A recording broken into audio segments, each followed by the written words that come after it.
Liberia. Spoon gonna tell you what is happening in Monrovia. Spoon gonna tell you what is happening in Africa.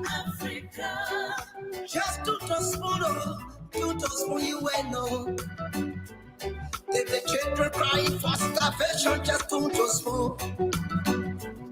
You want to get a news update, my brother, to spoon. You want to know what is happening in Moravia, to spoon. Politicians want to make their decision, just to spoon. You want to know what happening in the ministry, to spoon.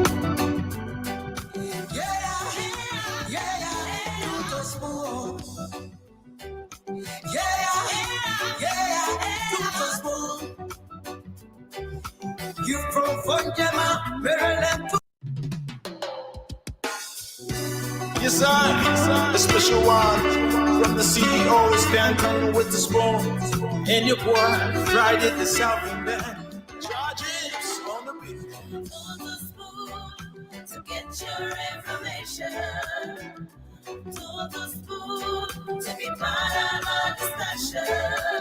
Spoon television. Spoon radio station. Spoon gonna tell you what is happening in Liberia.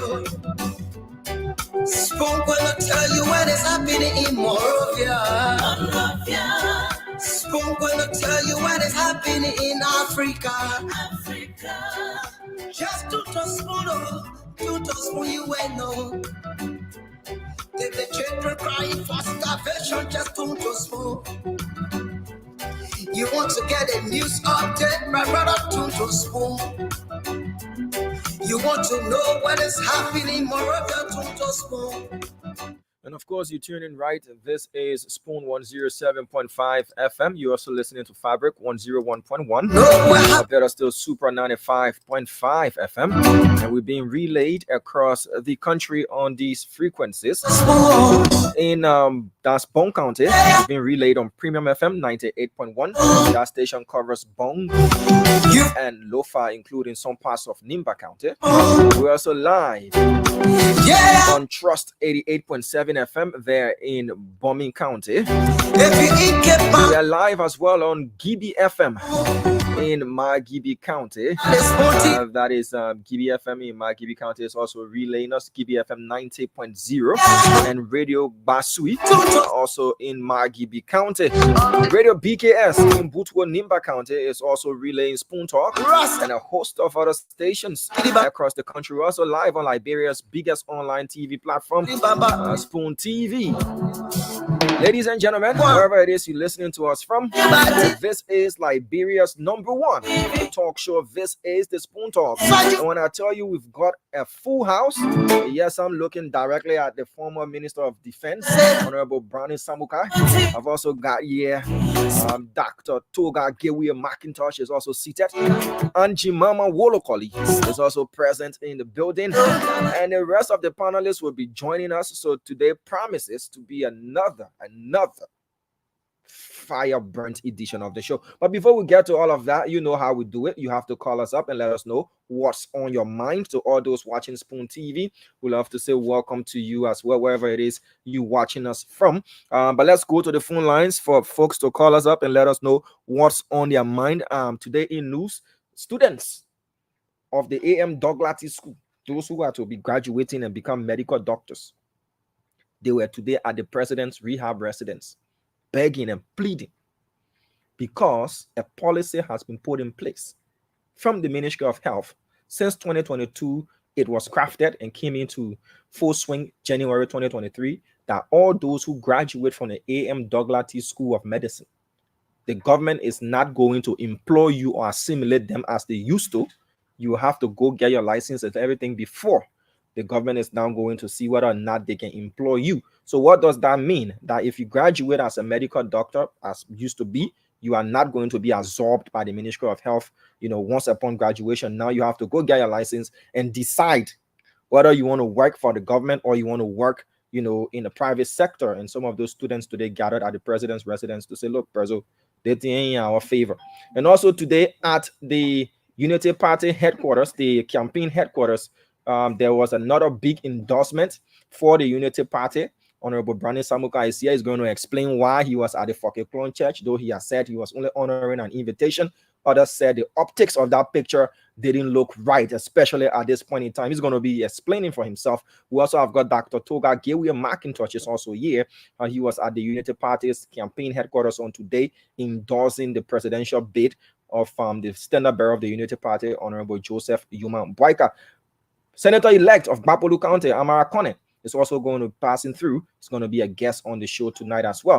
Having said all of that, let's go to the phone lines and let us know what's on your mind. 077771075, 05551101075. Those are the numbers to call. Call us up and let us know what's on your mind. Let's take this person here on this line. Hello. Yeah, good evening, Nelson. Hello. Good evening, Nelson.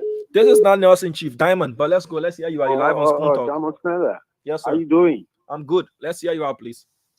Oh, what I have on my mind tonight is concerning Lofa County. What happened in Lofa?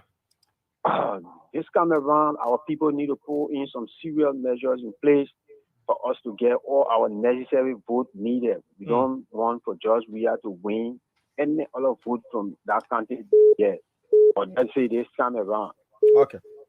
Yeah. Thank you. Hello? Hello? Kindly reduce the volume of your radio. Please do that. The feedback is terrible. Hello? Yeah, come on. How you doing? I'm fine. Let's hear you out, please. What's on my mind is you program last man, you choose the number, and anyway, you choose the number and you lose that number. So we never have lose that number to call, so we make it. Chief, that was God and bless anybody yesterday. Now I want anyone who talking to that big, you will get that point, yeah? But I want to God and bless anybody. Wait for Sunday. Thank you. Thank you. All right, let's take this person's trip.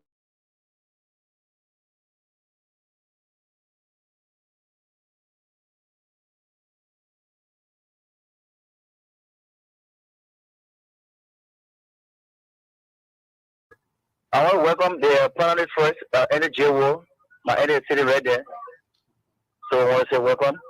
So what's on my mind is November 14th. I just imagine how I would get up early in the morning and go cast my ballot. So you're saying November 14th by 5 o'clock you'll be in queue? Like what you saying? No, I will cast my ballot before 10 o'clock. All right. I want to do it sooner. All right. Why is it so important for you and it's just lingering on your mind? Yeah, that's what's on my mind. All right, Chief. Thank you. Let's take this person here. Hello. Hello. Let's hear you out, please. Well, I'm Bian Basson, calling from Jacostown. Go ahead. Well, I called properly identified that on the network, no way. We are talking to our officials to see reason in terms of the pool washer, there where the problem can come from. I want to go back to October 10 election activities begin to happen to us. They need to take it very, very serious to see how best for us to go ahead. All and that will be a disaster for us. The people they are planning against us officially. This is not healing. All right, sir. Yeah. Thank you. So your attention has been drawn to the pool watchers and more attention should be paid to that. That's what you said. Yeah. All right. Thank you. Thank you. All right. Hello. Hello. Hello? Yes, sir. You live on Spoon Talk. What's on your mind? Okay, my name is Yuke Johnson calling from Savannah. Go ahead. Okay. My concern is this. I have noticed, I have seen during the first election, the tag, the tag that the voters, the pool washer have, it's being printed by CDC. It is being printed by CDC. I saw it in the first election, and they have already decided to print more. People who are not working with the election commission, they will have the tag, and will be using the tag on our day to carry on their floor. So, the president need to be checking for those guys. And I'm very sure that this is what's happening. If we don't take time, what we saw during the first time is going to happen. So we need to do everything possible to curtail those things. That's the tide that is differently than the original tide that is printing. All right, sir. Thank you. Thank you. Let's take this person here. Hello. Good evening to you. Let's hear you out. My name is Josiah Small from around the corner of this island. You can hear me? Yeah, Josiah. Yeah, I can hear you. You can hear me? I'm not hearing you. Just a minute, please. I'm not hearing you. I can hear you, sir. And the sound is coming through. So you probably want to log out and log in again. But I can hear you loud and clear. Or you check where your audio is being routed. Hearing you. Not at all. Then check your audio device. But we're live and the sound is going through. All right. Josiah, go ahead. Sorry about that. Please go ahead. All right, thank you. My attention is going to the Washington. No, we are using our time to all things we are paying for this thing, both on the radio and off the radio. Okay. It should not happen the way it happened for the first round. Let the heritage of the Unity Party, please, for every measure to place that poor Washington will be in time. We don't want people weak or whatever. When it's recently, they can detect, they can raise issues. Okay, sir. We're breaking them. All right. When can we close the day? Let me close the day. So, one country. When you are out there, going to know that bodies, we are our own. When she's sacked, she's the errors. When it gets over, then she's coming back because she wants to continue her own glory of their own personal achievement. So, can't tell we are own rules or anything. No, all right, sir. We have to leave it at that and take other callers, please. For the regime. Thank you. I'm sorry, but we have to leave it at that and take other callers, as many as we can. Hello? Let's hear you out, please. 1 minute. Your name? Lawrence and Konneh, calling from Thompsonville. Go ahead, please. 1 minute quickly. Yeah, my concern is about the pool washers. Yeah, what about the pool washers? People that was a pool washer, you need to observe them, let them be related partisans. Mm-hmm. Let them get out of the car before you can accept them. Okay.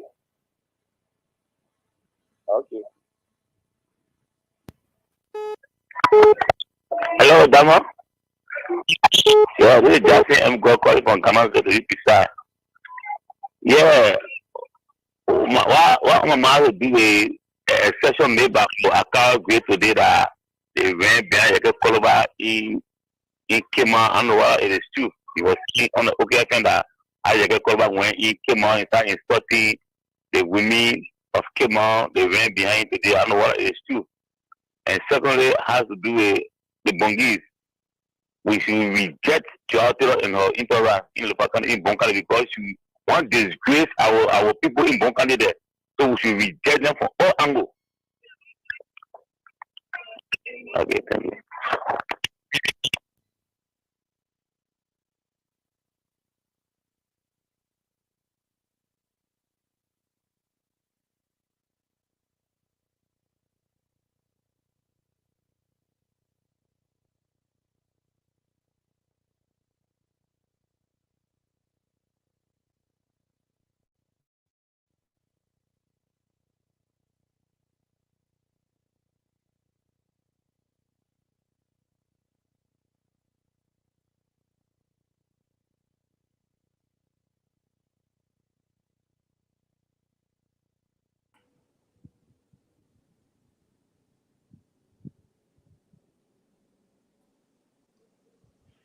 Fago, you can hear me? I can hear you, but the screen is dark. I'm not hearing you. The screen is dark. Chief, we can hear you. I don't know if you're hearing us. I can hear Dama. you. I can hear you. Can you hear me? Yes, I can hear you, Mr. Fago. Dama. I don't know what's going on. Can you hear me, Fagon? I can hear you from the set, but I don't think you can hear me, Stanton, but Damo can hear me. You can hear Damo? I'm hearing Mr. Fagon.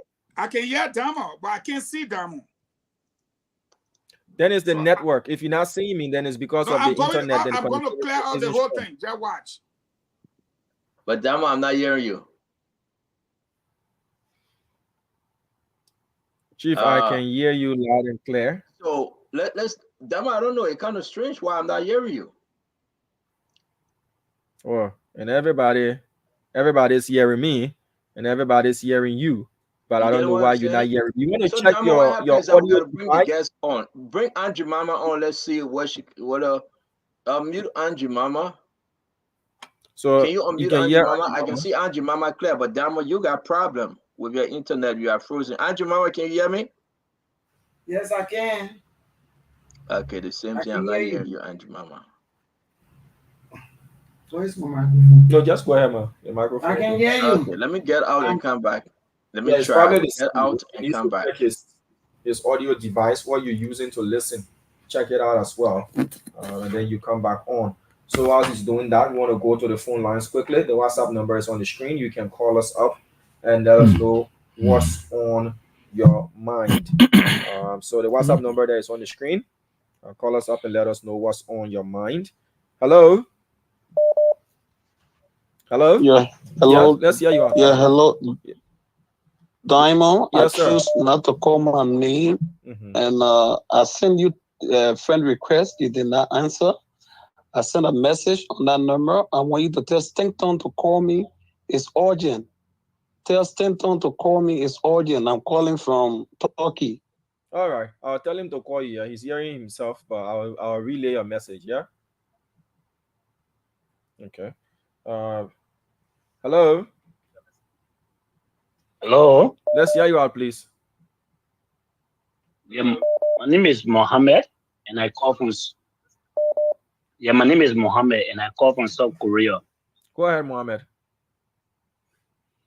Yeah, I just want to say thank you to the family and thank you to my nephew for his endorsement, nephew Amara Konneh, the senator of Bapolo County, for the expanded, elaboration today and the endorsement of the rescue team by him. All right, thank you. Let's take this person. Hello. Thank you. Hello. Yes. Hello, Damo, can you hear me? Yeah, I can hear you, sir. Go ahead, please. Yeah. My name is El Donzo. I'm calling from my Advantage Points in Minnesota. I just wanted to speak on the endorsement that took place today by United Party. I would like to use this medium to commend and thank and appreciate Amara Konneh. The endorsement was big. It was the best endorsement so far, election season, and it was good. It was excellent in content and also in delivery. So, GMP, you get a boost today. The base is fired up, and we will support Amara Konneh hardcore to victory. Thank you. Thank you. Thank you for calling. We'll take 3 more calls and we'll wrap it up on what's on your mind. While the CEO and Mr. Fagon sort themselves up, is because of the internet issue that we might have some issue with the connectivity, but we'll beam in live from the studios here. And if you do see the video is freezing or anything of that sort, that's probably due to the internet connectivity. But Spoon Talk is on. So the WhatsApp number is on the screen. You can use that number to call us up and let us know what's on your mind. +231 770 304519. And also today the CDC did host an endorsement program as well. They defeated Monserrado County senatorial candidate on the ticket of Lenu, Chenon Jalo, endorsed the presidential bid of President George Manenwia today as well. All right, so 3 more calls. CEO, you want to try again? Damo, you can hear me, right? Yes, sir. I can hear you. Okay, I can hear you now, man. No more calls back. We got the guest in studio. I'm not seeing you. I don't know what's happening with your end. I'm seeing Angie Mama. So let me bring in Dr. Toga McIntosh. I can see Angie Mama very well. I'm saying that McIntosh. Let me bring in the Honorable Brian Samukai. So the issue now is from your end, Diamond. Your I don't know which one of the stuff you're using, so I'm just going to. Okay, Andrew Mama, can you hear me? I'm not hearing Andrew Mama. Diamond, Andrew Mama, can you hear me? All right, let me bring Diamond back on and see. When you remove me, you wouldn't get the guest in the studio. So I can switch off my camera, but my audio will have to be on because if I'm backstage, you wouldn't hear anybody. It wasn't like that, Diamond. We solved that problem already. You remember? You have to if you the producer is in the back. We say yes something. Andrew Mama, can you say something? Yes, I can hear you. Good evening. Now you solve the problem, Diamond. Now you solve the problem. Yeah. So let me bring in Fagon.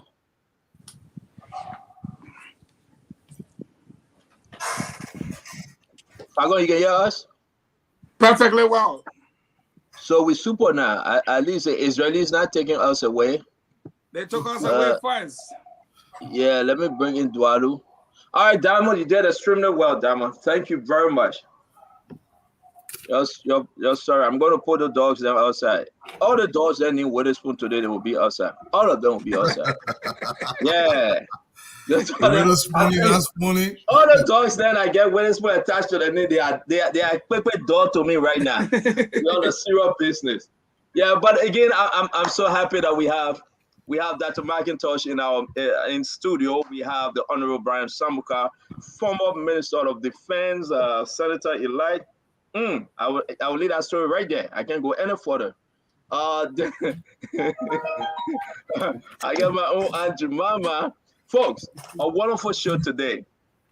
Thank God that we have Eugene Fagon, Mr. Duadu. But don't forget that Richardson is coming on. Time changed. So therefore, we're having this problem with our time. We will be fine starting tomorrow.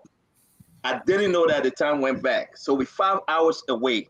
Where I am, Eastern time, US Eastern time, we're 5 hours away. It's no more 4 hours. So the show will start at 3:30 p.m. here in America, Eastern US time, and that will be 8:30 p.m. in Liberia.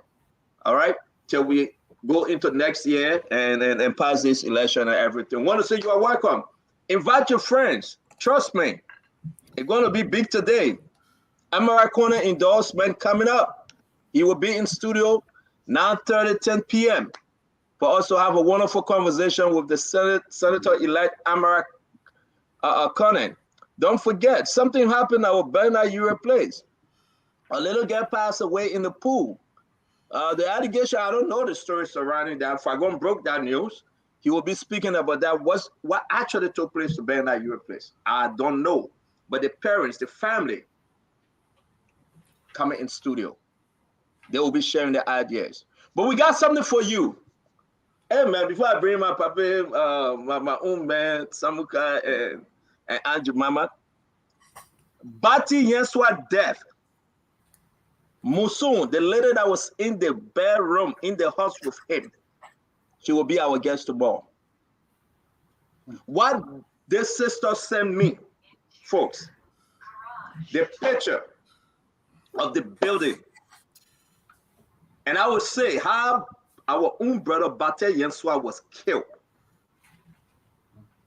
The woman is coming to tell it all tomorrow.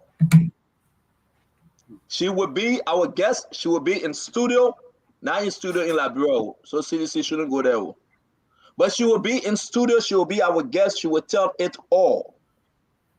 She willing to speak. She says she's going to speak.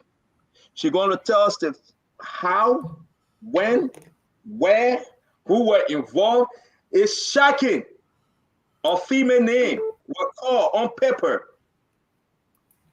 Why Bate Yenswa died.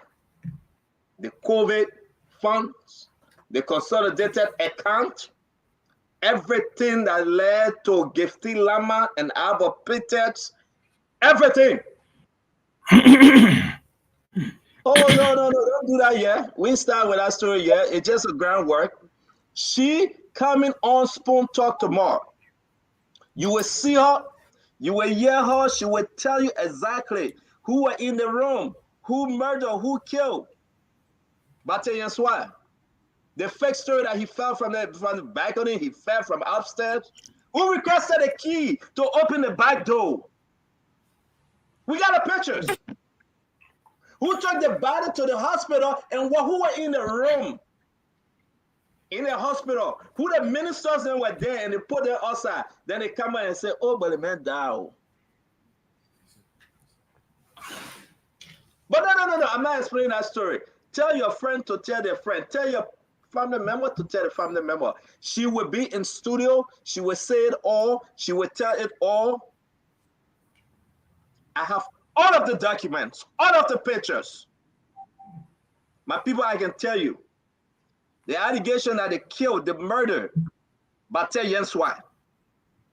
Everything I'm looking at, everything I've been reading. I couldn't leave my house today. Honorable Samukai, you the security man. I couldn't leave my house. I was trembling. I was shaking. Why they kill him?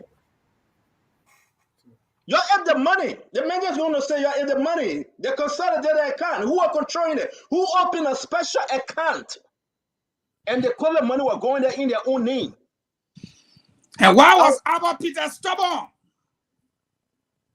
Abba Peter kept on saying no. They said we're bringing Bate to talk for him. I'm not going to explain the woman's story. Let's talk about what happened today. But ladies and gentlemen, you do not want to miss Spoon Talk tomorrow. The sister says she have opened up. She will come on Spoon Talk. She will speak. She sent me all of the documents, the pictures, the house, the inside, the outside. Why they went to Calabash, who were at Calabash. Hey, man. Hey, God. They get some wicked people in Liberia. All for money. But let's welcome our own Dr. Toga Gay McIntosh. And we're going to say, welcome to the show, Dr. McIntosh. How you doing today? Well, I'm doing very well today. I had a very long but exciting day. I decided this morning, putting my thoughts together, being in my office, and then finding my way to the Unity Party office by 4 o'clock. And it was a beautiful day. Wow. Well, we're going to ask you, the reason why you're doing the studio, I didn't follow your story, but I'm going to wait. Let me welcome the Honorable Brandon Samukai, former Defense Minister. Sir, how you doing today? Well, thank you very much for inviting me into your program. I'm doing okay. I'm doing well. Thank you very much. Day. Yeah. I didn't follow Dr. McIntosh, but I saw you at the party headquarters for that endorsement. But I saw someone looking like Dr. McIntosh. I don't know if it was him, and the person was speaking. So we're gonna get the story right. Well, I was there in full. I know. I saw you. I was there even with Madame. So she was there to guide me and make sure that I did the right thing. Thank you very much. Well, let's welcome everybody. Dr. Richardson, thank you for coming. Honorable Andrew Mama, thank you as always. Mr. Duadu, Eugene. We will be joined by other folks, but let's start this wonderful program. Liberians need to hear you. And we will be bringing in Senator-elect Amara Konneh that also endorsed Joseph Yima Bwaka today, the top of the hours. We want to start with you first, Dr. McIntosh. We understand that you went over at the Rescue Train Center, the party campaign headquarters, and you spoke. So let's give you the time, speak to Liberians that didn't hear you before the Spoon Talk, home and abroad. Your reason of endorsing Joseph Yima Bwaka, sir.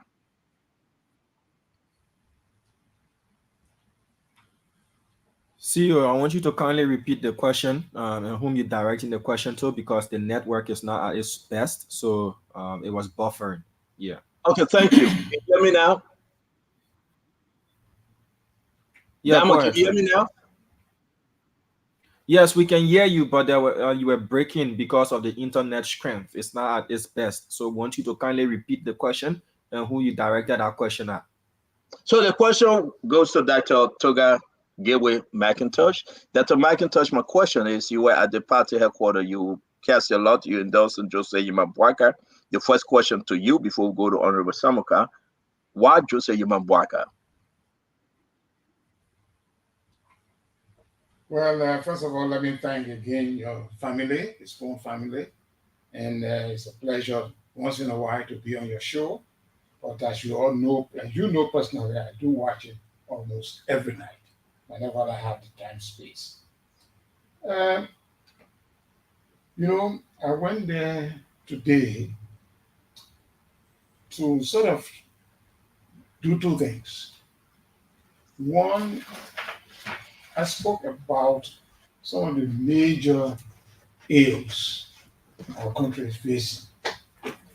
So I wanted to just touch on those national issues, which I did. And more particularly, I was there to announce, not just to Liberia, not just to my friends and my constituents, but to the people around the world who know me, who know of me. I went there to announce that at a time like this in our country's history, and with somebody like myself who has spent nearly 38 years just in the political arena of this country, staying mute and not giving my voice to this duo, this one-off, will be making a strong disservice to our country and to our people. So I went there today to tell the world the outcome of my reflections on this runoff that is coming. Now that my own political leader, who I have given my support to during the elections, was no longer in the race. I went there to speak and give my support to the candidate of my choice. That was something that I mentioned. And I said I was there not because of the individual, but the soul of the Republic of Liberia. To me, that is what moves me. That is what sort of keeps me awake whenever I try to think about the happiness of our country. So in brief, I went there today to endorse the candidate of my choice in this runoff. And I used the opportunity to highlight those concerns, those issues, the ills of our country, and why it was and it is important for us to endorse Ambassador Bweka. Finally, at the end of it all, I call on my supporters. And from the best of my knowledge, I do have them scattered around. So I call on them because they too have been calling, some of them have been calling me to show the direction. And I thought my speech today and the warm reception I got from the party sent that message to my supporters and my constituents. Mind you, I didn't think I reminded them, but those who are unity partisans, they knew that I am unity partisan myself. This is where I came from. This is where I spent a number of years in my political career building and working with those others for us to build the Unity Party as far back as exactly after the war. So thank you very much for that question, but clearly I know we're talking to the night, and I will touch on some of the things that really are considered to be the motivating factor. And earlier we were talking about getting the message to our people to go and vote, and who they should vote for, and why they should vote. And I will touch on those, as we go along. Thank you. Thank you very much, Dr. McIntosh. Thank you very much. We saw that. We saw your endorsement. We want to say we appreciate your presence on Spoon Talk tonight. We're going to ask, because we are very, very jam-packed with information and other stories. So we will give you the time. We're going to ask you a question before we move over to Honorable Brian Samukai. My first question to you, and everyone will ask you, the panelists will ask the one question, sir. You are always welcome to come back to finish up wherever you left out. But my first question to you, Mr. Cummings from the CPP, in a statement that he's not going to take a side, Mr. Cummings personally, but the leadership of CPP took a side. What were your advice to them? Did you talk to Mr. Cummings? Did you give him direction as to who to endorse and he refused? What was your conversation to Mr. Cummings, and why didn't you go alongside with the committee that was put together to endorse George Manawi at CDC?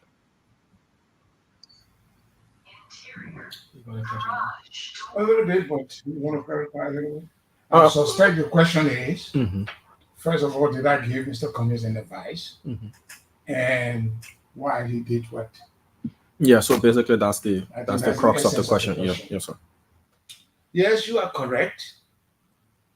I am one of the key senior advisors to Mr. Cummings during this exercise. And you are right also that during the conversations that were going on, there were advices given here and there. But I think when it comes to major decision making, your advisors will advise. You, the decision maker, will take the advice, play with them, interject other advices, and then you draw your own conclusions. At that stage, any of the advisors will be hoping that their advice will come onto the table. For be that as it may, it is the final decision maker who will then say what they take out of all of these. I did give my own advice. I can see Mr. Cummings was caught in between a very serious problem. It's a coalition, and that coalition has which is the CPP, has two distinct political parties with their own executive committees. So matters of this nature usually goes to a committee or the executive committee of the party involved. And that's what it did. Now, someone like me, though I was an advisor, I'm not a member of either of the two parties. I'm not a member of ANC. I'm not a member of the LP, Liberty Party. And being not a member, I was not privileged. I'm not entitled to attend the executive committee meetings. So I was listening to the outcome of the meetings like everybody else. And when they finally reached out, or when they finally saw the light of day and the surface, we were talking about the next 24, 48 hours for Mr. Cummings to speak. And so we couldn't interfere with the executive committee on their decisions. But the point one of the points I made today was anybody who has made sufficient sacrifices for the survival of this country through the political arrangements cannot and should not be neutral nor keep quiet, free from taking any position after 38 years of involvement. And so I was Dr. Toga Gary McIntosh, not CPP, not ANC, not Liberty Party, but I thought we were all duty bound that we should commit to these national issues. And this is why I consulted with him. I talked to other colleagues within our framework and within our own little network. And I said I was going to speak. One, we cannot be neutral. That would be the service to the country. 2, I have my constituencies that are also looking for direction from my mouth. And I had that obligation, thirdly, to our nation, given that we have to save our country going forward.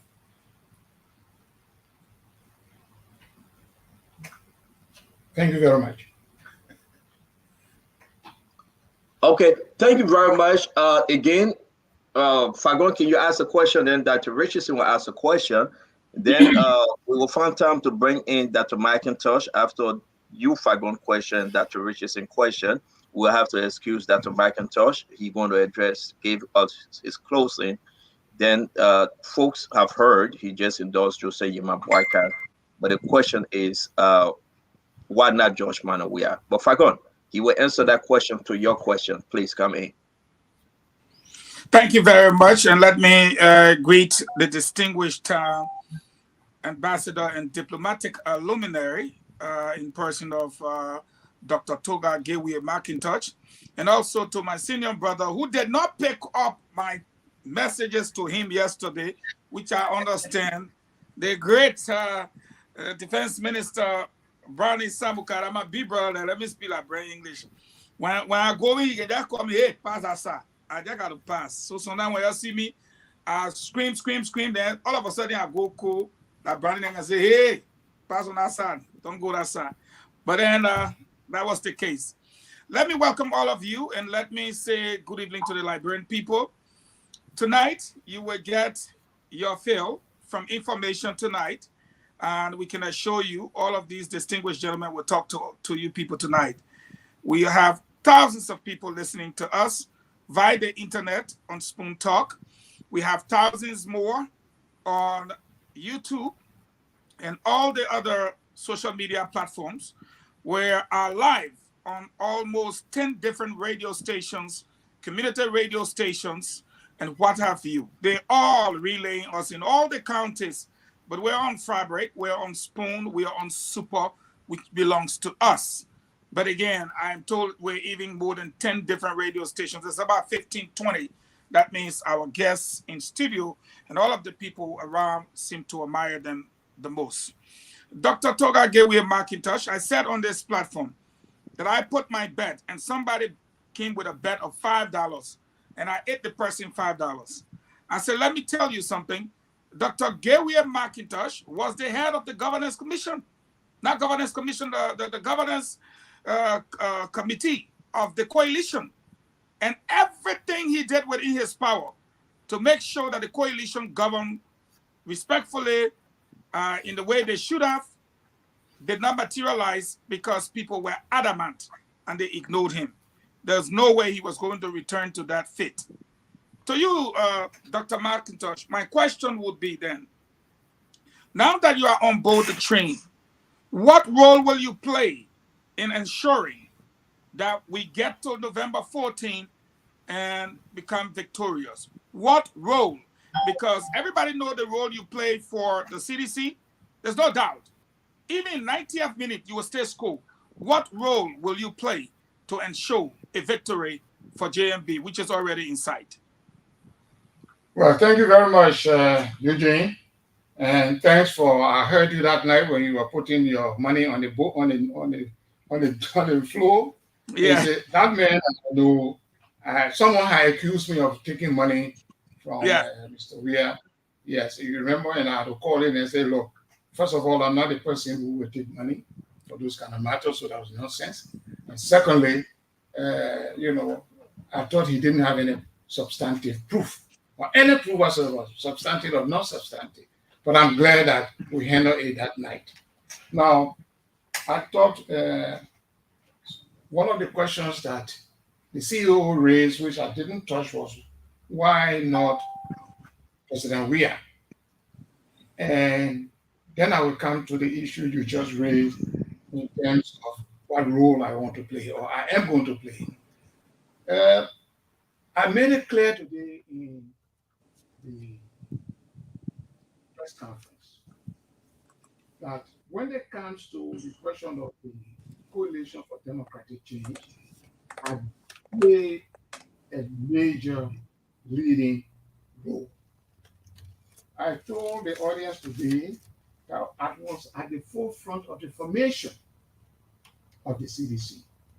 I'm talking about not Congress, I'm talking about the coalition. I told the group today that I was part of a 3-person team that drafted the agreement. I also told the congregation today that it was my voice that came on radio, that came to the press, and announced the birth of the coalition to the world and to the nation. I also told the crowd today that I was selected as the national chairman for the entire campaign of 2017. Now, if that was the case, I also indicated that during that period, I gave everything I had, my resourcefulness and the question of my capabilities and my ingenuity to make sure that we secure victory. That I did. Then what went wrong? Because we came on the mantle of hope for change. After we got there, we began to do the things that did not rise, that did not bring to the forefront that hope. And we began to just dwindle. Then you are right, we formed a governing council, which actually some of us were part in constructing because we wanted something to hold the group together and get this thing moving. So we formed the governing council, but that council became mute.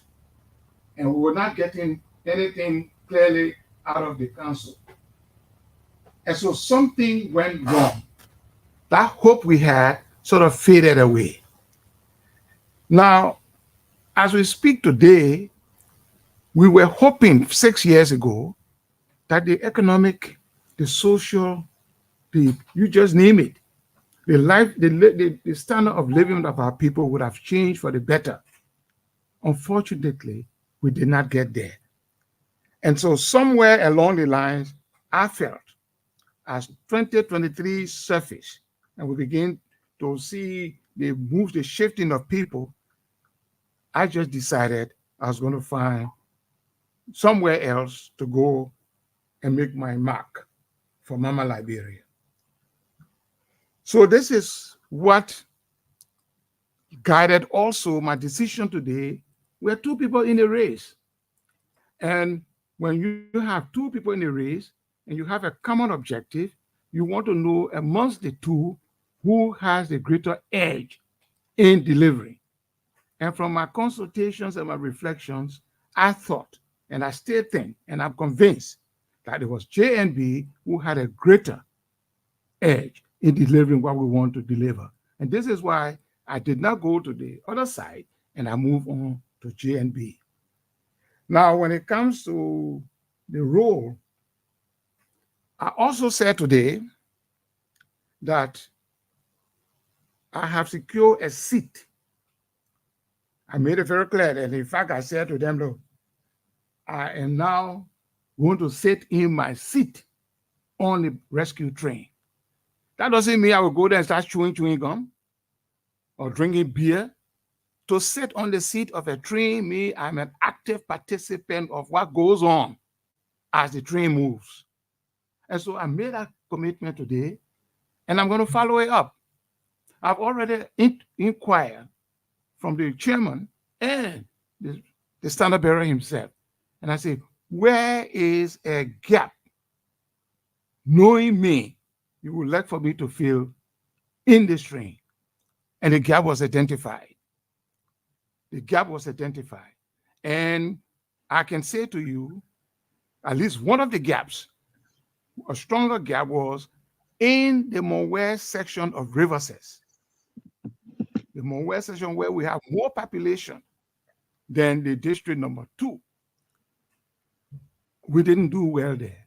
Unity Party did not do well there. So I spoke with the chairman that Wednesday, this coming Wednesday, I should be there. And I'm going to spend some 4 to 5 days there. And those 4 to 5 days, I got my people there. I got my roots there. So I'm going to be there. I'm also in district number 2. There where I have my little tuku. There where I grow my little chickens. So I'll be there. And Wednesday come, I will not be talking from Monrovia. I'll be talking out of Monrovia in Riverside. That's the rule. And I'm sure they will have me to play other roles, particularly when we come to strategic thinking and strategic positioning the team. I will have a role to play. Even if I'm not in Monrovia, I will be on WhatsApp, will be on Zoom, and I will play that role to the best of my ability. Thank you. Thank you very much, Dr. McIntosh. Again, because of time, we're going to squeeze in one more question, just one more question from Dr. Richardson. I know we will have you back even when you be on Jade, which is go back, we'll still have you back. You can go to your tuku in Riverside, we'll still find you, we'll bring you on the show, and we'll discuss the issue. I got so many questions, but again, we have to run. We still get former Minister Samukai in studio. So Dr. Richardson will be asking the last question. I hope to bring you back this week to squeeze in all of our questions as to why those decisions were made, but we will bring you back. Please consider. Nations have listened to you now. You endorsed Jose Yemabuaka, your role you're going to be playing. And I think that the Rescue Train Unity Party would appreciate. Dr. Richardson, now your former CPP member, advisor to your stand-up bearer, Dr. McIntosh, your question, ma'am. I'd like to just say hello to everybody on the panel tonight. It's good to see you, Dr. McIntosh. I've always admired your service to Liberia. I want to say that I'm the only neutral panelist here as of now. My question Don't do that. I'm neutral too now. Okay. I'm so sorry. There's 2 of us.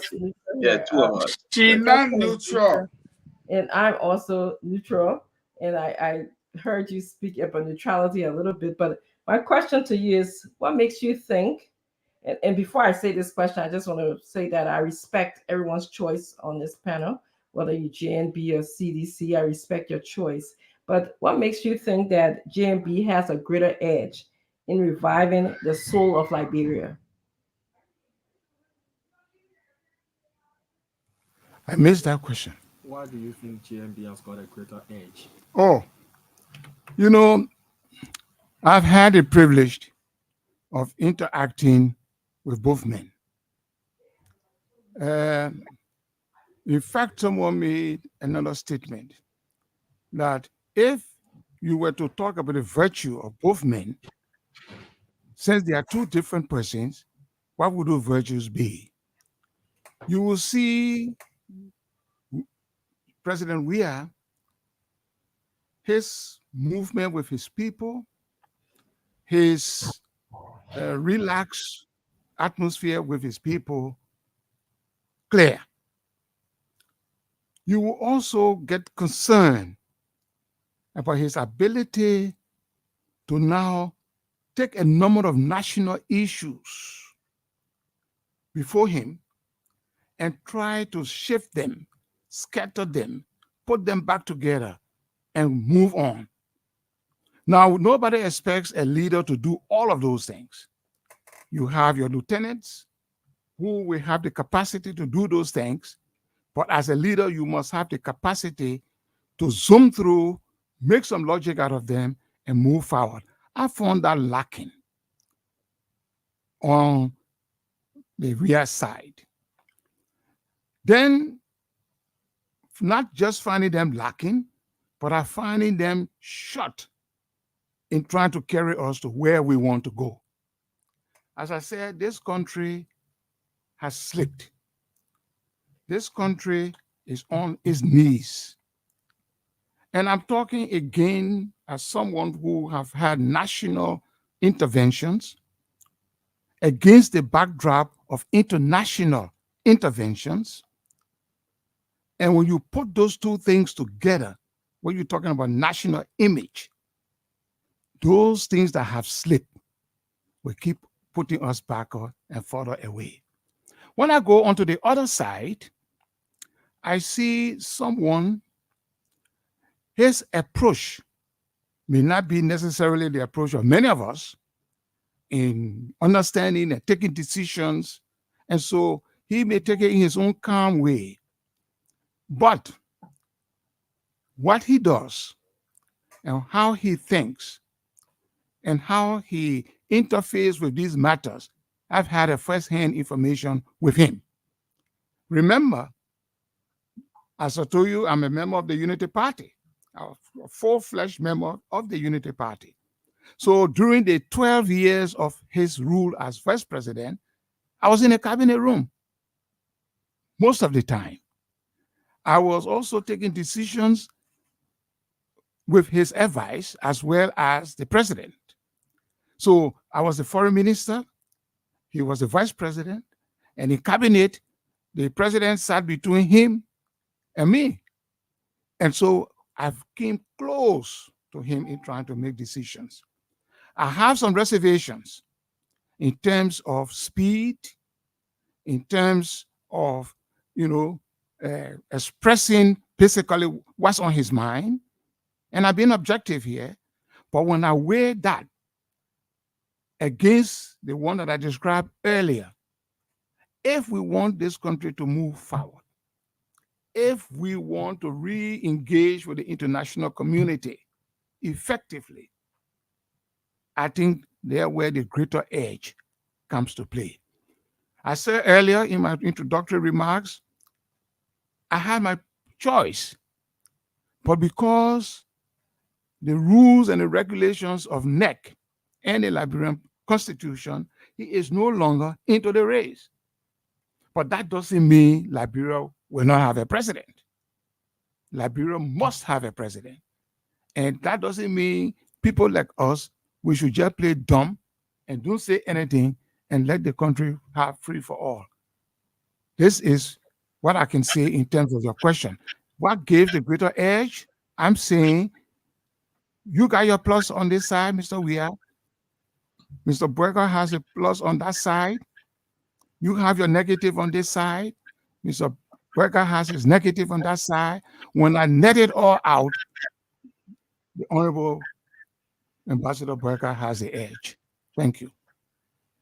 Thank you very much, Dr. McIntosh. Sorry, we cannot just bring in all my blood is boiling because you're saying some things and I would really need to dig into.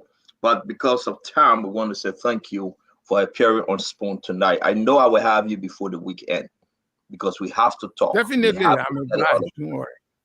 Thank you very much, Dr. McIntosh, and have a wonderful evening, sir.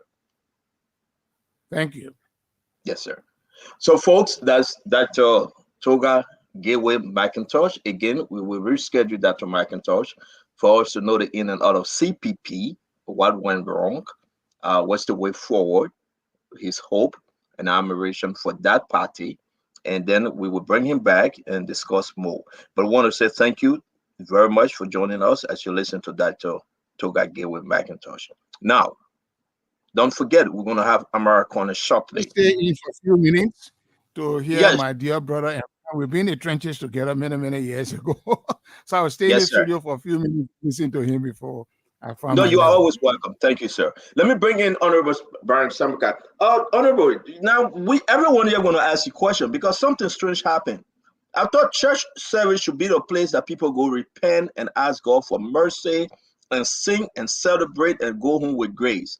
But you went to a church service and Pandora box open. Let's listen to you. We're going to allow you to speak to the nation tonight. What actually went wrong with your church service, sir? Thank you very much for the opportunity to appear on the show, and I appreciate it very highly. I like to put things in context a little bit so that we can understand the rationale for what happened and the responsibility which I take for my actions, and that I own it and I bear the responsibility for it. Let me start from the onset. But I support the candidacy of His Excellency Joseph Nimobwaka and the rescue team for the second round of the election, which I did in the first round and which I also did in 2017. I stood by him. I will continue to stand by him on the basis of principle And on the basis of how our culture works with Umufa County. He's the grand uncle, and therefore from the same locale in Lofa. That basis makes it extremely, extremely impossible for me to go. Those who are not part of the society may not understand what I'm saying, but yes, there will be nothing to influence me away from supporting JNB. So I just want to make that very clear from the very onset that there's no element of doubt should be in your mind, absolutely whatsoever, that I would, for any other reason, abandon the train for any other reason. The answer is no, it wouldn't happen. It did not happen. But indeed, yes. You know that far back as 2018, I had some issues with the government. That went as far as the High Court. And the High Court made a decision.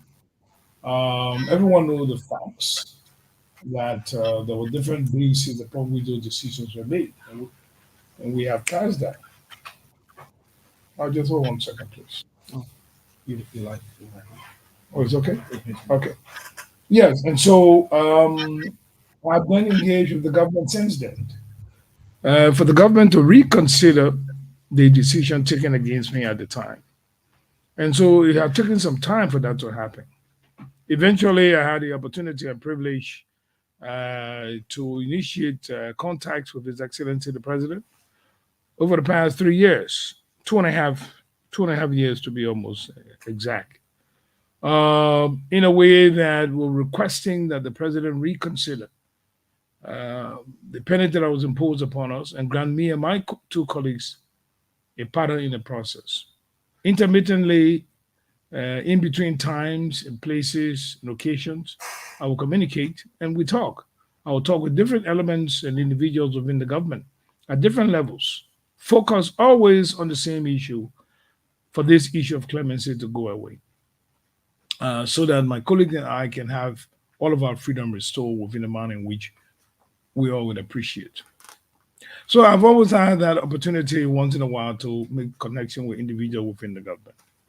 So I was in FOIA, promoting and supporting the efforts of His Excellency, the rescue team led by Honorable Joseph Nyumabwaka. And at the end of the week, after almost over a week of being in FOIA, there was a need for us to come back to town to replenish some of the supplies that we had taken up to FOIA and some of the funding. So as part of that continuation of our earlier discussion with regards to clemency, we communicated for us to meet face to face. And then, of course, I came and went to the church where he was, and I was ushered in. Everybody saw it. There was no secret behind it. He was not hiding. I was not hiding. I was right there where they gave me a platform. And to be honest with you, the choir there could sing very well. I mean, they sing very, very, very well, very inspirational songs. Even though later on they added some political tone to it. But after that, we requested I would go in the chambers. And we did go in the chambers. The Minister of Foreign Affairs was also there. And we went to chambers and had some discussions. Like I said, my interest has always been pleading for us to be considered by His Excellency. Even if we're going to be in Monrovia or even in Lofa County, just the clemency to get off. If all of you remember, His Excellency Obasanjo, when he was imprisoned by Sani Obacha, he never forgot to send a letter of note to tell the president happy birthday, or on occasion, Merry Christmas or Happy New Year.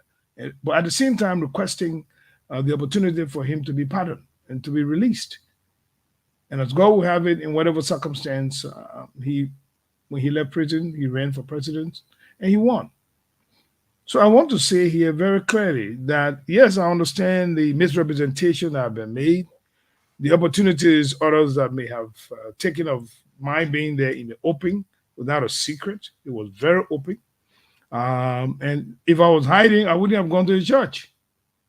If I was hiding, I would have probably told him, no, I don't want to go to the church. I want to see him private. But understand that the president is the commander-in-chief. You know my background. I'm a military person. I'm a security person.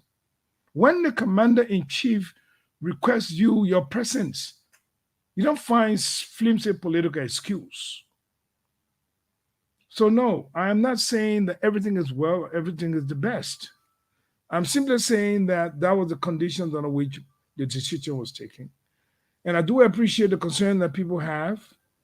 I appreciate the concern that people have, and I've tried to address those concerns in a way that, being on Spoon TV tonight, will give me the opportunity to now say it publicly as to what it was all about. And I must admit to you that as a disciplinarian, and noting that the president is the commander in chief, he's a sitting president. I understand people saying that it's the politics, I should not go there. But I saw it otherwise. Yes, I see also the reason people provided. I can understand their reasoning. I fully agree with them. They said the timing was just about not correct. They felt that I should have waited. I should have given the president false information.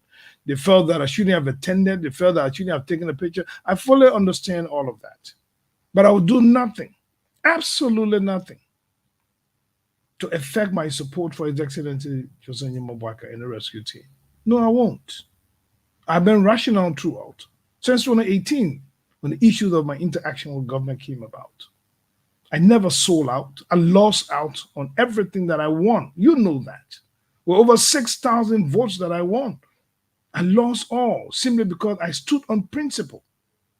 So my going to see His Excellency the President should not be seen within a negative context. I'm not a sugar that you can put in water. Neither am I salt that you can put in soup to taste. No. When it rains on Walagisi Mountain, it rains. That's all it is. It pours on the mountain and the water comes down. When you go to Bongo Mountain in Yibadu, it rains forever. But it doesn't mean the mountain is going to melt, even if the rain were in lightning and thunder. So I am not trying to tell you that there are not other options that one would have chosen. But given the context I have given and given what transpired, this is honestly the truth of what happened. That's what I wanted to share with you. Well, thank you very much, Honorable Samukai. Again, we allow us, I know you have to run because of our schedule, and I respect that. So we will ask the panelists to ask the one important question, but I will start with just two. And whenever we have you back, we'll continue on this. Are you still on the rescue train? Yes, I am. Okay. I never left. I didn't even take a break. Follow up to that question. From the beginning, in fact, we created the train strategically. Follow up to that the question, kind of engine to move the train. Follow up to that question. We created the platform to move the train. Follow up to that question, sir. Please. Prior to you going to that church service yesterday, did you discuss with Ambassador Jose Mabwaka that you were invited by His Excellency George Manawea? I went there to discuss along with 3 other colleagues 2 issues. One has to do with the strategy for LOFA, and then the second had to do with the request from the president to visit his church. His Excellency was quite busy rushing. He had other things to do, particularly an invitation to attend another church. So the privilege was not afforded me at that time for me to do that. I've since met him, and we had the very fruitful discussions with lawyers and politicians in the meeting today. There was a very fruitful discussions. I availed myself to the consequences of my action, but it felt it was more important that this coming few days that I should return to LOFA and complete the task upon which I had begun. That he fully did not agree with me to have attended that meeting, but he fully understand what was the most important thing that we should be focused on. And I did take responsibility for my action. I didn't dodge it. I didn't provide any reason for him not to, and others not to express their frustration.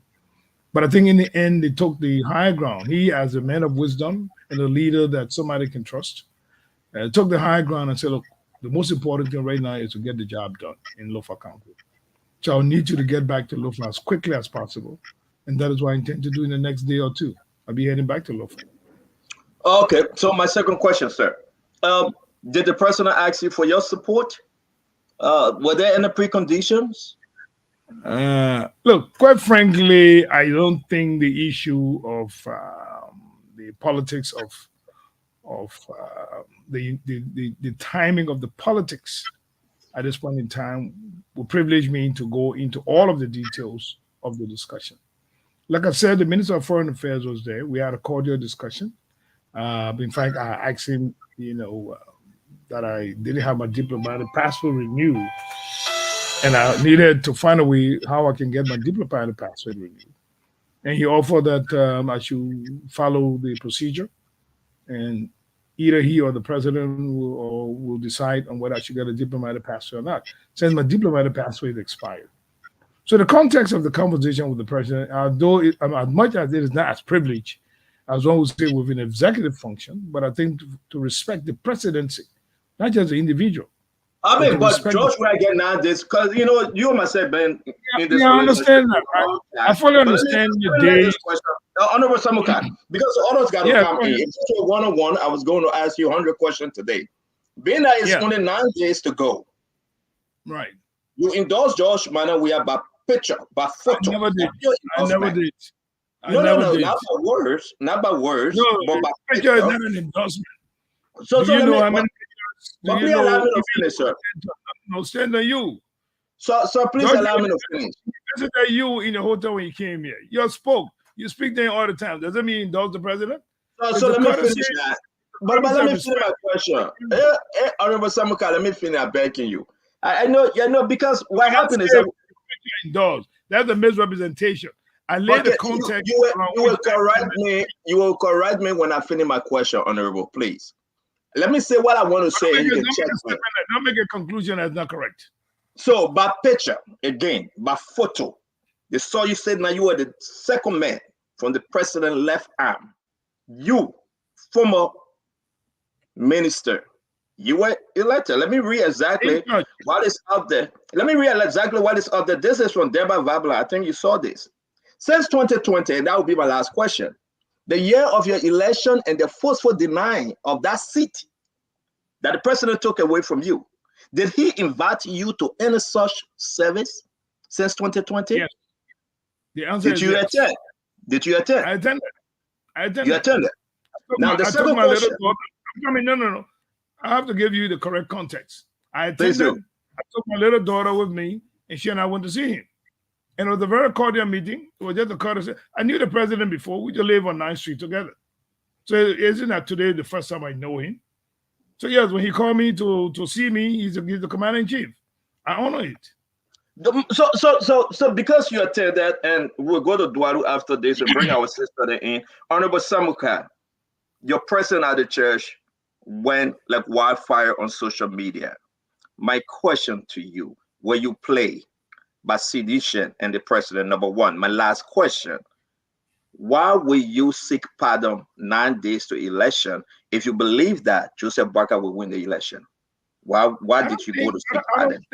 I don't think the function of the presidency ends 9 days from now.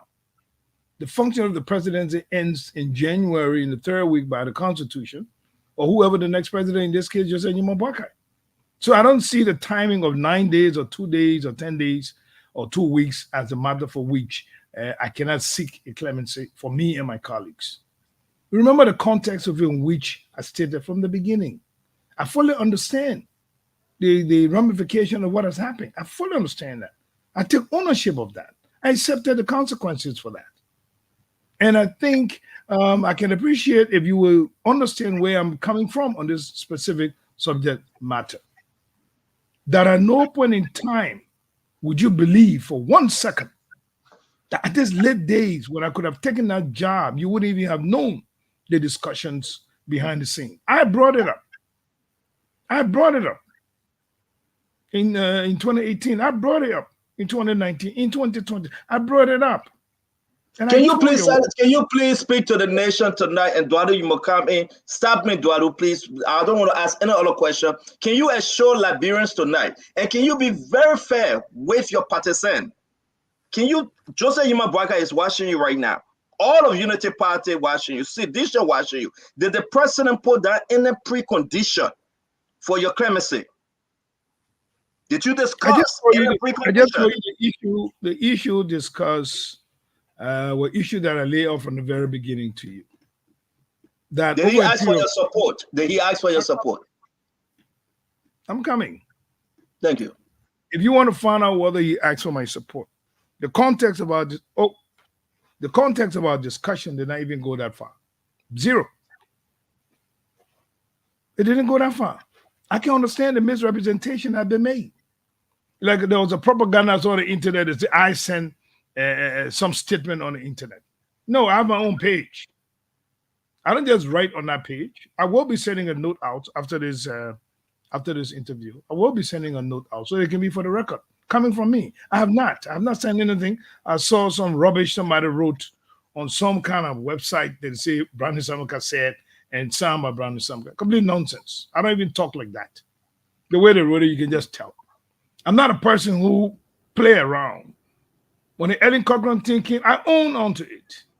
I don't run away from it. I own onto it. When the time came to support JMB in 2017, when no cabinet minister was willing to stand, I spoke. My former boss did not agree, but she understood why I spoke. To support him, even without consultation. So there should be no element of doubt in your mind as to where I stand when it comes to JMB support. Go to Lofa County. Yes, Lofa is going to ask a question, but they will tell you, as a member of this porous society, this young man cannot go against his uncle. Period. That's who we are. That's what we are. Yes, I may do something you don't like, but I would never betray where I've came from. Go to Foya Dundu if you can find it. Go ask, they will keep pointing the finger. Go there. That was the place Brandon Samukai went at the age of 5. When BJ Samukai Sr. took me there. I don't play a game. I also don't dissuade friendship. When I'm friendly with you, I stand by you. When my situation came, Galagba Kotuma and Lofa County stood by me. They raised the funds with some of your help. They raised the funds to get me out of this quiet man. I will never betray them. Absolutely whatsoever. Not today, not tomorrow, even in my grave. I will not betray anybody. If I made a mistake, I will admit and own it. I don't pretend. I don't give excuses for mistakes that I made. My kind of leadership is to tell you that you must own onto your responsibility. You must recognize the objective and the mission for which you are going to. And you must recognize the welfare of those men and women. So any decision I take will impact not just my surroundings, but all of those that care for me dearly. So no. Thank you very much, the Honorable Brandon Samukai. We will take only 3 questions because we have Amara Konneh in studio. We'll take one from Duadu, one from Abula Mame, and our own Aunt Jemima. Okay? Please keep your question shut. Go ahead, Duadu. Yeah, Honorable Samukai, thank you so much for coming to the show. And for me, I have no doubt that 100% you're Honorable Boyka. But I want to speak to a couple of things here. You know, and I know, and everybody in the country knows, that President Weah's church is a shrine where people go to pay homage to him. I don't take that place to be a church. We understand. I know you've spoken to the optics that this provides. I get all of that. Okay, if President Weah, he's the commanding general, the commander-in-chief of the Republic of Liberia, yes, you have to honor him in his official capacity if he calls on you. But if he's in his church, it's not in his official capacity. He's going there for people to sing praises to him. My question for you is, do you think that was the right optic, given your proximity to Honorable Boyka? You know, what is interesting here is that the context in which my decision was made was not an abrupt context. This goes back to 2018. It goes back to the relationship between me and the government. It took me years to allow the government to even have confidence that I don't want to overthrow the government. You know that. Charlie, you remember 2 years ago when that decision was made? When the decision was made, the people said I was having a meeting with generals in foreign countries. I was traveling to Togo. I was traveling to where? The president, I spoke about that. And then he realized, no, I'm not part of that kind of stuff. Even when I was coming home one evening, they called me on my phone and said, Brownie, why are you going to Guinea? I said, which Guinea? They said, but the people say you're on your way to Guinea now. I said, no, I'm right here by Total Gas Station on Rehab Road. They said, really? Okay, come to me. I went there. They were shocked that it was me. That I was right there in Monrovia. that people will lie so blatantly. So I have to find a way to build trust and confidence that I had nothing sinister under my sleeves. So I engage in that kind of relationship. So yes, your question is correct, but I always have to look at it within the context. Let me give you a good example. The lawyer said to me, but you know, Minister, the president can lock you up any day right now. Then nothing can stop him from doing that, not even the Supreme Court. Because the court has already exhausted the case. So do you want my action to irk the government? None of us sitting here on this platform have any authority whatsoever to tell him not to do that. I have to find a way to make sure that this harmony continue to exist so that I can continue to be out here and support JMB. And at the same time, all of those who represent us to do that. I don't want to go into a situation where people will start second guessing, why didn't you do this? So I chose to be on the safe side for the benefit of all. That is the reason why. So I didn't pass judgment on dogma. Dogma is religion, how people worship. If I went to an Aladura church, I would have to dance like Aladura people because I've gone to the service. If I went to a Muslim mosque, I have to take off my shoes and pray like they are praying. It doesn't mean I'm desecrating it because I don't believe it or I believe it. No, I'm just simply respecting the sanctity of where they are. Now, whether it is right or wrong, that's subjective, or for God above to determine whether what I did was right or wrong. So I don't want you to see it like I have to be judgmental when I'm asked to meet me somewhere. He said, I'd like you to worship with me on the first Sunday. I said, okay. I could have gone to a Pentecostal church. I could have gone to Episcopal church. Thank you. I could have gone to Catholic church. I go to Catholic church every New Year, even though I'm an Episcopalian. But every New Year, I go to Catholic church. Thank you, Honorable. I know we got to go to church every day, not every New Year, Honorable. We're begging you. We want to bring in. Don't bring up Pastor here. We are begging you guys because we got Amara waiting. We'll take only two very important questions. And then I know we'll have Minister Samukai back again. But I beg you guys. Fatima, real quick, shoot your question and we'll go to Abula to take us home. Andrew, Mama, I beg you, I will take the bullet. We'll pause you and my brother Fadika. Because Fadiga come up, it will be war. So I have to keep Fadiga. Go ahead, Fatima. Honorable Samukai, how are you? Thank you, CEO, to the rest of the panelists and all the viewers around the world. I mean, I've always admired you, and I see you as one of the professional people in Liberia who serve your country well. But the optics of it all, you know, I was disappointed. I was hurt. I mean, when I saw you sitting in that church, we know that the injustice that was done to you. But on the other hand, the election is really, really close, and the soul of our nation is at stake. And we were broken when we saw that picture, and that was their aim and their objective. So I just wanted you to know, it just seemed like you were with the other side. And the people that believe in you and saw the struggles you have been going through, we thought it was going in vain. My question to you is that, why couldn't you wait? Because we all believe with our hearts that Joseph Nima Boakai, with your effort and the rest of the well-meaning Liberians, he's going to become president. And if he does, what is hanging over your head will not be because we know of the injustice. So I was hurt, and I just wanted you to know that little girls and little young boys who were dependent on you were hurt. So look, I'm very humbled by you and many others who felt very hurt by my going to this church and by taking pictures. I'm very humbled by that. I'm humbled by the concerns raised by the Unity Party. Very humbled by all of the concern that they had and the representation it could imply. I'm very humble about all of that. And believe you me, I do. I say it from the bottom of my heart. I'm very humbled by the concerns and the kind of concern that people have expressed to me and how they feel about my attendance over there. I am not going to argue about that. I am not going to provide defense. The only thing I say, the context of in which I found myself, in which I decided to do what I did, was simply because I thought it was, at the moment, that was what I did. So I'm not going to come here and give an excuse, why I did it. I simply say to you, I'm humbled by what your sentiments are and the sentiment of many others. I saw a young man at the endorsement ceremony who shook my hand. His name is Samukai. I've been knowing you for years and admire you. But I felt very disappointed when you went to go to President Weah's church. And I told him I really appreciate his candidness, and I was humbled by his concern, and I respect his view very, very well. I take that into consideration into future things. And I hope that nobody find themselves in similar situations like I find myself now. That any day, I could be sitting in the studio, and the security people come to the order my arrest.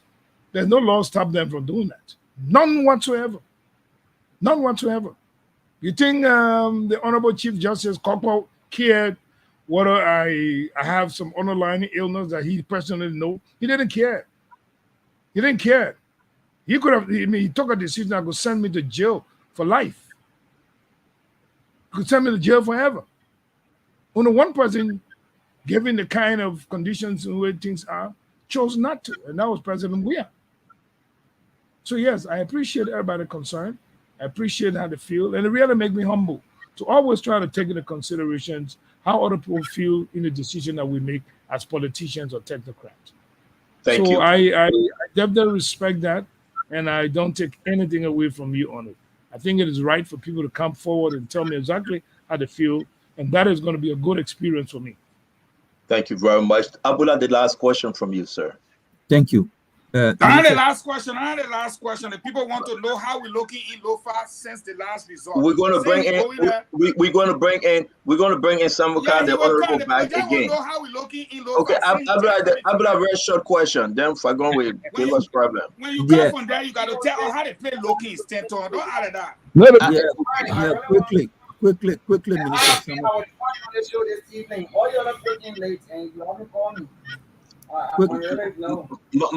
Mama, we will. Guys, can you make your question short because we got only 6 more minutes and I have to squeeze in Honorable Amara Konneh. It's very important.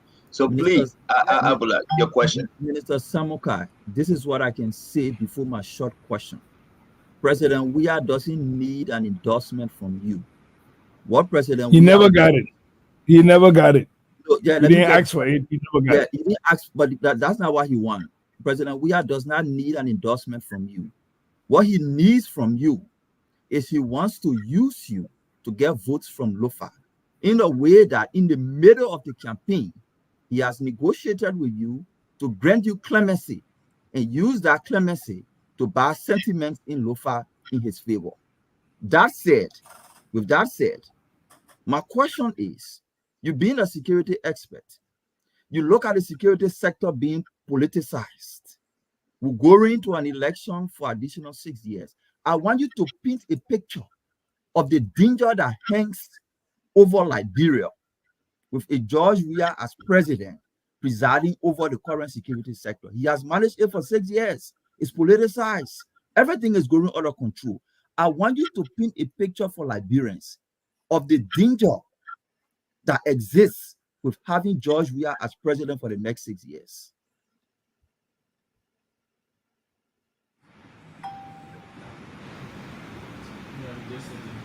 All right. So, I have many friends, including many of you on the show, who are very frank and open to me about my action. People who call me up, people who text me, people who had very strong statements to say. And these individuals, many of whom are very close to me, express their concerns. And I respect those concerns and I accepted the conditions that they lay out. And that is the reason why I'm on the air here today. Because that was what my colleagues wanted to hear from me, knowing who I am. With regards to the danger, as you talk about, I cannot express an opinion just subjectively without an objective analysis of the environment in which we find ourselves. There are issues around which we can be concerned from the national security perspective. An individual being in power is not necessarily the conditions of harm. It's subjective until something happens. When nothing's happening in the trend in which it is taking, then we make an objective evaluation on the potential of what the future will hold. For me to sit there and tell you there's a danger, I have to be able to be very, very professional in establishing what could make it a danger and what do that define to be a danger. If there's the issue of lack of conclusiveness of criminal cases, yes, that is a context that is ongoing. We can talk about that. people who have died, who cases have not been concluded. So one has to see that. If it is a danger about regional threats, then we have to look at within that context. After externally, what is happening externally that will give us the use of the word danger. If it is locally in country in which terrorism is happening, where acts of violence are so random, people get killed, people get destroyed, property happening, yes, then we can talk about an individual being responsible for such a danger. But for me to simply state that because he's in office, there will be danger in the future, that will be unprofessional on my part. Are there security concerns? Yes, there are security concerns. When people's rights are being violated, yes, there are security concerns. When people have been ordered arrested for no reason by politicians and the police go running and chasing those individuals, yes, those are security concerns. When they are chasing supporters of political opponents, yes, those are security concerns. But a broader state danger, that's elevating a level of concern within the community, because it is that context that one has to be careful to respond as a person within the security sector. Thank I you. recognize the concern about security incidences that are unresolved. I recognize the concern that there are things that we need to do better on in terms of investigation and reporting, but I cannot just classify it as danger. Thank you. And over 2,000 Liberians are asking, since you're just from Lofa, tell us how it looks in Lofa for us right now, given the performance in the first round. Over 10,000 questions they say you're asking. Say he from there, how we looking there now? We looking good or we looking bad? How we looking? In fact, that was the reason. That was the very reason I was in Lofa. That was the very reason I was in Lofa. I traveled the towns and the villages. And the people know me up there. I don't sleep in the city. I don't worry about where I sleep. I go out there in the towns and villages. For example, go in the mountains of Tubugizu and come down to Laulazu, for an example. I've gone to places where I have to cross on raft, or somewhere I have to go to the Monkey Bridge. I've gone to places deep in the forest, and I've seen the concerns of the people of Lofa. In fact, the first place I start from is normally my traditional leaders. From the Salaya district, there's also district. We got all the Zobushes. We go in there to find out what is happening in the city, what is happening in the town, what are the concerns that people have, what is in Vonjima, what is in Lofa, Foya. All of these places have. So we're looking good in terms of the numbers? Are we looking good in terms of the numbers? I can tell you, yes, there was an issue that needed to be addressed. I don't want to say them publicly because we have to continue to have the advantage. But yes, there were challenges that see Daula laughing. There were challenges that we recognized very quickly on and I think those challenges have been addressed as quickly as we can. Thank God the party the Unity Party is proceeding in that direction, trying to rectify, correct those areas, those loopholes that are there that we recognize. Definitely, even the issue of rumors of ballot boxes that are being sent to Lofa, yes, the people are now more conscious, and I can tell you, if they grab anybody, if they grab anybody attempting to do anything, my understanding is not going to be. It will not be good for that person. He will have to go. We want to say thank you. I'm sorry. I know we're going to have you again whenever you're available. Again, I cannot do this because Auntie Mama will destroy me. Auntie Mama, please, please, please. What I place me where Brandon Samukai say you can't go. Auntie Mama, go ahead real quick now. Ask that question, please, Mama. Okay. Oh, you want to ask me a question? Yes. Okay. Yes, ma'am. First of all, I'd like to say something. In a public manner, I've known Mr. Samukai for many, many years. Can you give her a little volume, please, Dama? I've known. Can you hear me now? Yes, you're good. You can hear me now? Yes, you're good, man. Okay. I've known Brandon Samukai, Mr. Samukai, for many, many, many years.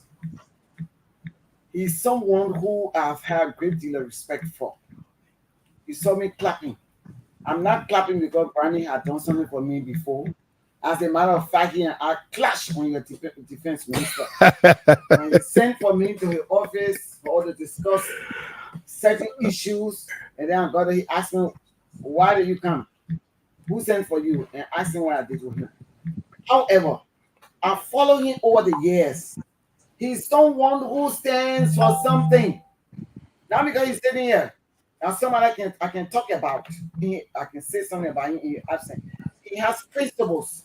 And if Brandon did something wrong, you say, yes, I did it. He will own up to what he did. And I'm very proud of him tonight that he owned up to what he did. Because myself, when I saw it yesterday, I trembled. I saw on the internet, I was like, what? What is he doing there? What is he doing here? I was really, really, really upset. Then I caught myself again. I said, it must be something pertaining to his case. However, Brownie. Yes, ma'am. Did you know the implication of what you did yesterday? Gravity of what you did yesterday? Because honestly, in my own mind, I didn't think that was the right time for you to have gone over there. That's my question.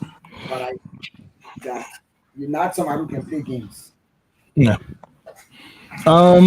Let me first of all thank you.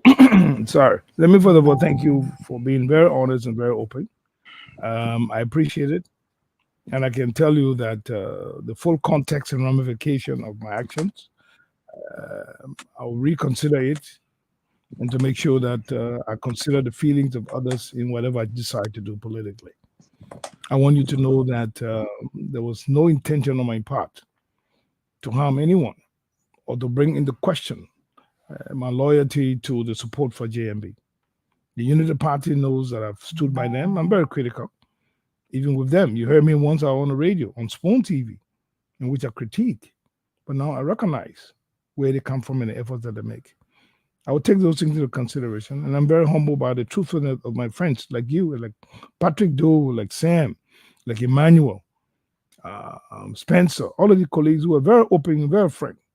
And it came out to me and told me the truth. I didn't get angry. I accepted it. My lawyers, some friends that are the senators, they came this morning, for an example. This morning, I was chewed for about an hour and a half. I just kept quiet because I respect them.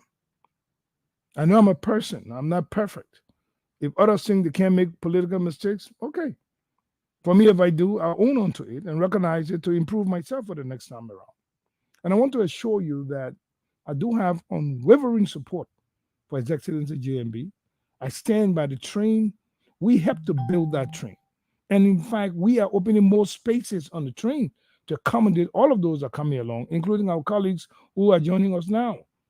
And I see my professional colleagues. It just made me so happy. I see Dr. McIntosh. I see Amara Konneh. I see all these guys who work together. So they're like, we're getting back together to get this job done. To get this job done. Yes, the egg is broken.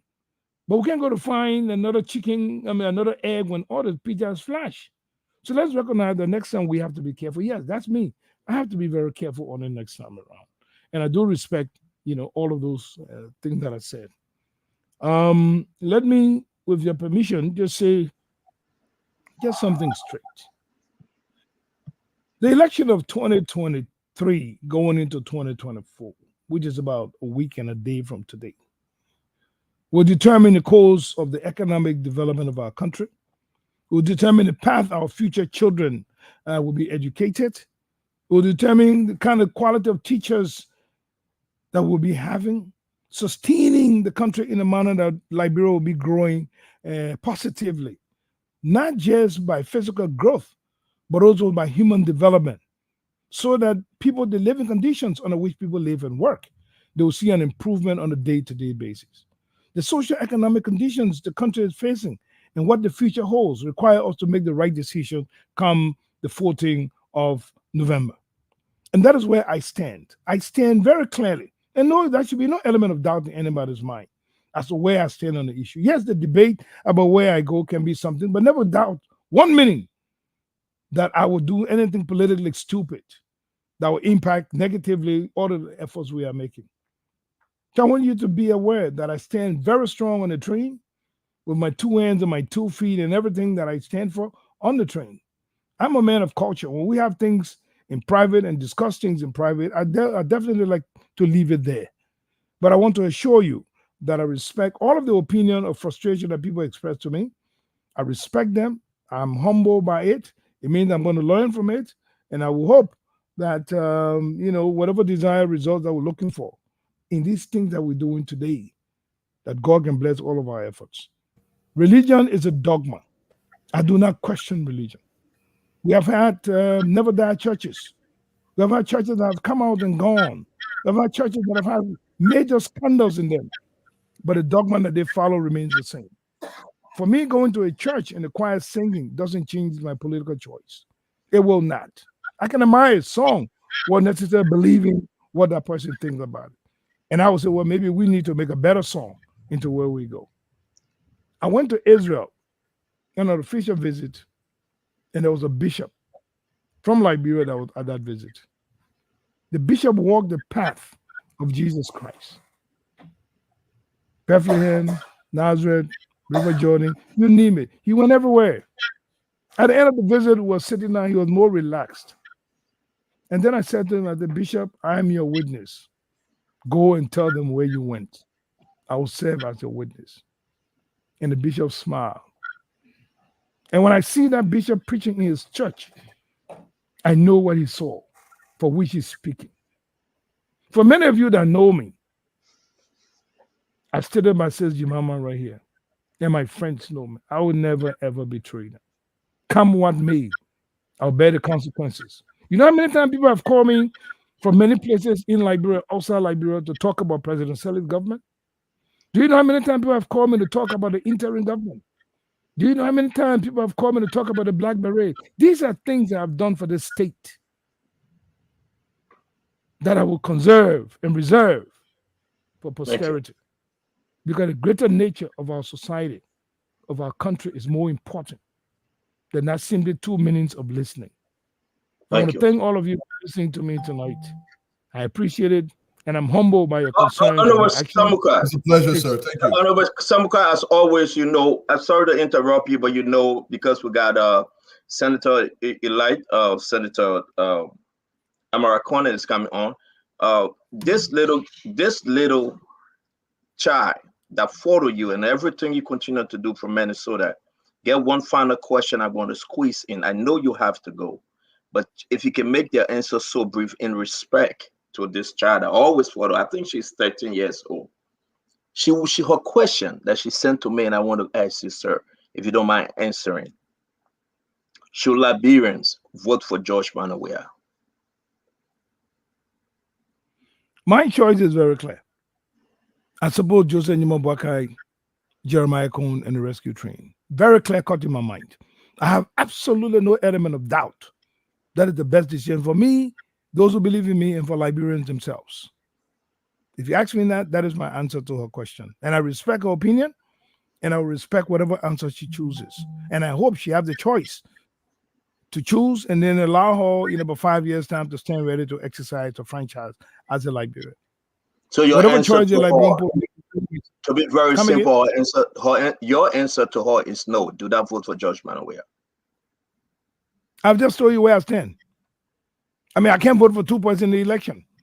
I tell you, I stay 100%, 110%. We're not talking about Honorable Samukai. We did a question to her for many Liberians. If you are guiding them, should they vote for George Manawea? Can you give us a yes or no? All right, what is the question again? Should Liberians, listen to you right now, vote for George Manawea, sir? Liberians should vote for Joseph Nyimobwakai and the rescue train.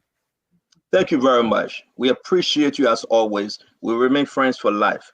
Thank you very much, sir. Have a good evening. And may God bless your efforts. Thank you. And help you through your challenges. Thank you very much. I appreciate it. Thanks. All right. Thank you very much. Yeah, that's the voice of the former defense minister. He served as 12 years serving as defense minister. A wonderful program. Folks, don't you go anywhere. We're bringing in the Honorable Amara Konneh, first time in the Spoon studio. We're going to listen to him asking question, and we're going to talk about what happened, the allegation that a child, or maybe if I'm going to address that, died in the Benda Ure pool. I don't know about this story, but Fagon will help us. Somebody died. A young girl died in the pool. And that's not the first incident. And that's not the first incident. You want to hear the story? Her family is coming on. They will be speaking. They are coming on. And trust me, it doesn't look good. The reason why I begged Fadiga not to talk, because they were going to be firing and crying. Because Fadiga went off today when he saw that picture of Dualu. But what you make about Fadiga, what you make about Minister Samukai answer what Amara is setting up. Fadiga, what you make about Minister Amara? Well, he sounded sincere. That one of the things that I noticed. I think it was a big mistake. We all make mistake. The fact that he was very quick to own up to it, I think I admire that. But we cannot afford to make mistake. Right now, it's not about policy, it's not about anything right now. It's about the CDC is all about propaganda. They have nothing to run on for the last 6 years. They have done nothing in the country. Right now, it's just deception, mass deception. They want to be, look, it's all about the optics. The president can now win at the polling places. So what they're going to do is to present this facade as if to say they are winning. Look, we need our people to turn out, or we know we won the first round. Whatever happened, we've decided not to dwell on it, but we need to make sure that our people turn out. And images that they can be discouraging, especially for local candidates that were looking to win at least 90%. I don't think we played too much in Lofa the first round. We need Lofa. It's a matter of must that we win Lofa.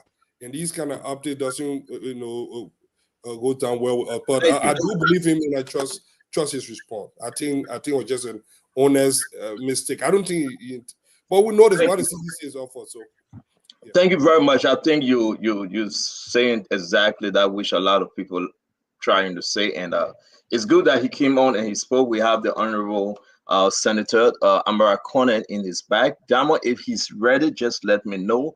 We will be bringing him on as per an introduction. We cannot read everything.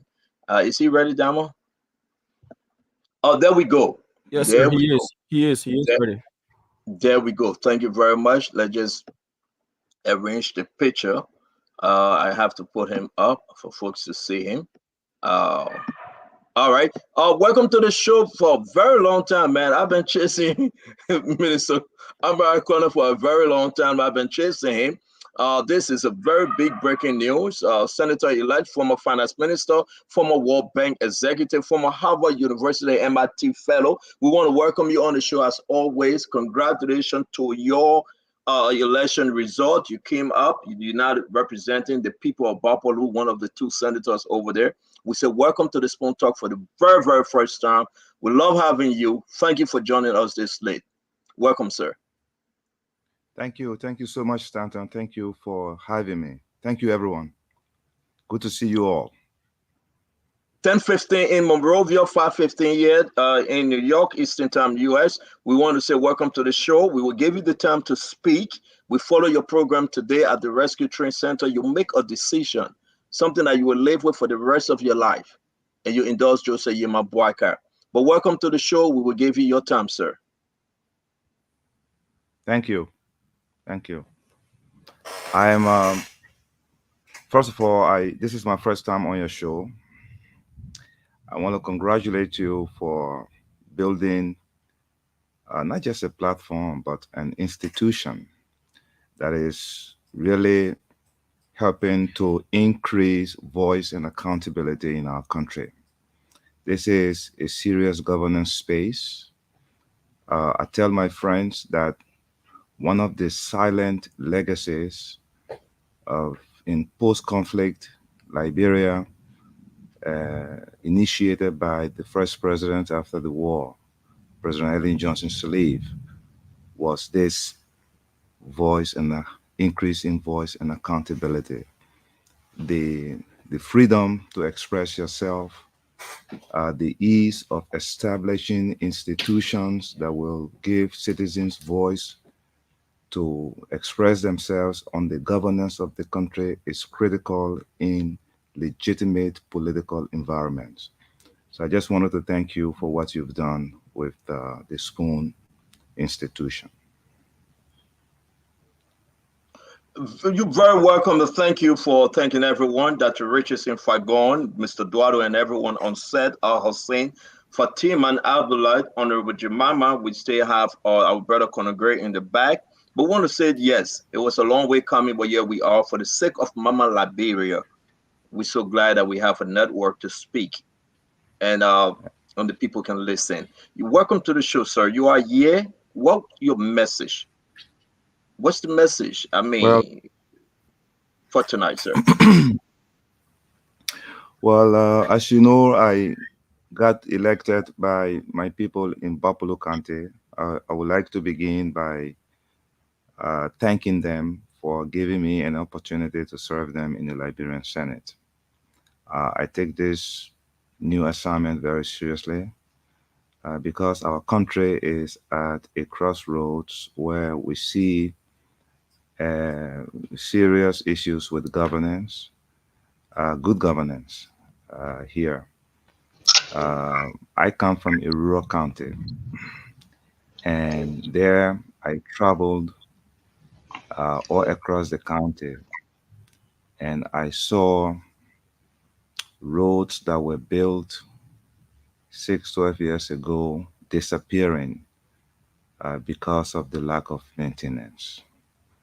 I saw schools that have been abandoned for years, leaving our children to be farmers and diamond and gold boys.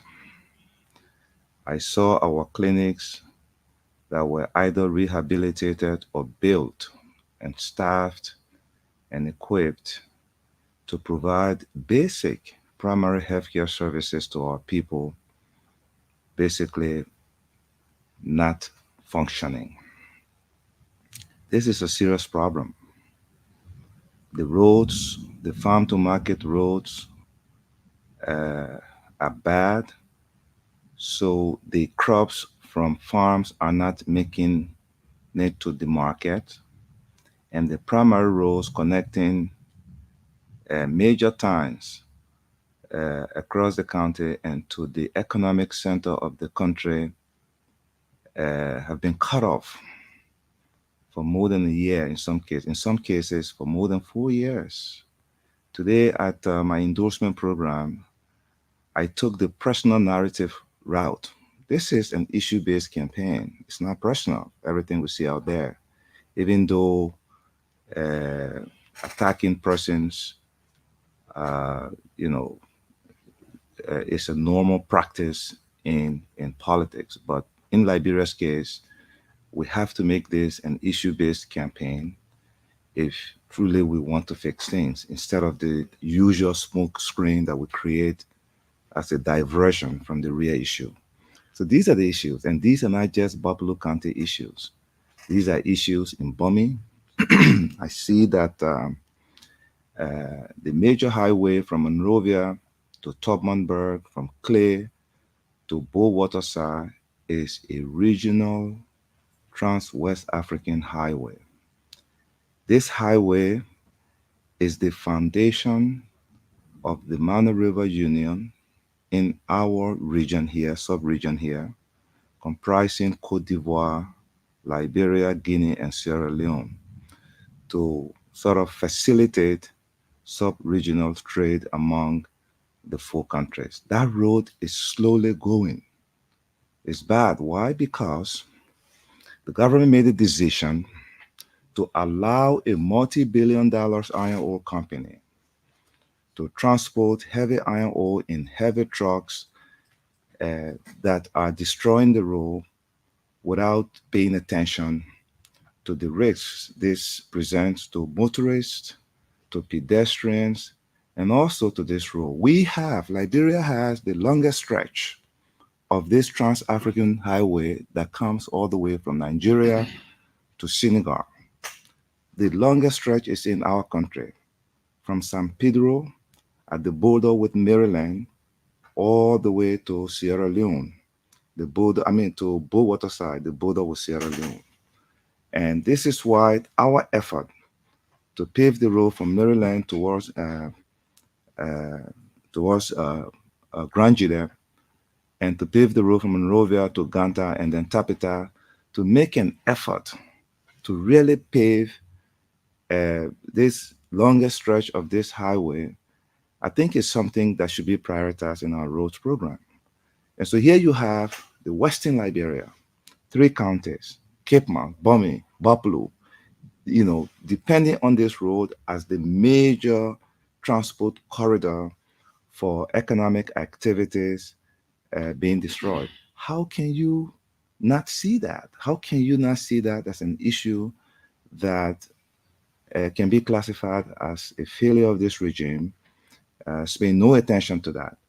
Then you pay, you go back to agriculture, and then you see that the incentive for people to go to the soil to increase agriculture productivity is not there, because the inputs, the inputs that they need to increase their production, to increase yields, the support is not there. And then finally, when they struggle to make their farms and make their harvests, they cannot get the crops to market. In the end, the crops perish, and then this incentivizes them to grow food in the future. As a result, we've become an import sort of intensive economy where everything we consume is imported from outside of the country, which puts a lot of pressure on the exchange rate, because you would need the US dollars to bring those consumables from out of the country. And then it creates this cycle of volatility in our economy. So this is the issue.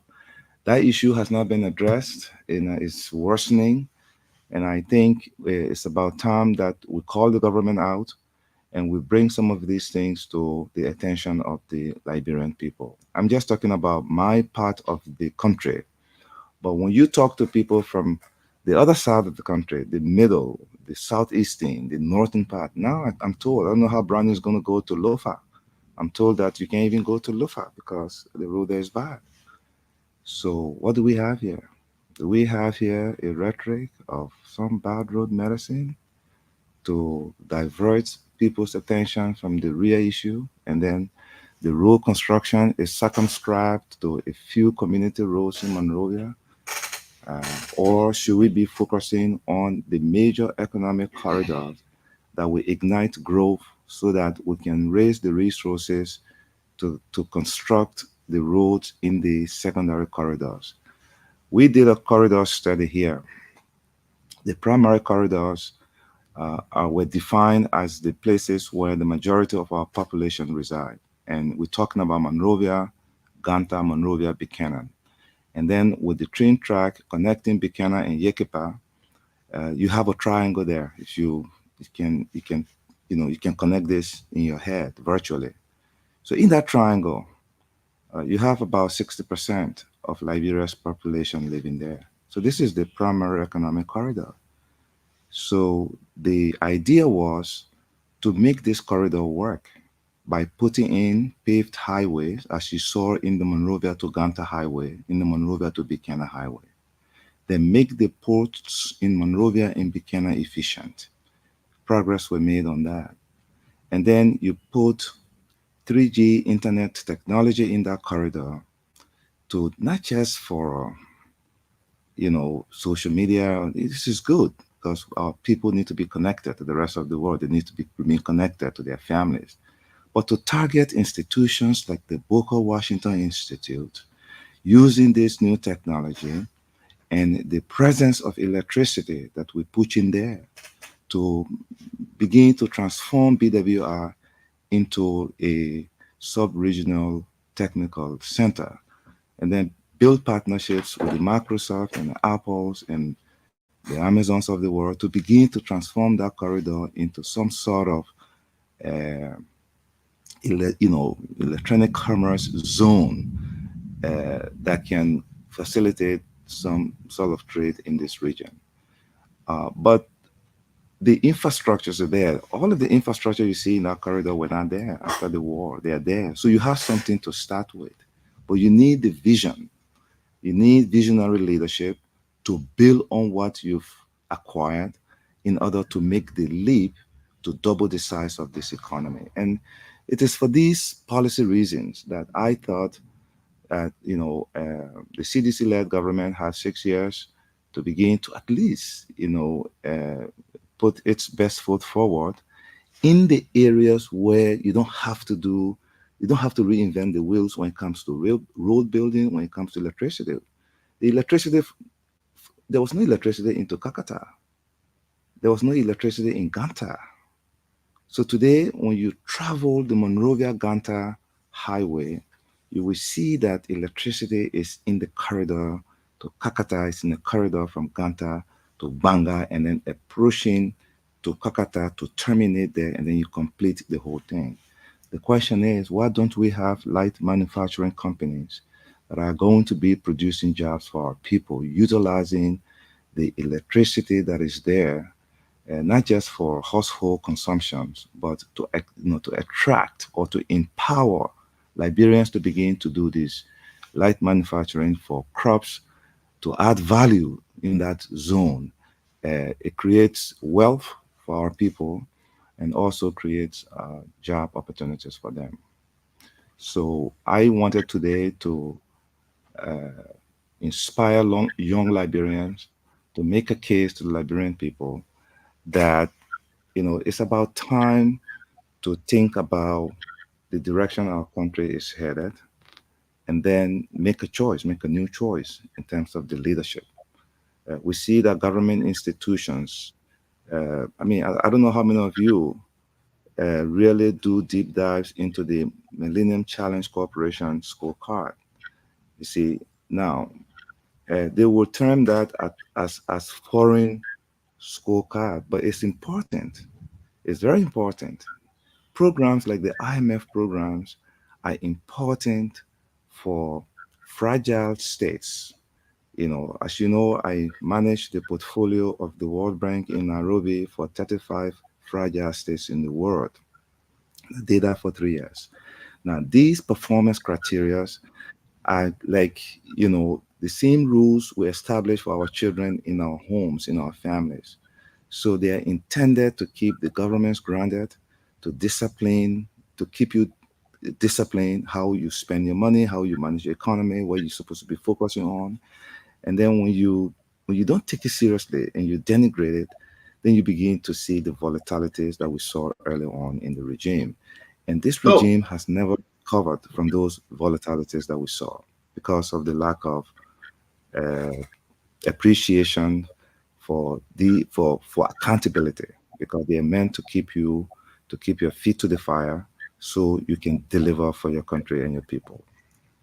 Thank you very much, the Honorable Amara Konneh. I want to say thank you very much again for coming, allow us to ask our question. A lot of stuff is happening in the country, sir. A lot. Especially we got about 9 days to go now to this election. You won. I mean, you say, you know what, I'm going to support Jose Yiman Boyka, Jeremiah Kontike. You came out today, you endorsed them. My question off the back, the first question from me, did President Weah ask for your support? Did he ask? And why you didn't support President Weah? Well, I think most Liberians know that I did not support Vice President Joseph Boakai in 2017. I supported President Weah.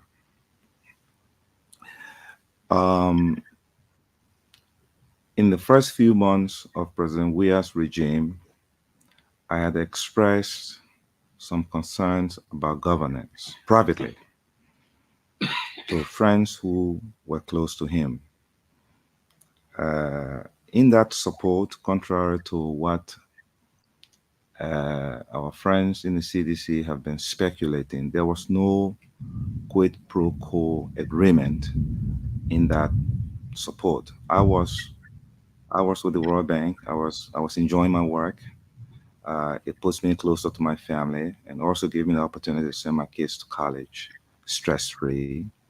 So for me, that was a great opportunity to be there for my children after being away for a long time trying to rebuild our country. And so I was not expecting anything. But then the issue of filling his seat in Montserrat came up. And when I was asked about it, I said, well, this might be a good way to help him with my experience and the few contacts I have in the Senate.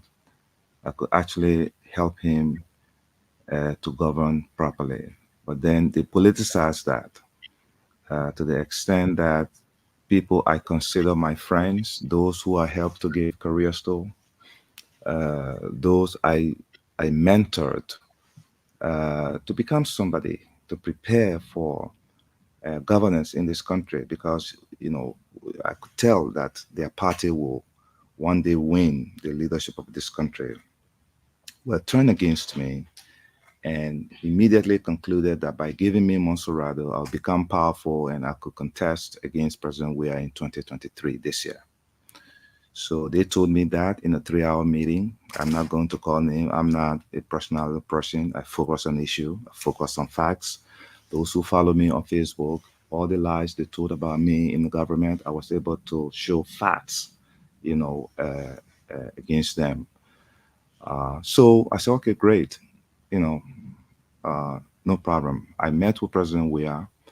President Weah said, look, you and I have a good relationship. I'd love to have you, but right now, with the tension in my party, it will not be advisable for me to support your bid after he made a commitment. So I said, Mr. President, I don't want to be a distraction for you. Then he encouraged me to come in 2020. At the time, the late Geraldine Doe Sharif was the senator, and she had not supported him. And, the idea was they would support me against her. That was in April of 2018. After that meeting, President Weah and myself did not talk again until I think 5 or 6 days ago, after I won in Bablu. The CDC fought me in Bablu vigorously. 2 candidates against me, one a party candidate, and the other a personal friend of the finance minister. A lot of resources went into there. But again, we ran an issue-based campaign, and the message resonated with our people. And I'm happy that they've given me this opportunity, and I intend to be a strong voice for good governance in the Senate, so that we can begin to correct some of the governance mishaps that we've observed here. So we met and we reconciled because he and I were very close. But then the typical Liberian politics, trading gossip, and whatnot. And I'll be very open. This is a very, very nasty place. So they are putting all these statues up for the president, Clara Town. They are conferring all these honorary degrees on him. And his supporters are trying to say, sort of triple honorary doctor degrees. And I said to some friends, look, you guys are close to him. I don't think he should encourage supporters to begin his administration like this. Why? Because the country chose him over the real PhDs who had competed for this job in the past and during the elections with him. We recall that when President Doe took over, when he overthrew Talbot and he went to, I believe, South Korea or somewhere, Taiwan or somewhere, they conferred this degree on him. And then I said, you go around the country, you see the statue of President Tubman, who ruled the country for 27 years. You don't want the country to remember you for this. I would suggest that you go to Nikutan, you go to Claratown, you go to the slum communities that actually voted for you because they see themselves through you. Get their smartest sons and daughters and send them abroad to school, something that we did for beta boss sellers, children here. I did that and I have no regret for it because most of them are back in Liberia and are productive citizens in the private sector and in government. They went to him and twisted that and say, Amara said, you are a dictator. And our relationship went downhill from there and we never spoke for about 4 years. So when I came back, I attempted to reach him when I was coming back last year. As a statesman, I cannot come to my country without paying my respect to the president. So I attempted through his office to secure an appointment with him, but it was not granted. But I just wanted to let him know that I'm back to help in whatever capacity. I was availing myself to him. At the risk of sounding cocky on this show, I am not just an ordinary Liberian. I have experience. I have knowledge of statecraft. I have multilateral experience. And I thought that as I sat in the World Bank conference room, as the head of the global office for fragile state, Liberia was in my portfolio. The first country operation for Liberia under President Weah was approved by me. All right. And then when I moved to Washington, as senior advisor to the vice president for Africa, in these discussions, you really don't say much about your country. Those who work with the World Bank, you know that country citizens really have some sort of restrictions as to how much you can say about your country. But I saw these numbers, etc. It's hard for me. I work hard in this country. We were not perfect. We didn't do everything perfectly, but I think we contributed our latent capacity to reconstructing a country and putting it on an upward trajectory. When you begin to see it go downward, you go home, you begin to wonder whether you made the right decision to walk away, or maybe you should go back and join forces with progressive people to try to save the country. And that is why I made a decision after my second tour with the World Bank second tour. I had the option to go to Guyana as country manager, but I thought about this very critically and I said I needed to go home. So I took a 1-year sabbatical and I just wanted to go to MIT and challenge myself, teach, and also be in the Sloan Fellow program, same program that Kofi Annan was in, Benjamin Netanyahu, and all these guys, Fiona of Dell, who was a presidential candidate in America, to build a network of friends that can be utilized in Liberia in the future. And after that, I came home. I came home to help, but my president did not see value in that. So I went to Baplu and started my fight. They fought me there. The Unity Party did not put any candidate against me. And I was able to build a coalition of different party members to support my agenda in Baplu country. So from a political standpoint, it only makes sense in the spirit of quid pro quo to support Vice President Joseph Boakai. And that's what I did today. Because he Thank you very much, the Honorable Amara Konneh. Thank you. I would just pause on my question because we have many.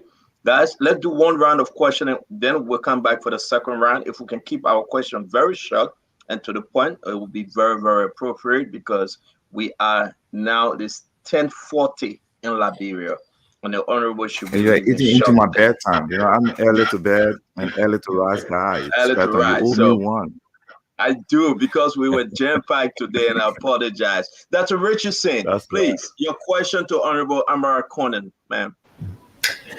Mr. Konneh, social media has it that you visited JNB at one point, and he discussed about 17 grudges with you about Ellen Johnson Sirleaf. Is that true? Well, this is 2017, and I want to look forward. I have a big task. He's appointed me to coordinate the campaign, and so I want to focus on winning. I see a clear path to victory. We did the analysis, a deep dive into the numbers, and I think he's going to win. But we need to focus on winning. These 17 cons I wrote about, these are issues that anybody who was closely familiar with the noise around the 2017 election in the UP, all the intrigues behind the scene will tell you that between President Sirleaf and Vice President Boakai, there were all these issues. Yes, he has some issues. They were genuine issues. And we, the people working for them tried on many occasions to resolve them, but there were other stakeholders who were not interested in seeing, peace prevail.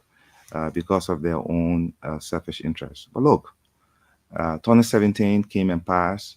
The country overwhelmingly elected a new president who had the opportunity to actually build on what they inherited, whether it is in the energy sector, in the transport sector, in the education and healthcare sectors.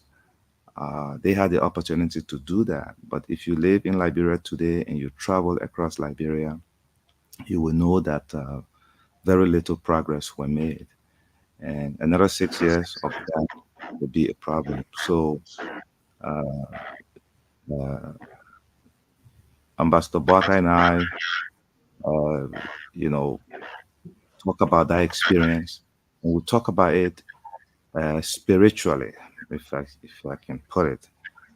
He said, "Look, God didn't agree for me to be president in 2017, and for me, that as a Muslim, we believe in predestination, and that's how he and I were able to accept that we had made mistakes in 2017, and that we should look forward to a better Liberia. And here we are. I want to focus on that." Thank you very much. Again, guys, if you cannot ask all of your questions tonight, we would beg the Honorable. I would squeeze him, I would bring him back, and we'll have a long conversation. But please, let's just keep the question to one, just to give our fellow panelists a chance. The Honorable Anjimama Wodokori. Yes, I want to welcome you again and congratulations, Mr. Konneh. I'd like to ask you this question. What would be your first bill that you would pass when you enter? Oh, you're a senator, right? Mm-hmm. So you cannot pass bill. No, go ahead. That you want to see, that you want to pass in the interest of Liberians, that you know that Liberians are yearning for. And how do you manage to carry the rate back to 80? Because when you were at finance, the rate was 80. And now the rate in Liberia today is 188 to 190, which has crippled the economy and got our people suffering. And they have to buy the things for so much high prices when they go. They have to buy US and then what have you. So it's a serious issue in the country right now. How do you manage to keep it at 80? And can you be a part to carry it back to 80? And what will be the first bill that you pass in the House of Senate? Or Thank you. Thank you very much, my sister. It's good to see you. Always a pleasure to see you. Very straightforward woman. I love her to death. Just so you guys know, we know each other. So a good person to have on the team. Well, to answer your question, I am concerned about our healthcare system across the country. Our hospitals reject dying patients because they don't have money. We cannot allow that to happen in our country. We need to address that. Do I have the solution now? No, but I intend to build a progressive caucus, in the Senate and extend that to like-minded people in the lower house where we can think about this to see how we can address this. I saw a pregnant woman at a hospital in Babalu, by the fence. They would not take her in while she was in labor because she didn't have 11,000 Liberian dollars, which is the equivalent of about $60 there. So immediately we paid for it. The baby delivered. The baby was a girl, and they named the baby after my wife. So you go to Tubmanburg, similar situation. We became an ambulance during our campaign, moving sick people to nearby hospital, particularly where they have beds. But in the rural areas, like I said today, the delivery of healthcare system is absent. The clinics don't have any medicines, In most cases, there are no health, workers there. And then when you find one, you ask them, they'll say, oh, they are volunteers. We have no idea what sort of training they have that qualifies them to be in the clinics, to try to advise people about what kind of medicine to take in the event they have malaria, they have headaches, etc. And people just die. So I want to, partner on that to see if we can do something about healthcare delivery system that will at least get sick people into the doors, and then they can get treated, even in the absence of a proper healthcare system. When you go into the hospital, you get the hope that you're going to get well. To me, psychologically, that's better. And then the next step would be to make sure that the equipment and the medicines are there to help you. That's one. Two, we have a new hospital in Boblu. It's called the Emirates Hospital, built by this regime. I thank them for that. But it's a hospital that it's a 100-bedroom hospital. We've migrated from a 10-bedroom hospital. The county was never able to properly manage that 10-bedroom hospital. So now you have a 100-bedroom hospital. We need to make that a regional referral hospital legally, so that citizens from Cape Mount, Bomi, and Papulu can be the go-to place for their healthcare needs. That way, the three counties will partner in the legislature during budget discussion to mobilize resources, working with other colleagues that have similar referral hospitals across the country, so that we can fund these centers to treat our people when they get sick. This is important.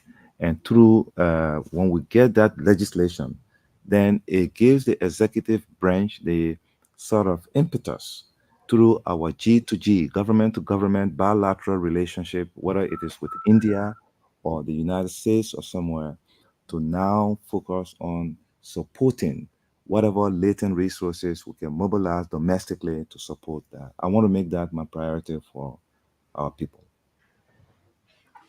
And then you're right, the issue of macroeconomic stability is very important for a shallow economy like Liberia. You have to know the economic cycle.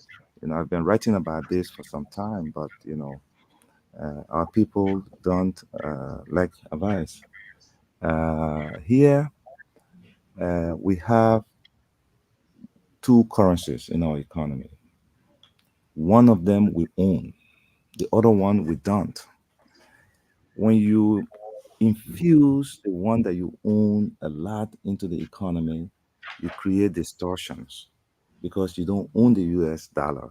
You earn it through taxes that are paid in US dollars, mostly by the multinational companies, Firestone and, ArcelorMittal. And how many of them are here? One of them left, Sam Darby. So this is how you get your US dollar primarily.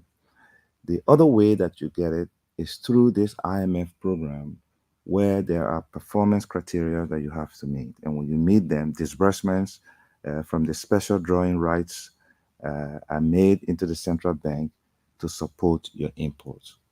All right. So depending on the circulation of the Liberian dollars into the economy, we can see the destruction there. And you will agree with me that new monies have been printed and they are in the economy. The problem started from day one of the regime.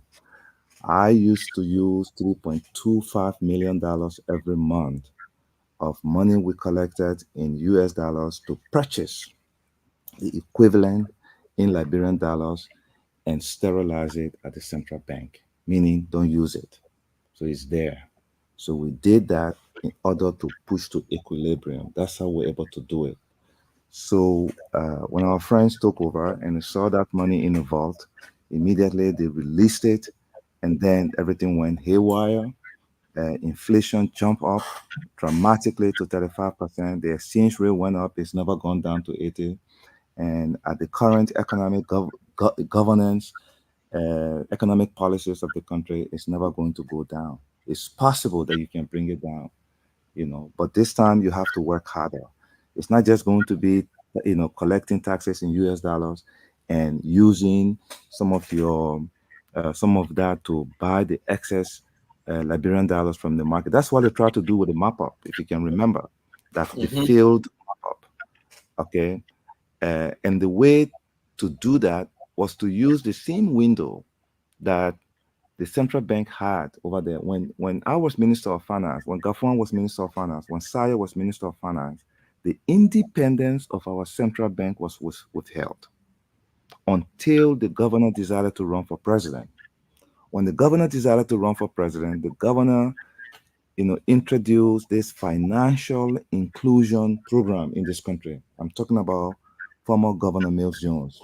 Most people call him the poverty doctor because he was giving money out to people, and then he was basically tabbing me, if I can use that, wartime word, to tie your two hands behind you so that you don't move. And the reason I say that, when you take 1 billion Liberian dollars one time, you go to Lofa County and you say, oh, we're giving loans to business women. It's a populist policy because of the poverty in our country. So people think by giving money to people in the name of loan solves the problem. But what that did to us was that the excess billions that he was putting across the country was pushing up the rate, which puts pressure on those who were at the bottom of the income ladder. So I had to move quickly every month to take some of that out of the market and put it back in his vault. That's how I did it. Thank you. It was tough. It was very stressful, but that's how I Thank you did it. very much. Again, thank you, Honorable Konneh. Let's bring in Abula Mame. Abula, your one question. Minister Konneh. Minister Konneh from Bapolu, my county. I think you people should give me a chance to give 2 questions at least because he's from my county. It's too low. Yeah. I can't hear Can him. you speak up? Okay. Mame, can you speak up? You're asking for 2 questions, you say? Yeah, I said because that's my senator, he's from my county, so I think I should have the opportunity to ask him more than 1 question just because of that. We will come back. Ask 1 question. Malu, We'll come agree? back to you. We'll come back to you. Let's just give everybody the chance. We'll come back. You will take us on. Yep. Minister Konneh, I want you to talk a little bit about this thing happening in our country and talk to your people. The government is deliberately breaking down institutions and empowering individuals across the country. In Bapolu County, for example, the county structure, county development funds are not being disbursed, but individuals are being empowered to implement projects. Public service institutions like the Moreover Transit Authority, National Transit Authority, healthcare delivery systems, most of these systems are broken down, but the government empower individuals like Thomas Fowler, like the representative from Bopolu, to implement programs that government institutions should be implementing.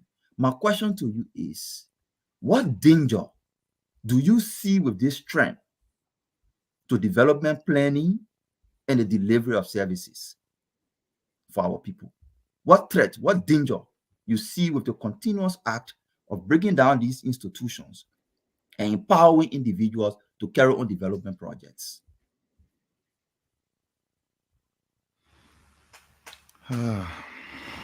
Good question, Ablad. That's my Bapulu brother. If you don't mind, I want to thank you publicly for the support to my campaign, the moral support. The entire family in Bapulu also the campaign. I was waiting to come to the US to thank you for that. Thank you. Look, there is reversal in the gains that we made in terms of institutions. And we know that institutions are major drivers of economic growth, particularly institutions that enforce the rule of law, the institutions for economic governance. That's why we created the PPCC,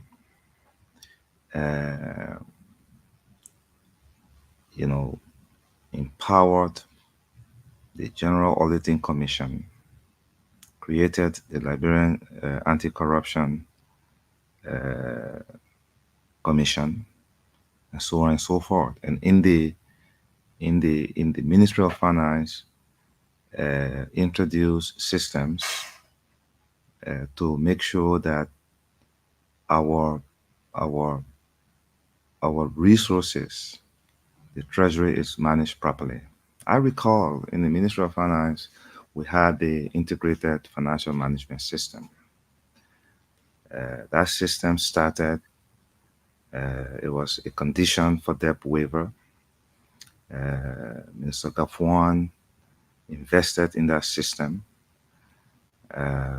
When I came in, having my first degree in systems, I wanted to make sure that that system was not just standalone in our ministry, that it was connected to the central bank, it was connected to the key institutions. I recall that former Auditor General John Molu, when he did the first audits, etc., these were some of the recommendations that we needed to connect the 6 big spending entities to IFMIS, because then you see there's accountability. You can get financial information at your fingertip.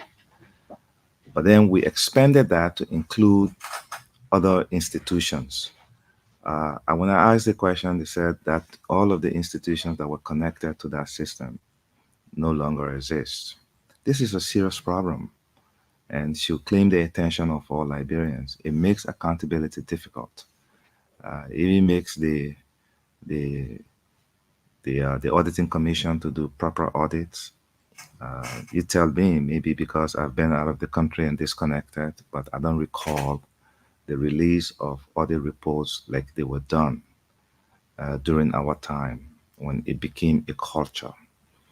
Never before in the history of Liberia, up to the time that John Molu became Auditor General, maybe it's in the archives, maybe somebody need to tell me, this never was an auditing report in the Republic of Liberia. It started post-war Liberia. And because that was not in our governance lingua, people, the opposition, the government that is in power now at the time, basically made it look like these audits were indictment of corruption in our regime. So today now, you don't even hear about them. This is a serious problem. In the legislature, for example, when I was minister, I visited that place many times. I was cited mainly because of some of the stands I took on disbursements, very hard stands, because we did the MTEF, the medium-term expenditure framework budget. The strategy we took in with the legislature was to do a 3-year rolling budget to lock the funding in for the hydro, for the highway to Ganta, and all of the stuff that we're able to do over a 3-year period. So to distort that, you had to be strong, but politically you also had to give carrots. You had to give some space. In the end, I almost went to jail for being strong on that. But you don't see that today. The same way the budget comes in from the executive branch, it goes back to them in the same format. No changes, no public hearing, and the country is mute.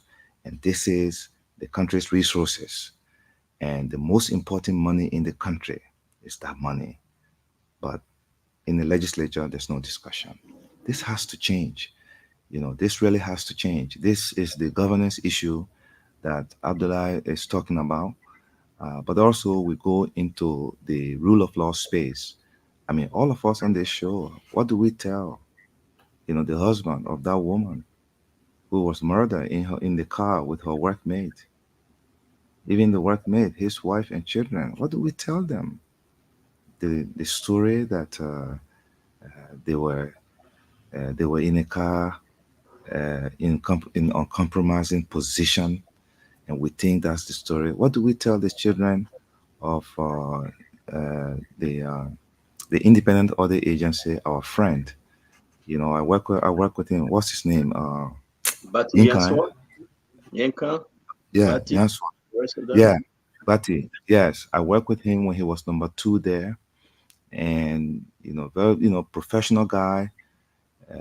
We empowered them to install independent auditors in the various ministries. Our objective was even to make the controller generals to move from under the ministers, because you will notice that ministers move controllers with them from ministry to ministry. When the cabinet gets reshuffled, they go to the president and say, "Oh, can I have my team?"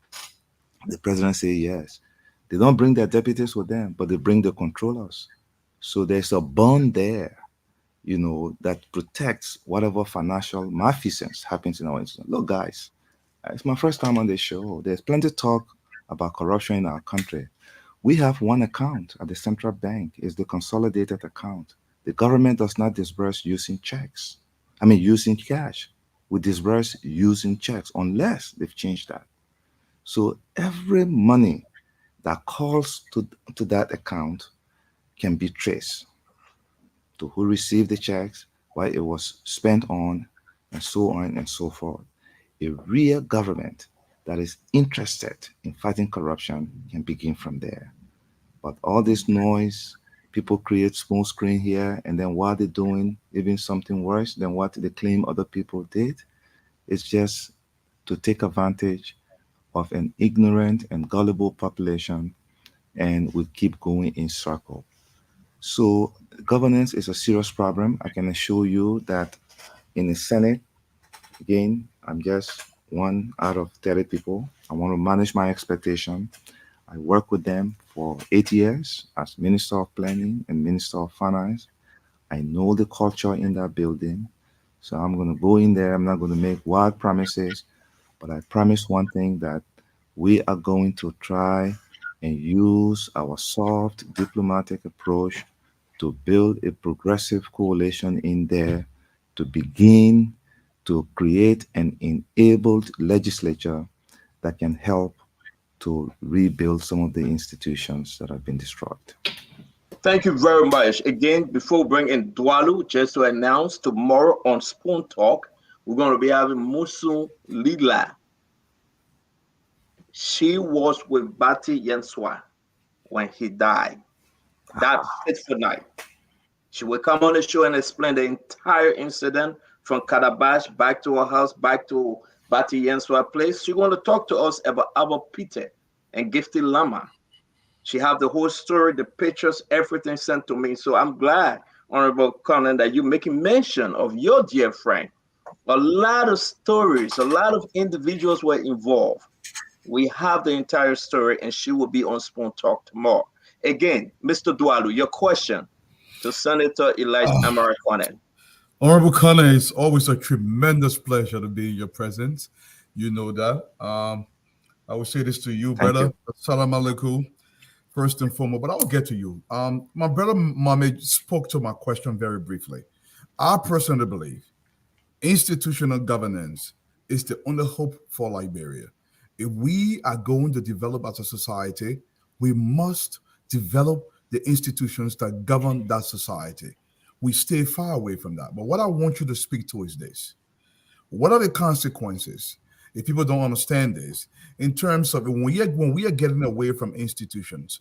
What are the social, political, and economic, especially the consequences that will befall Liberia if we don't put in responsible leadership who understands this? What are the consequences our society stand to face?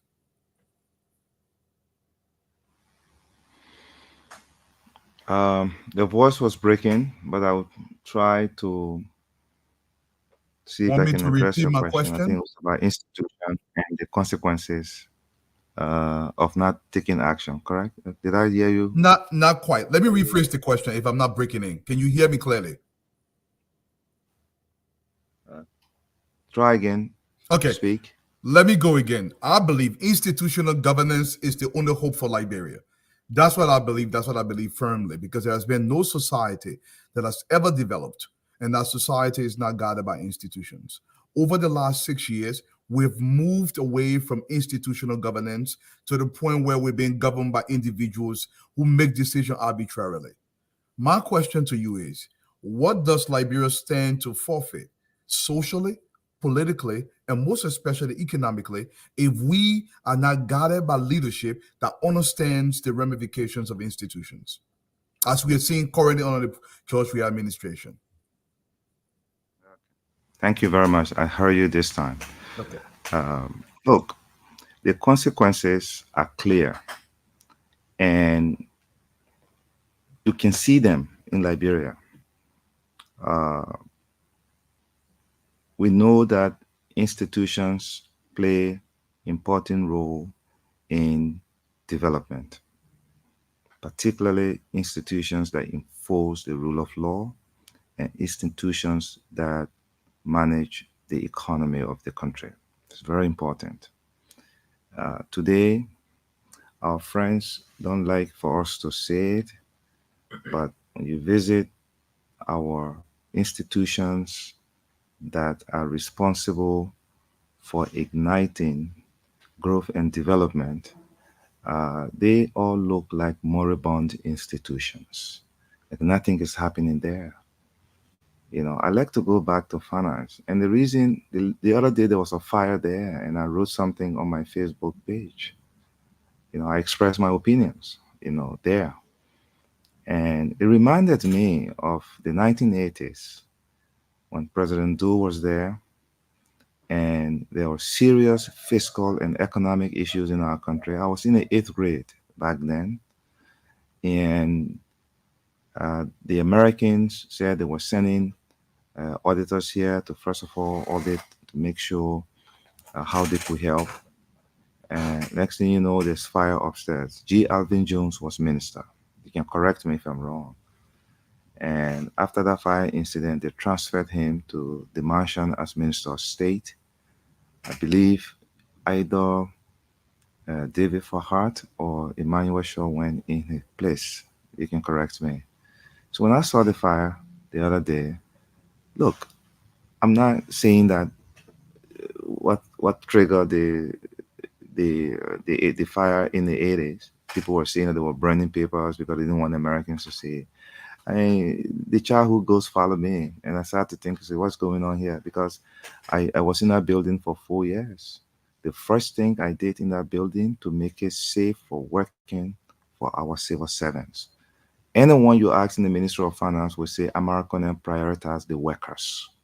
They are our valuable assets.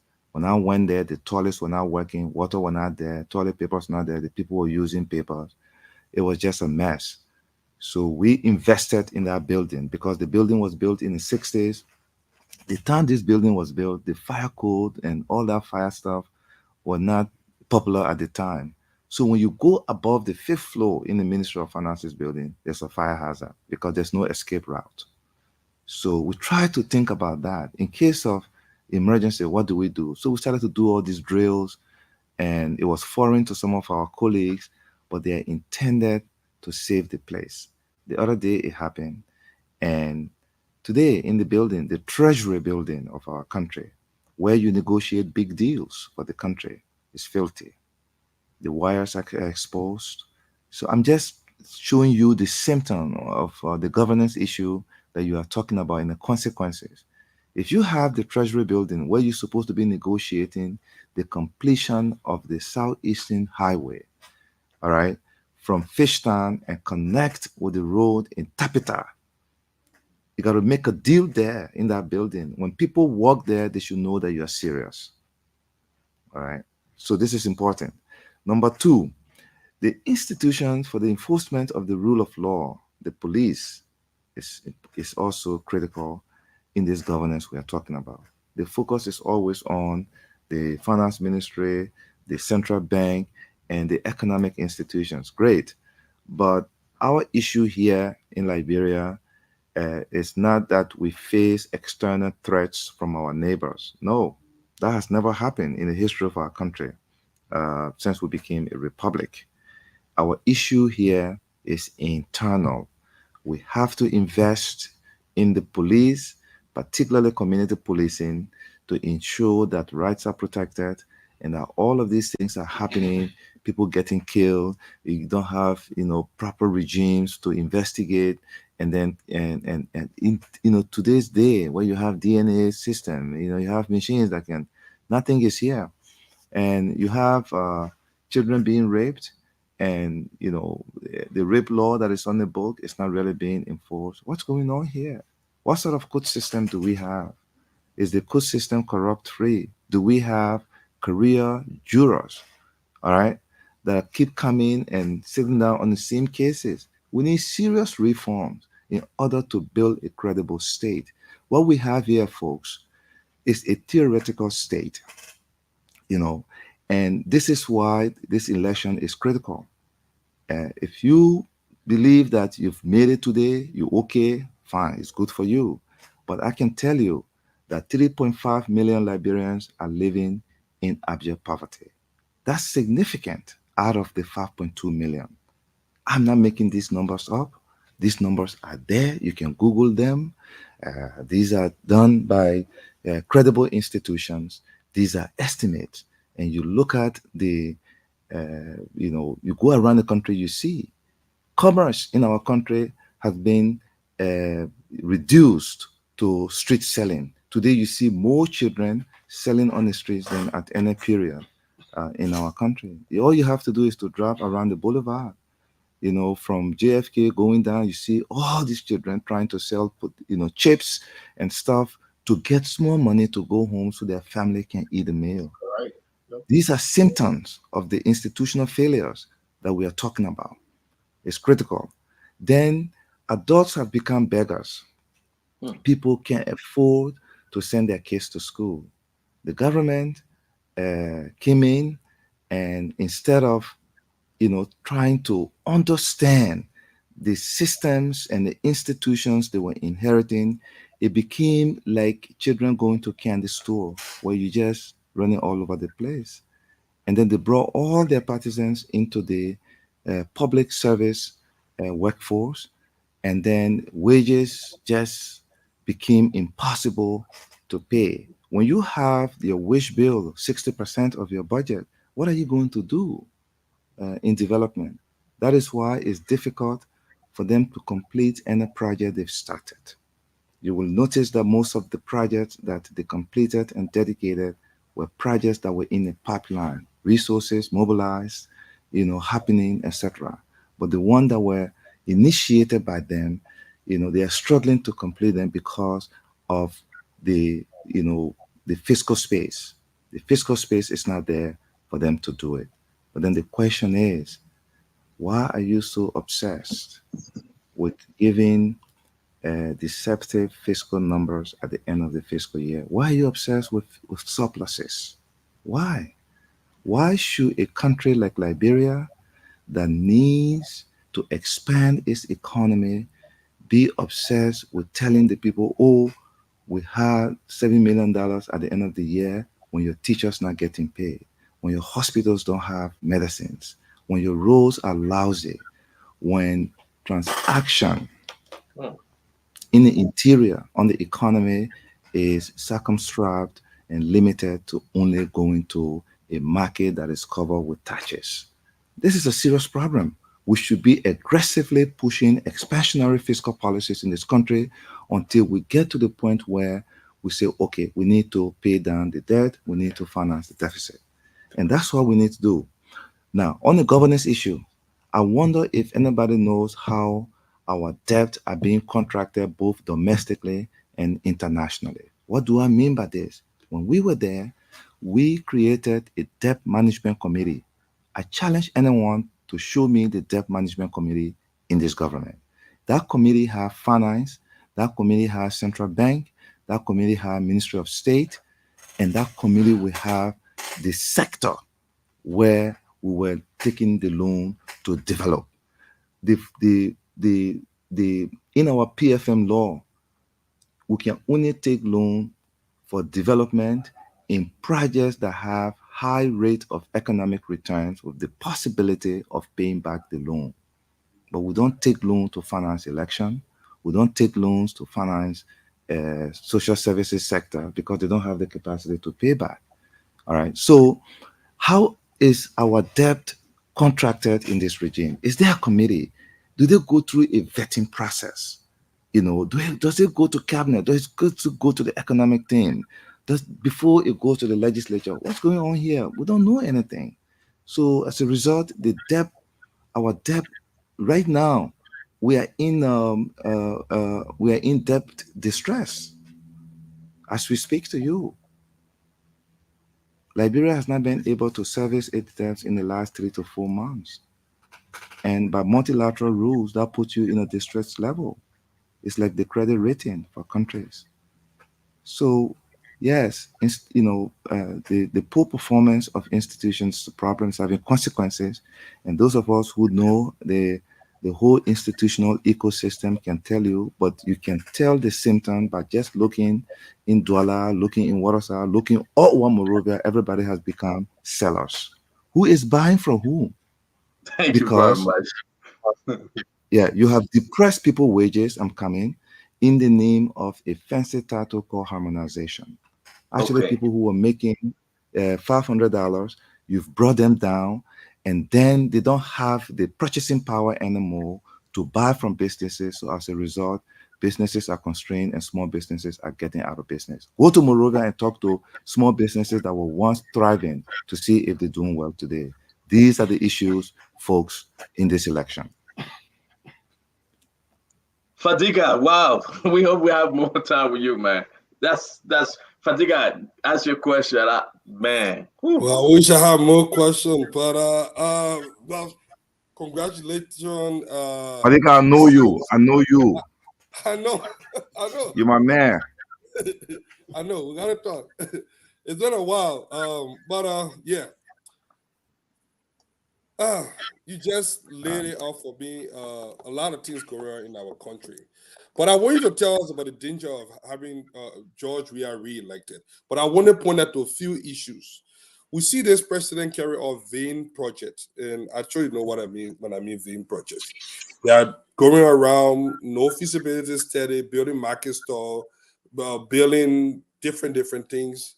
And one of the things that concern me the most is our domestic debt. Over 100 million from NASCO alone. My dad used to work for Firestone. He passed away. My stepmom still receive money from NASCO. I'm worried that those people that the little minimum money that they were getting, I think $25, $30. Sometimes you wait for 6 months before you get it. I'm worried that these people are going to lose their retirement benefit. This government won't be able to pay it. Besides that, our national debt has gone over to $1 billion. I think repercussion, even if they leave power, that we can go after them to get some of the money back. That one. The second one is walk us into the danger of allowing this to continue for the future of our country, for the next generation.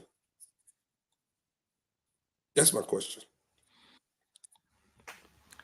A 21-year-old Liberian man or woman today in our country is not inspired because his or her leaders are not inspiring them. Just go around. How many of our leaders go to their offices just to show up, to inspire the workers, to contribute their small quota? I like personal narratives, and it's not to praise myself or to present myself as a saint. When I was offered the Minister of Planning position, I didn't want to do it because I was there when that job was offered to another person who rejected it and said the ministry was a shell. So when I completed my program at Harvard, my master's at Harvard, I had an offer by an international institution at the time. Again, looks like I'm very lucky with Nairobi to go to Nairobi as their deputy country director. But then the former president shocked me and offered me the job. Then in my head was, okay, somebody refused this job and called it a shell. Why should I take it and leave this opportunity? I tried to write that in an email in a respectful way. The former president said, no, I know this is a challenge you can take. Your country needs you. I want you to report to work on Monday. This is Friday. I had to get my ticket. I had to get on the plane. I came back. When I came back, yes, it was a shell. Nothing was there. And we had high school graduates who basically came there as a result of the distribution of jobs to warring factions, and people brought their relatives in. You're talking about the think tank of the government, the planning function of the government, very important institution. What do? We put most of those guys, you can't fire them because they don't have the prerequisite skill to do deep economic analysis for you to take to cabinet to help inform the finance minister about the economic trend in this country. So we send them to LU. Those who could go to LU, we finance their education there. Then we brought new people in, some from the diaspora, and created a poverty lab. And we started to track the implementation of our development agenda at the time, reconstruction agenda, the poverty reduction strategy. First tracking was 20%. To announce that was difficult, but the political will was there by the leader to say, announce it. Maybe that will get everybody to work. This government needed that before this election. Someone who would tell the truth to the president, to say your government performance is not what all these people are saying, first time in history, 1847, here and there. You know, these things are just political stuff. But the real thing is you have to get your ministers performance contracts so they can deliver. Wherever you go today in our country, all the ministers, all the ministries look depressed. I mean, this is true. So the institutions have failed. So President Weah, in my humble opinion, is a laissez-faire leader. She knows the meaning of that term. He lays back, he gives too much authority to his ministers, he doesn't check on them, and then they don't deliver. At the same time, the civil servants are not happy, whether he knows it or not. They voted against him in Monserrado for the first time since he entered politics. He lost Monserrado to the Unity Party. All right. So this harmonization policy, the civil servants are paying back with it because it reduced their welfare, their living conditions. They can't send their children to the schools that they used to send their children to. Some of them don't even have cars anymore. They're riding kekes and motorbike. When somebody something. The whole idea here is to work in the year to grow the economy. Before Ebola came, our average economic growth was 7%, which is respectable. How can you have an average 7% economic growth year on year, then you don't increase wages? You have to. The least civil servant in 2006, January, was making $15 in this country. We don't talk about that. By the time the year was over, the moment we register our first growth, the decision was taken in cabinet to make $100 the least something. Immediately, within a few months, people were able to go to $100 tax-free. Then from there, for over 12 years, wages increased based on the economy. Because in the public sector, there's not really too much performance reviews as we do in the private sector. We know that. So here, you use your growth. So when you are reporting economic growth, we grow the economy here and there, but in the same time, the people's wages have been reduced, then you have a problem. So this has caused a lot of suffering in the country because the average household size of a civil servant is 3. Multiply that by 75, folks. If you tell me how many Liberians depend on one person pay in our country to survive, then you reduce that by 50%. How many people you are affecting? So this is, we shouldn't sugarcoat this. It's an issue in this election. We have to make it an issue. Yeah, but sorry to interrupt you. I came on late, but this is a serious issue that we need to highlight. And that's what I'm about to say. We need to talk this, Honorable. We still get Fatima and Honorable Fagon. But then they celebrate the harmonization, though. They say it was accepted by World Bank. World Bank implemented this, Honorable Amara Konneh. Before we get to Fatima, because this is important, Samuel Twai came on this show, and he said it was okay. It was they accepted it. The international partners brought this harmonization in. You serve in those areas. Talk to us. Then we go to Fatima and Honorable Fagon, please, because it's important. Let's enjoy you. When there was this influx of party members into the civil service. It became a crisis. The World Bank, the IMF do not get themselves involved in the politics of your governance. Then, when it became a crisis, it became a structural issue. You see my point? The World Bank is interested in fixing structural issues. So they had the choice to say, hey, the group that just came in, first out, LIFO, in accounting. If you're in accounting, you know what I'm talking about. In inventory management. All right, the last batch that comes in, you put them out. So this policy here was a policy to accommodate their partisans. So the wage bill went up. It went up by close to, I believe, 40 million per year. I think $36 million per year. This is a lot of money. So it left little room for development. And the World Bank budget support became critical in the push of that development, particularly in the early years. They wanted to bypass the IMF program for programs with Eton and Ibomav and so on and so forth.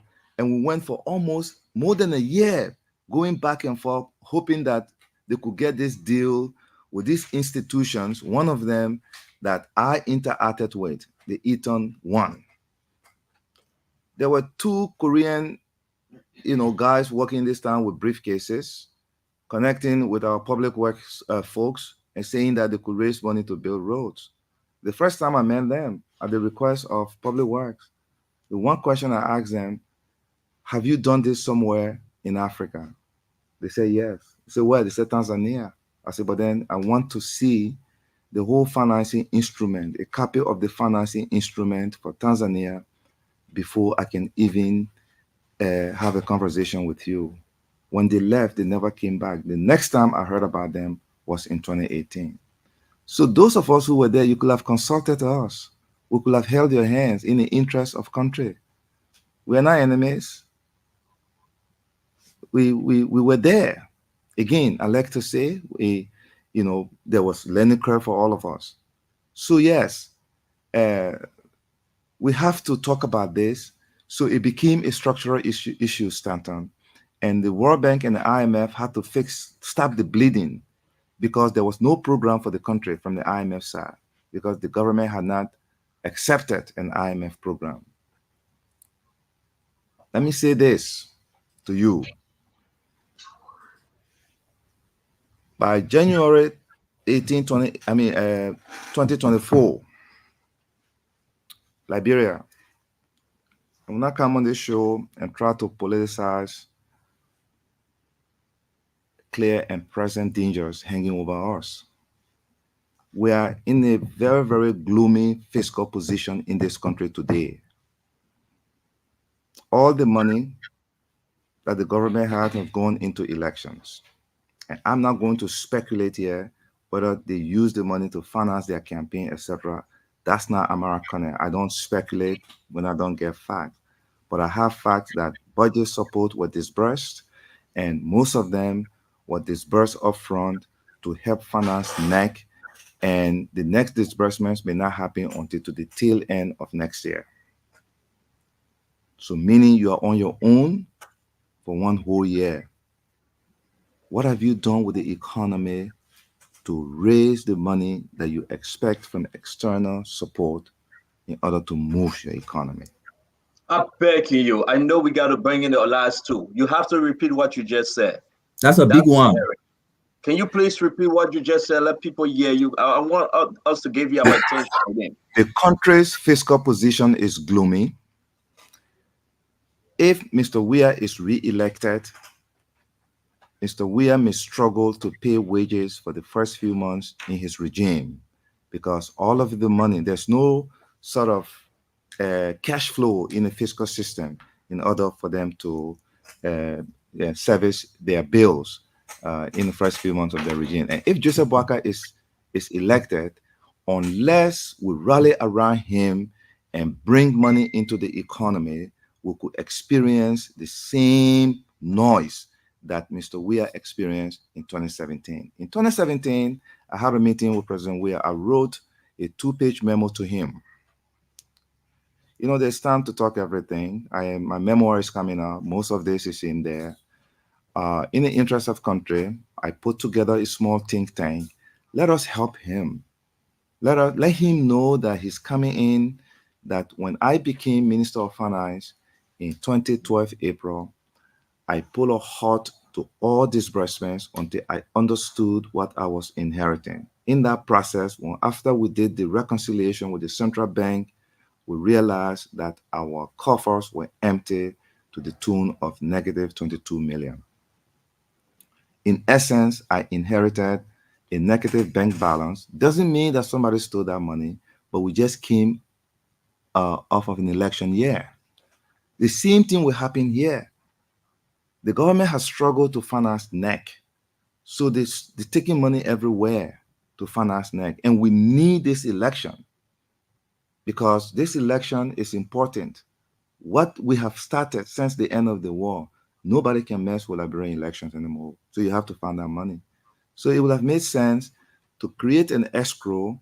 Every year you put something there. Every year you put something there and quarantine it from other activities so that you don't have to be in a stressful position you are in. But now you are there. So after the election, you will be depending mostly on budget support. Why? Because economies in Africa, economies in fragile country contract even when the institution that's supposed to report the contraction don't report it, but they contract. Why? Because of the uncertainties around the outcome of the elections. Wow. People with cash in the economy take their money offshore. That is why you ask the central bank today to release the movement of money between Liberia legally. I'm not talking about money laundering, but legal movement of money abroad. Here you will see that it's coming from the BB business people here who have moved their money to safe locations in the event there is violence here that could hurt their money. That hurts the economy. In 2017, on meal drawdown, this episode that I'm telling you and all that stuff sucked money out of the economy. So to help my friend at the time was to say, hey, pay attention to this. And we are here. If Joe Barker is elected, we want to make sure we connect with our partners in the multilateral world to ensure that there's money in this economy and we don't have all the noise about container gate, map up, this, that, all that nonsense they were doing here, to something. No, you have to prepare for this. So I'm on the team. He's appointed me today as the chief coordinating officer. Every day, Joe Barker will get a briefing on the Liberian economy. So he knows what he's inheriting. Wow. That's how prepared we are. Wow. Thank you very much. Let me bring it. I would say to you, okay, I would leave that private conversation alone, but Honorable Barker spoke well of you. He spoke very well of you after that endorsement today on his way home. Let me say this and bring in my sister Fatima and that of Honorable Eugene Fagon. Sister Fatima. Assalamu alaikum, Sheikh. Wa alaikum salam, my sister. How are you today? I'm fine, thank you. Today, I just wanted to say that the endorsement was just superb. I've never ever watched any endorsement, the entire endorsement, but I stood there and I watched you, and you made me proud to be a Mandingo vibe girl. You made me proud to realize that we still have good people in Liberia who are fighting for women, fighting for, because your endorsement included everything in a nutshell. You spoke about the hardship of women. You spoke about the hospitals. You spoke about, the ills in society. You connected the whole country, and you made me proud today to call you my family.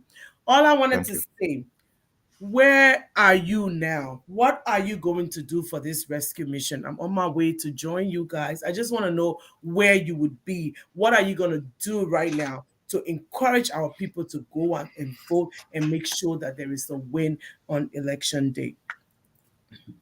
Look, I'm going to be very careful not to give strategic details on the show, but I'll tell you, since I decided to help, I'm not the smartest man, but God has given me a gift to hire smart people, and that's how I have succeeded. Smart people don't intimidate me because I ask the right questions, etc. So I've put together a small team. We've done a deep dive on the number to create a path to victory. I can tell the supporters of Joe Buckeye that the path to victory for UP is clearer than for the other side. We know historically that the voter turnout in the second round is low.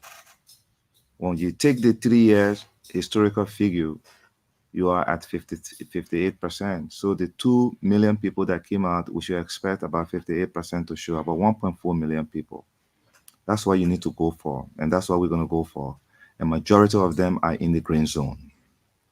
So I just want to assure all of our supporters that, yes, this election could go anywhere because of the close nature in the first round. But we are confident that if we make the investment in protecting our votes, in making sure that the ballots are not manipulated, we will be successful. But it requires a lot of work, 24 hours work. It requires a lot of coordination, and we are going to be doing that. When you come to Liberia, just, come to Spoke to the Famo. campaign. Famo say he will tell me where you are. Check with, family. Check with Famo, but I'm not going to disclose on Spoon Network where my office is going to be, where our data is going to store. No, Stanton, you're not going to get that tonight. No, I'm not going to. I'm not going to announce it. But we Amara, have a you made a robust mistake. data center. We're building a robust system, different from the first round. We want to make sure we call the election by 3 a.m. on Wednesday. That's the mode we're in. We've done it before. We did it in 2011, so we can do it again. Beautiful. Honorable Fagon, take us home, please, with the Honorable Amara Konneh. Thank you, and let me say thank you again for the tutorial offer to Honorable Samuel D. Tour tonight. When I return to the nation's capital, I hope to pay the tuition fee to Brother Amara Konneh. Whether he accepts it or not, he will be paid for his tutorial as a tutor. That's a harmonization. Disgraceful harmonization. The man undressed the tea and butt naked. But anyways, let me say, I thought my task was done as one of the good advisor to that Bapulu campaign team. But hey, me and Amara come way back. And I remember I did send him a message one time and I said, this other game is over. We now must begin the ground game. We must engage the stakeholders and what have you. We're from the Western region. Bapolu, Bomi, Cape Mount, we're the same people. And hopefully with the likes of Amara Konneh, Alex Jenaka Tyler, and that of the lady herself, Van Pla, we will see something happening in the Western region. But tonight, I don't want to ask the incoming senator a question. I just want to tell him thank you for coming to the Western region with leadership. We have got resources in our region, but it's not that we've been short of brains, but we've been robbed most of the time by people with brains who have not sought our interest.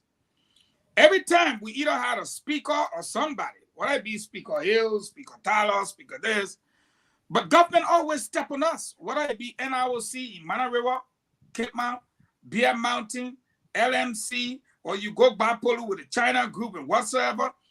Now men are coming on board, and we know our region will be taken care of.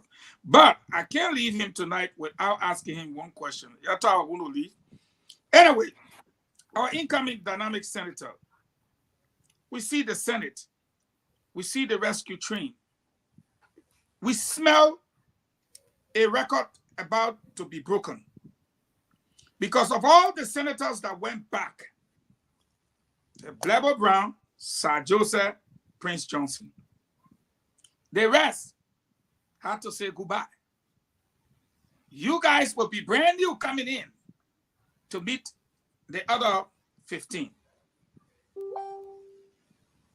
I must ask you this.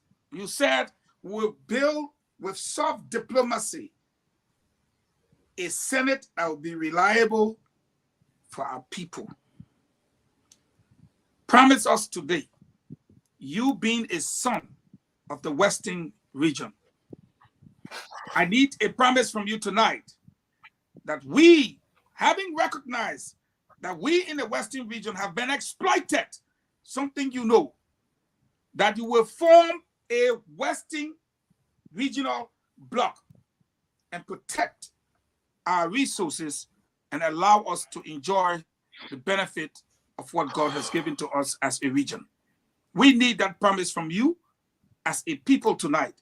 There are people in Bapolu, Bomi, and Cape Mount listening, knowing that we provide a huge chunk of the resources for our country, but we are the poorest. We need a commitment and a promise from you that you will build that Western regional legislative bloc to protect our resources. Thank you. Thank you, my brother. Good to see you. And thank you for those counsel you were sending by text to help us in our campaign. They were very useful. We had a tough campaign, but we fought with class. We did not personalize it. I want you to know that I ran on a regional platform to our people in Baplu. Quickly, I will summarize my ideas for building a development corridor in Western Liberia. By ourselves, it will be difficult to make progress. Here's the idea. So now you have a hospital in Baplu, you have a community college in Tubmanburg, then you have a nascent fisheries industry in Cape Mount. And tourist attraction. And the potential for tourism.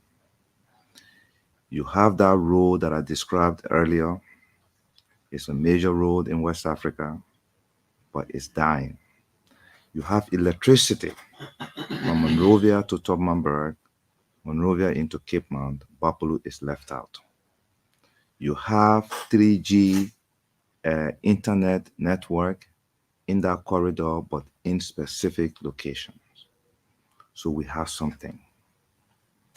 The challenge now is to put together a corridor plan that will make the region work for everybody.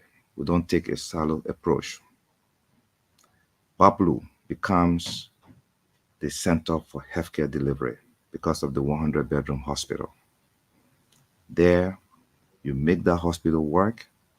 You build G2G partnership with India to train doctors and nurses from the region to work there. And then you mobilize resources to put 4x4 ambulances from the counties and the districts to that hospital. It's important. While at the same time making sure that the local 2-3 room clinics that are there are rehabilitated staff and providing. This is not a one-year program. I'm telling you about something we can do in 3 years. This would be, instead of leaving Cape Mount, Bomi, and Baplu to come way to Redemption and JFK, you stay there. This is part of the plan. Number 2, Bomi would say, but Amara, this regional thing you're pushing, what do we give to Bomi? Bomi become the center for higher education. I'm not talking about community college. I was Minister of Finance. I used to frown on $50,000 to universities that are supposed to be centers for research in our country, giving them penny, $50,000 just to pay teachers, and nothing else to do to expose our students to research, to analytics, and so on and so forth, because the money is not there. It was just, these are political projects. So we build a Western Liberia University in Tubmanburg. We can put it under the LU system, or it could be independent, but we have to be deliberate and intentional to start from scratch and build partnership with some of the schools that we went to in terms of connectivity to the libraries, because you have electricity, you have internet. What is stopping you from making those connections?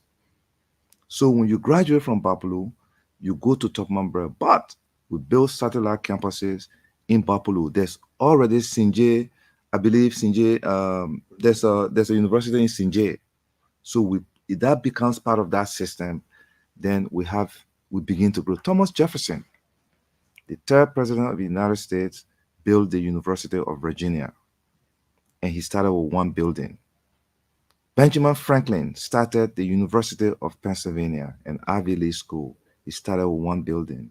We can do that in Western Liberia and make it better and make it very, very, competitive as well. Then Cape Mount will say, but what do we get? And this is where we support the fishery industry there, because our people have to leave from Bapulu to go all the way to Douala to buy fish. So the protein needs of our people can be supplied by Cape Mount. This becomes an economic thing, you see. And we begin to, invest in the tourism sector. I see people passing by Cape Mount, through Cape Mount to go Sierra Leone, to go on those nice beaches when we have them there.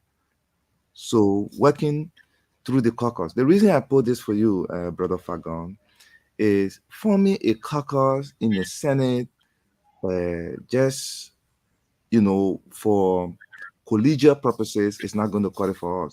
We have to organize it around some development agenda. And so I'm going to be proposing to my colleagues a Western Liberia Development Alliance. This alliance would be the caucus, the county administrators in the executive branch, the business, the private sector, the Western Cluster Company, the Iron Ore Company, the Forestry Company, they all will come there. And the idea here, and we'll bring our market women, our small business people into that alliance. We'll be meeting quarterly. And this alliance is going to sit down to begin to address problem. The company that is doing the Western Cluster, for example, we want to make sure that they can take on something in a county so that the money does not come into the consolidated account. Then when it gets there, money is fungible in public finance. The moment it gets into the consolidated account, they needed to pay salaries, they will take it. That is why the payments have been delayed, because of fiscal constraint. What I told you, if you really think hard, all the symptoms are there, right? So that's the way I want to approach this. Now, I know I'm being ambitious. I'm an ambitious guy. I've never started anything that God has not made me successful in my life. That's right. And so I push things. I'm going to work with Senator-elect Tyler. I'm going to work with Senator Snow. He's a friend. I'm going to work with Senator Boto Konneh, my co-senator from Bapulu County. I'm going to work with Senator Simeon Taylor and Baba Dapla and all the representatives that have been elected with us and serving, so that we can form this alliance around concrete. We need to rebuild that road. That road is finishing, Brother Fagon. In the next year, if we don't take action on that road, we're going to be driving on that road back to Topmanburg, something that would be a regression. All right? We can't allow that to happen in our region. So this is, in a nutshell, my ideas for how we can build an alliance, a caucus alliance in the legislature, and just move it into the county and bring in other stakeholders in the private sector, as well as in the religious and education and civil society sector. Thank you very much, the Honorable Amara Konneh. We appreciate your time on Spoon Talk. Again, I already, I'm going to give you a hard time, like I always give folks a hard time. Yes, you give us a free class. We don't have the money to pay. If I will pay you for that harmonization topic, I know, hell man, Liberians, or let me see if I will read this real quick. She said, Amara got me in tears, Stanton. Can I call? Though we are not taking calls right now, but I'm going to take only one, because this person who is considered Tobo Yenswai. He said something good. I really have to take his call. Next time when you come on Spoon, we will take calls. I wish, of course, but then you will be seated as senator. So let me take Councillor Tobo Yenswai because he begged to have the time with you tonight. Then we move to our other conversation. Oh, there we go. All right, there we go. Councillor Tobo Yenswai, you are live on Spoon. The Honorable Amara Konneh is listening to you, sir. Stanton, thank you very much, as always, for the opportunity, and your team of panelists for giving me the opportunity. And let me say, hats up to the senator-elect. The people of Bapolu made a great choice, and the people of Bapolu are blessed and lucky to have Honorable Amara Konneh back in Liberia at the legislature to be one of our lawmakers. And our country should be jubilating that there is a new Liberia on the horizon to have him, because he's industrial. I've worked with him very closely when Liberia was in crisis, even during normal time in crisis. Stanton and fellow panelists, we witnessed our healthcare sector receiving budget on time. We witnessed our hospitals being funded, county health officers receiving the resources, because I have experience working in the health sector for over 19 years, from Konneh up through the ladder to Deputy Minister and Director General of the National Public Health Institute after I established it after the Ebola crisis. And Amara was the guy who mobilized most of the resources together with Minister Kafwan when he was Minister of Foreign Affairs. And then those gains that were made by Minister Kafwan and Mr. Amara Konneh, when I came in and built on those gains that Liberia was making in the health sector, were making progress. When you heard him say that, look, we put people together, he loved people who are dynamic and he's not intimidated by smart people. It's true. I remember the Millennium Challenge Corporation and MCC.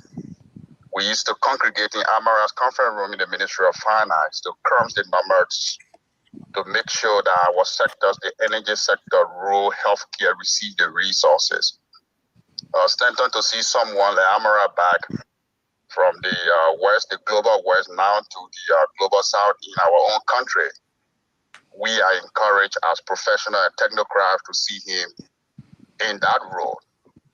I listened to his speech today when he was endorsing the JMB during the endorsement program, because I follow him very well. Even in the States, we spoke and we discussed about Liberia and the fact that he's back home. I remember the Global Fund for HIV, AIDS, TB, and Malaria, the World Bank program to build our healthcare system, the new Redemption Hospital. Amara was instrumental here, Waymark Amara. Those resources now have been taken back from the government when government were managing those resources because of systems that Amara and others put in place. Now those resources are going back to NGOs like Liberia just coming from war. I remember clearly, Amara. I beg you, because we got 30 seconds to go, Councillor. Just 1 minute. Let me conclude on this. I wrote it in my book, Amara, the role you played during the high bottlenecks. And I will not go into details about that when we were fighting the Ebola, where you say, look, we have to support the young man. He's appointed by our president. We have to give him all the support to conquer Ebola. And so thank you, Amara, for the support. I'm excited.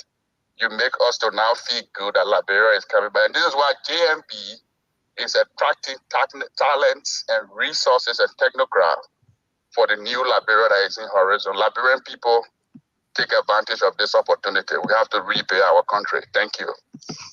Thank you very much, Councillor. Not that I try to rush you, but I'm begging you because we were out of time with the Honorable. I forgot one of our funded panelists, who is Ed very great. I will allow Ed to ask his one question like we all did. Then you will wrap up with Councillor Yenswai, a statement. I beg you, Your Honor. please allow this.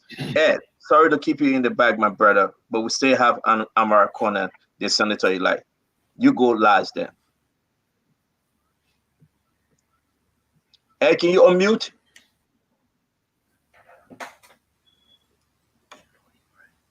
I'm trying unmuting you. I can't. Can you please unmute?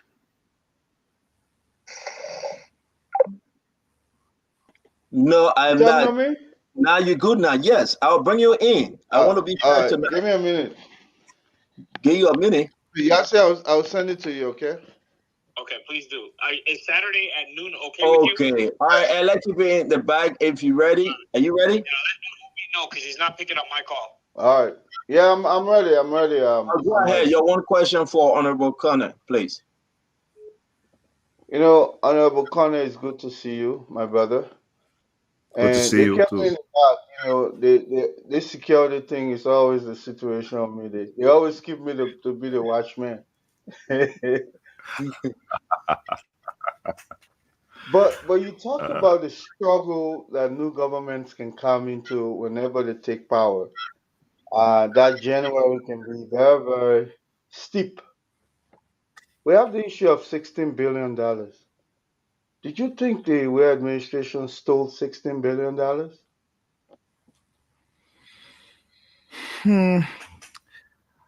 Honestly speaking, even though we are in campaign mode, I found that difficult to believe. Um, I don't think anybody took continuous load of money in this country. I really don't believe that. I think what may have happened was that the new money came in, and let me give you certain. Can I? You know, I don't like to talk on the periphery because these are serious questions. When I was Minister of Finance, the central bank made a decision to print new banknotes when Governor Mill Jones was there. But they were evoking their independence in this process. I got alerted by a staffer in the central bank. Say, hey, Minister, do you know about this? And I said, no. So I made an effort to understand what was happening. And I confirmed that the central bank had gone far in this process. So I demanded an economic management team meeting so that we all can know what's going on here. That meeting didn't happen. Then I went on record with a memo opposing the printing of the money on 2 counts. 1, it is the Minister of Finance who should be making the request for the printing of new money in the event that he or she cannot honor the government's bill because of the lack of money. All right. We did not have any cash flow issue, never. Even during Ebola, like Toba was talking about, and I will come to that shortly, we sent workers home. We followed workers for 8 months, and they got their paid on the 15th of every month. We had cash. All right. So I couldn't understand why they wanted to print new money. The second reason for printing money in the economy is to get rid of the mutilated notes or the tier money, they call it here. In that event, the central bank must account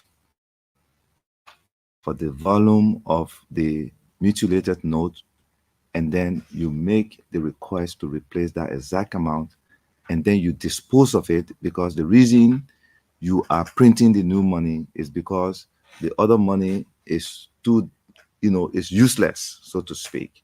And we have a process for getting rid of mutilated money in our economy, in the presence of Justice Ministry, in the presence of the security sector. And before they got incinerators, we used to go somewhere in clay, behind clay, in the presence of everybody, and burn the mutes. But you must know how many, and that you're not getting more money than that into the economy because you don't want to create distortions. So I made those strong cases, 2 points, and that money was not printed until Governor Mills Jones left. It was pushed to printing. And when I was leaving to take up my assignment at the central bank, they wanted me to sign it. I didn't sign it. That is why my signature is not on the new money in that process. So, like I told you earlier, we used to purchase the excess Liberian dollars out of the economy and sterilize them in the central bank in order to keep the rate stable. I believe that it is that money, after they brought all these partisans onto the payroll, that they called from the vault and just paid these people and wasted into the economy, and it created this high inflationary effect that we saw. I don't think containers came here and somebody took it into their home. I don't believe that theory. What I believe is what I just described to you. I want to come, Tolbert, if you are listening, I want to thank you. We should be thanking you for the work you did here. I didn't know Tolbert. We crossed paths when we were working on improving the healthcare sector. Like he said, making sure that the health workers and medicines, etc., were coming. But I want to focus on Ebola. That was one of my nightmares as Minister of Finance. Why? Because in my first year as minister, I grew the economy 8.9%. Very impressive. Second year, I was going to do the same. My objective as minister was to get to double-digit growth rate. That's what I wanted. In the third year, Ebola came. I just saw my economy falling from the sky, just like when you throw a rock up and the way it can fall down. Free fall, all the way to zero. It did not collapse because of the shacks we had built in the economy as a result of the robust growth we registered in the first 3 years. So we're in a good place, but then this crisis brought us down. Then one of our colleagues died, Patrick Sawyer, may his soul rest in peace. That created the focus of Ebola on my ministry. So I exercised leadership by subjecting myself to a quarantine consistent with the Ebola protocols. Then after I came out of quarantine, I moved my office into the Ministry of Health. I based there. That became the Ministry of Finance. Everything they needed, I gave it to them. I even went to Elwa when Dr. Brown, who is now the Chief Medical Officer of Liberia, I went into his Ebola treatment facility and saw how they were treating the Ebola patient and how bad ELWA facility was for this exercise. Then I went to the Medicine Sans Frontier facility that was in a tent. The difference there was Medicine Sans Frontier was giving oral dehydration through drinking, by drinking to the patients, while Dr. Brown was actually putting the drips into their veins. So the survival rate in his makeshift place, where they used to collect the feces in bucket and go put it in a drum outside because the toilet system was not working, and pour gasoline on it and burn it. We moved in quickly. Dr. Tolbert, and at this point, I want to also give credit to Senator Snow. He was representative for District Number 6. He took us there and said, we got to do something about this. And ELWA is not a government institution. It's not a statutory institution, therefore should not receive public money. But in the PFM regulations, the Minister of Finance can make those decisions at certain limit. So I made a decision that day that we will give $200,000 to Dr. Jerry Brown to make that place comfortable for his patients. And people were rejecting his nurses and himself from using commercial transportation vehicles to go to their homes. We bought him one pickup. Then we bought a minibus for his nurses. We brought water and sewer and fixed the sewage system in that yard. Long story short, then I gave him a line at LBDI, $150. He said he needed selenium, he needed all these over-the-counter immune boosters in the US. I work with Talbot, we work with the UN through WHO. All the money people say, oh, Ebola corruption, etc. Not a single money went through the central bank. I made that decision against some colleagues who said I was giving away Liberia's sovereignty by giving the money to WHO. The UN had the logistics to move the medicine into the country in 24 hours. While putting the central bank go through the whole loops so more people, we lost 9,000 people. Tobo Yinsua was at the front line of that war. And that is what I want to say here. And the way he was treated here was terrible, because this man helped to save life in this country. And I didn't expect him to call. But since I get the opportunity to do it, I want Liberians to know that there are good people here. I saw him in action. And we built the connections with the UN. The UN logistical team were on the phone every morning to make sure that the medicine will come here. And Liberia was declared Ebola-free among the 3 countries that were affected. Ebola did not start in Liberia. It came from Guinea into Foya. And then Ebola patient number 1 traveled from a market in Guinea into Foya, got in a car, traveled to Vonyama, all the way to Banga, all the way. Ebola number 1 was noticed right in the Firestone Hospital area. All the other people that were in a car that touched her, that went into chicken soup factory, were affected, because that's what Ebola does. Guinea was keeping it as a secret until they were able to confirm it from France. By then, our people were dying. We didn't know about this. The government that is in office now, in the opposition at the time, politicized the death of our people in this thing here, which was cruel. And then our doctors, when we inherited the country, there was about 150 doctors in Liberia to 3.2 million people as a result of the war.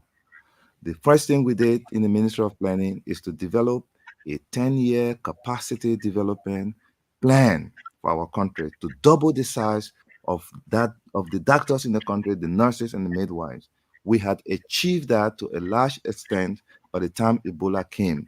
But because Ebola is not in Liberia health culture, we don't know about Ebola here. Like Uganda then, and DRC, and this Central African Republic, this is where Ebola has been. It came here, we didn't know. Our doctors didn't know. It has malaria symptoms. They would touch people's eyes. The next thing you know, half of them died. We're back to square one. It was Tobo and others that really stepped up with our support to save our people, to save the country from this crisis. And we were the first to be declared by WHO as Ebola-free. When we get this kind of opportunity, we should celebrate people like Tobo Yinsua. And Tobo, I just wanted to thank you for your service. I don't know where's Nangbe. I remember most of you. Dr. Gwanagali is deceased. May God bless his soul. Dr. Bernice Dan is here, I think, at the University of Liberia. Those were the leaders in the front line of the fight against Ebola. And of course, Dr. Jerry Brown at the John F. Kennedy Medical Hospital. Our job, was to give you the resources and you deliver. So the thanks goes to you. You made all of us look good. And one other person you can add, I think you will remember, is Madia Stone, Dr. Madia Stone. Who? Madia Stone, she worked along with Toba Yenswa on that whole Ebola management job. Yes. You know, Stanton, I it's been a long time. I left government more than 6 years ago. You see my beard getting white now. I'm getting old. I forget names. So No, thank but you. we Yeah, appreciate you, but man. We hope you can come back again. A wonderful training, wonderful, maybe an hour or so. We appreciate a lot of folks enjoying your conversation on oh, this phone talk. man, you said I was coming to Liberia to case President Weah Ring. I saw that video. I mean, but yes, listen, thank you brought this up though. Let me ask you about you and That didn't McGill. work. No, but yeah, they say you're going to case President Weah Ring because you needed to either run in Montserrat or McGill would take the Buffalo spot. Did you talk to McGill and I ask mean, him not to tell run in him, man, say Buffalo? you win. You win. But, Tell him, but man, say wait, you let me win. ask No, it. No, the question is important. your friend win. Your friend win. Honorable Konneh, did you have a Yeah. conversation with Nathaniel McGill as to he shouldn't run in Buffalo? Did you ask him not to run? Did the president intervene between you and McGill? Never. McGill is a brother. McGill is a friend. We call each other cousin because we come from Bapulu, and we have a personal relationship even before they came to state power. So we call each other cousin. My best friend, Dr. James Konneh, is his first cousin, two sisters' children. And Konneh is like a brother to me. So Konneh introduced me to McGill, and I consider McGill a brother. Yes, I did reach out to him that out of courtesy that look, I will be contesting in Buffalo County. He said that would be great. And then when I came, McGill actually made some visits there. His billboards were there initially. Mm-hmm. And in the end, he called me and said, look, you have done a lot of work in the county. What most people don't know is that I was born in Buffalo County in a place called Bassa Camp. It's a diamond mining camp that my father opened with his Bassa friends. He used to brush the Firestone plantation with. And when they earned some money, he married my mother with the money from there.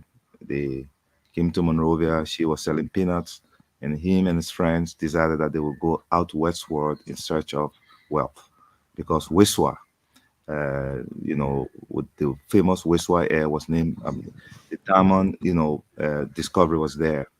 So they went out there and they kept walking along the Lofa River, and they came to this place and saw a hamlet, I think about 2 hours, called Bala Camp. This was a camp that another Madingo man, Mr. Bala Amara, has settled.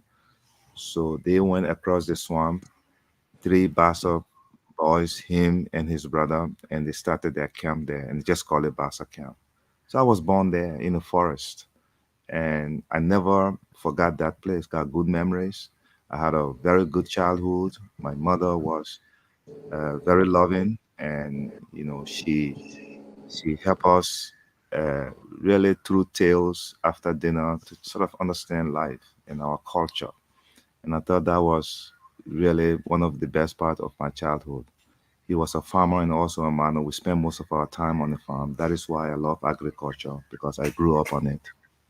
And so when the Civil War came and what happened in my village, a massacre happened there. My father, my brothers, my entire family were victims of that war.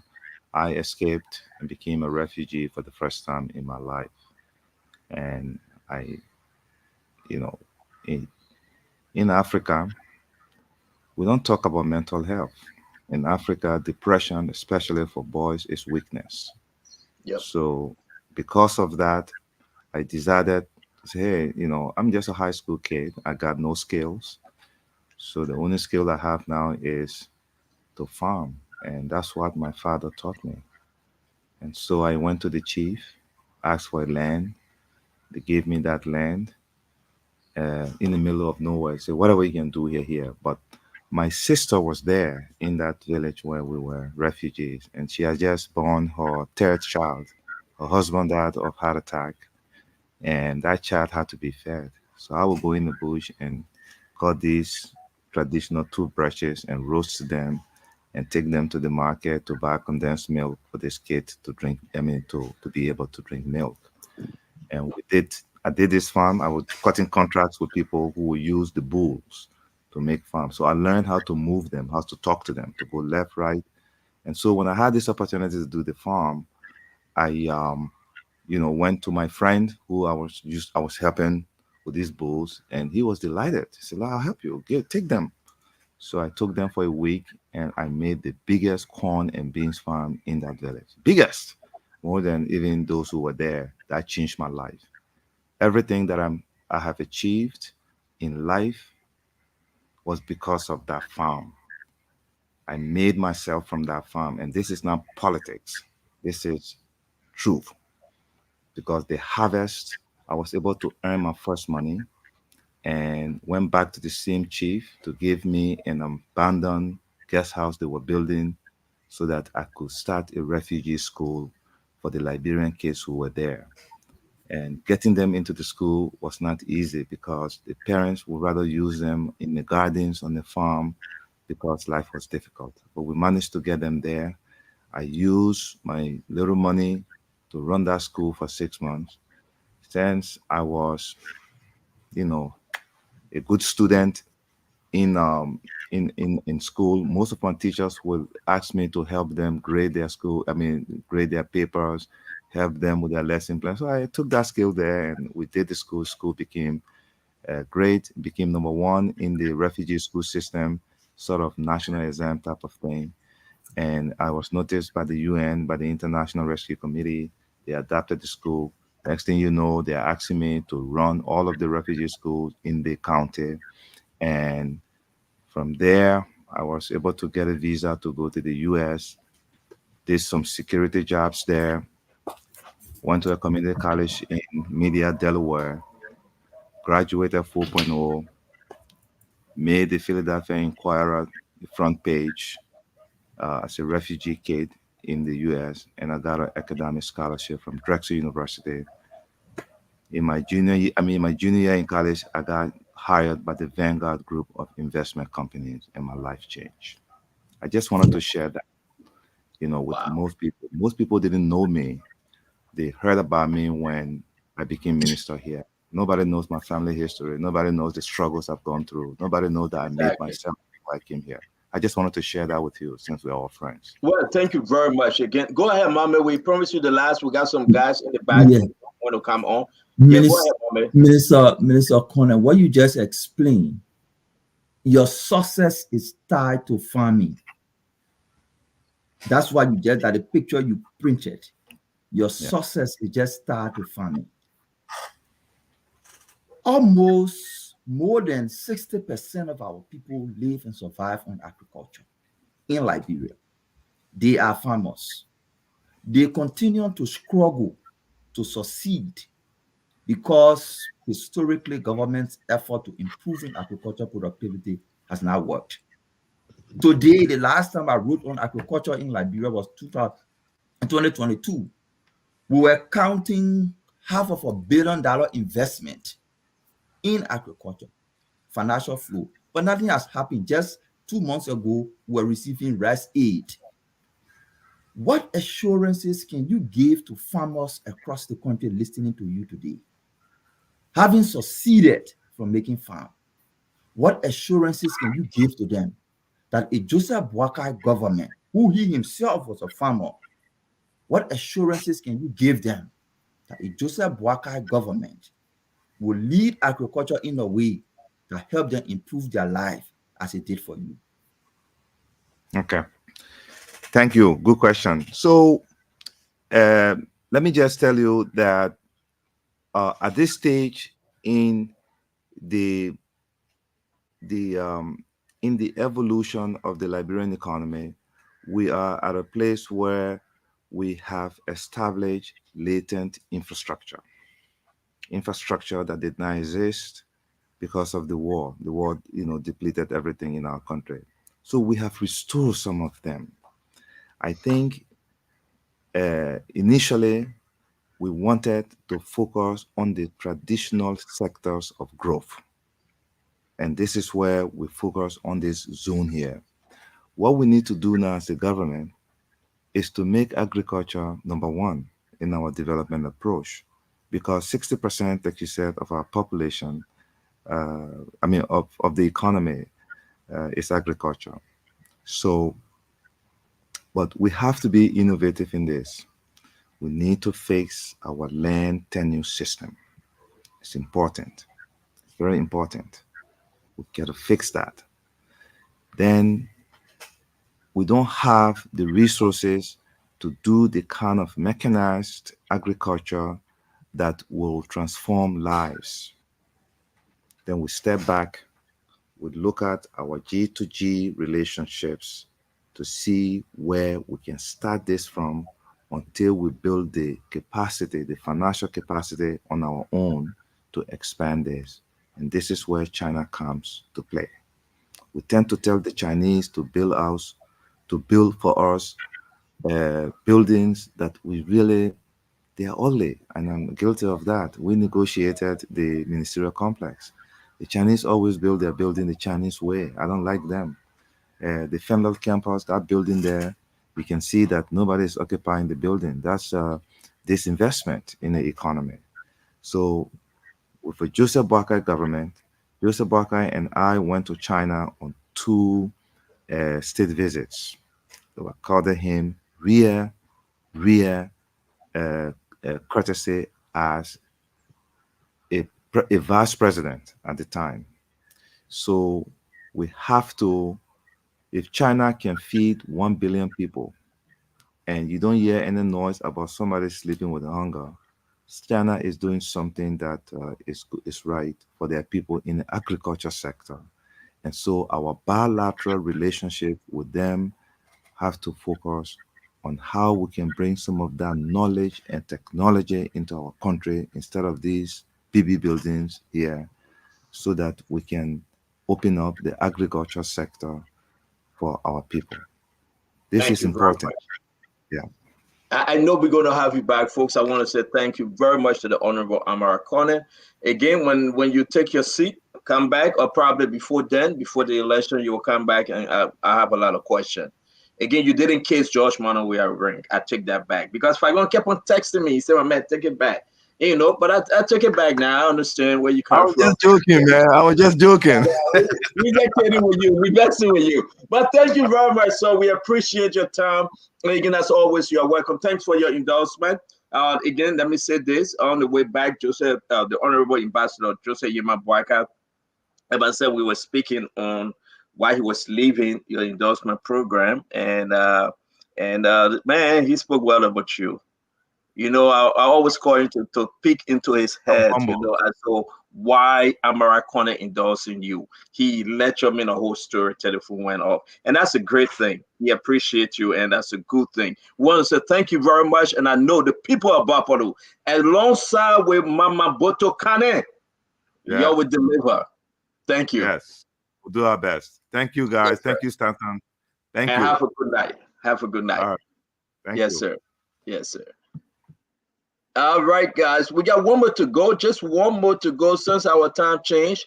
Yeah, if I'm going to bring this one in, that's Amara Konneh and Alex Stader, and I think that's Mama Boto Konneh. They all were in a very strategic meeting. And, you know, I will tell you guys about this thing later. But man, Fagon, take it away, my brother. Here you are. We will just touch a little bit on what happened.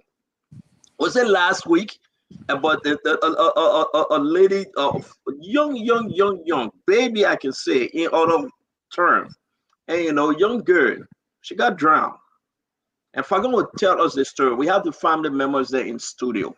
They will come and explain for themselves. Sorry that it's very late. Our time changed. We had Minister Samukai, Dr. McIntosh, Honorable Konneh. So we're going to say what we have to say today and continue on this story tomorrow. The Honorable Eugene Lamy Fagon, bring us up to speed, sir.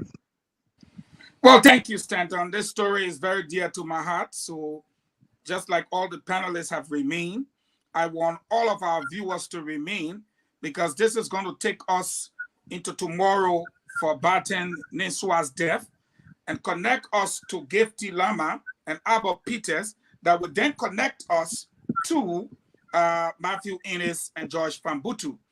As you know, Alan White went before Congress and spilled the beans about ritualistic killings in the country.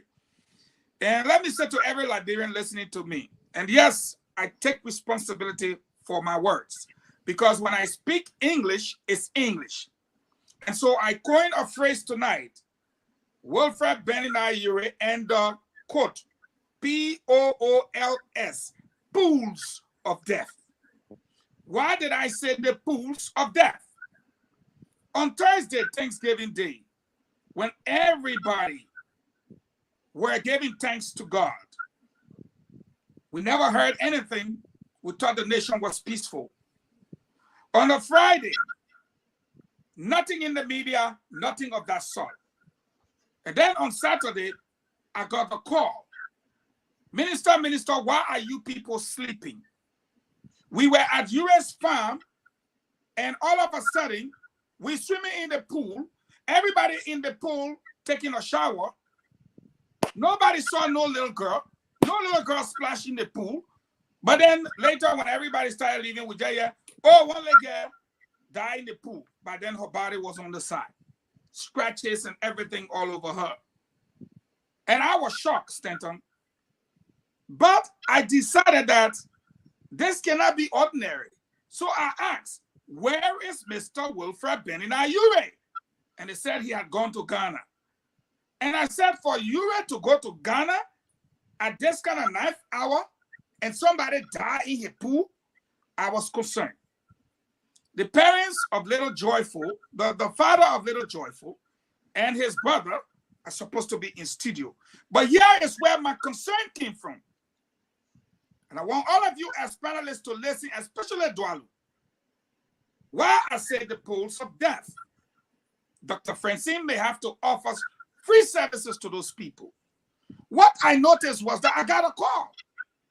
And they told me to find out about Ure compound on Kongatan Back Road, where nobody enters Urea, not even to visit or do anything. They call him the proud man.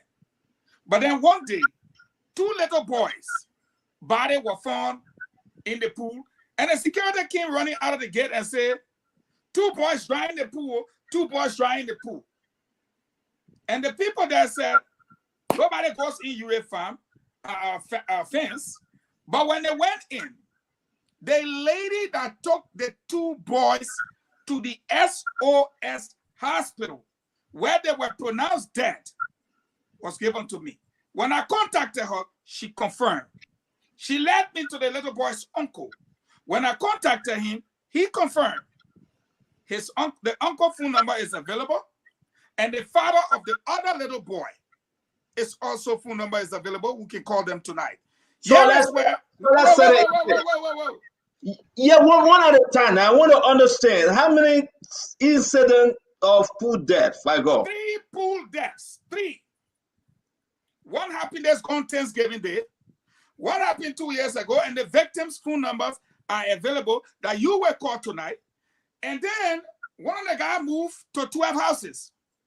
Well, you were again has another home with a swimming pool.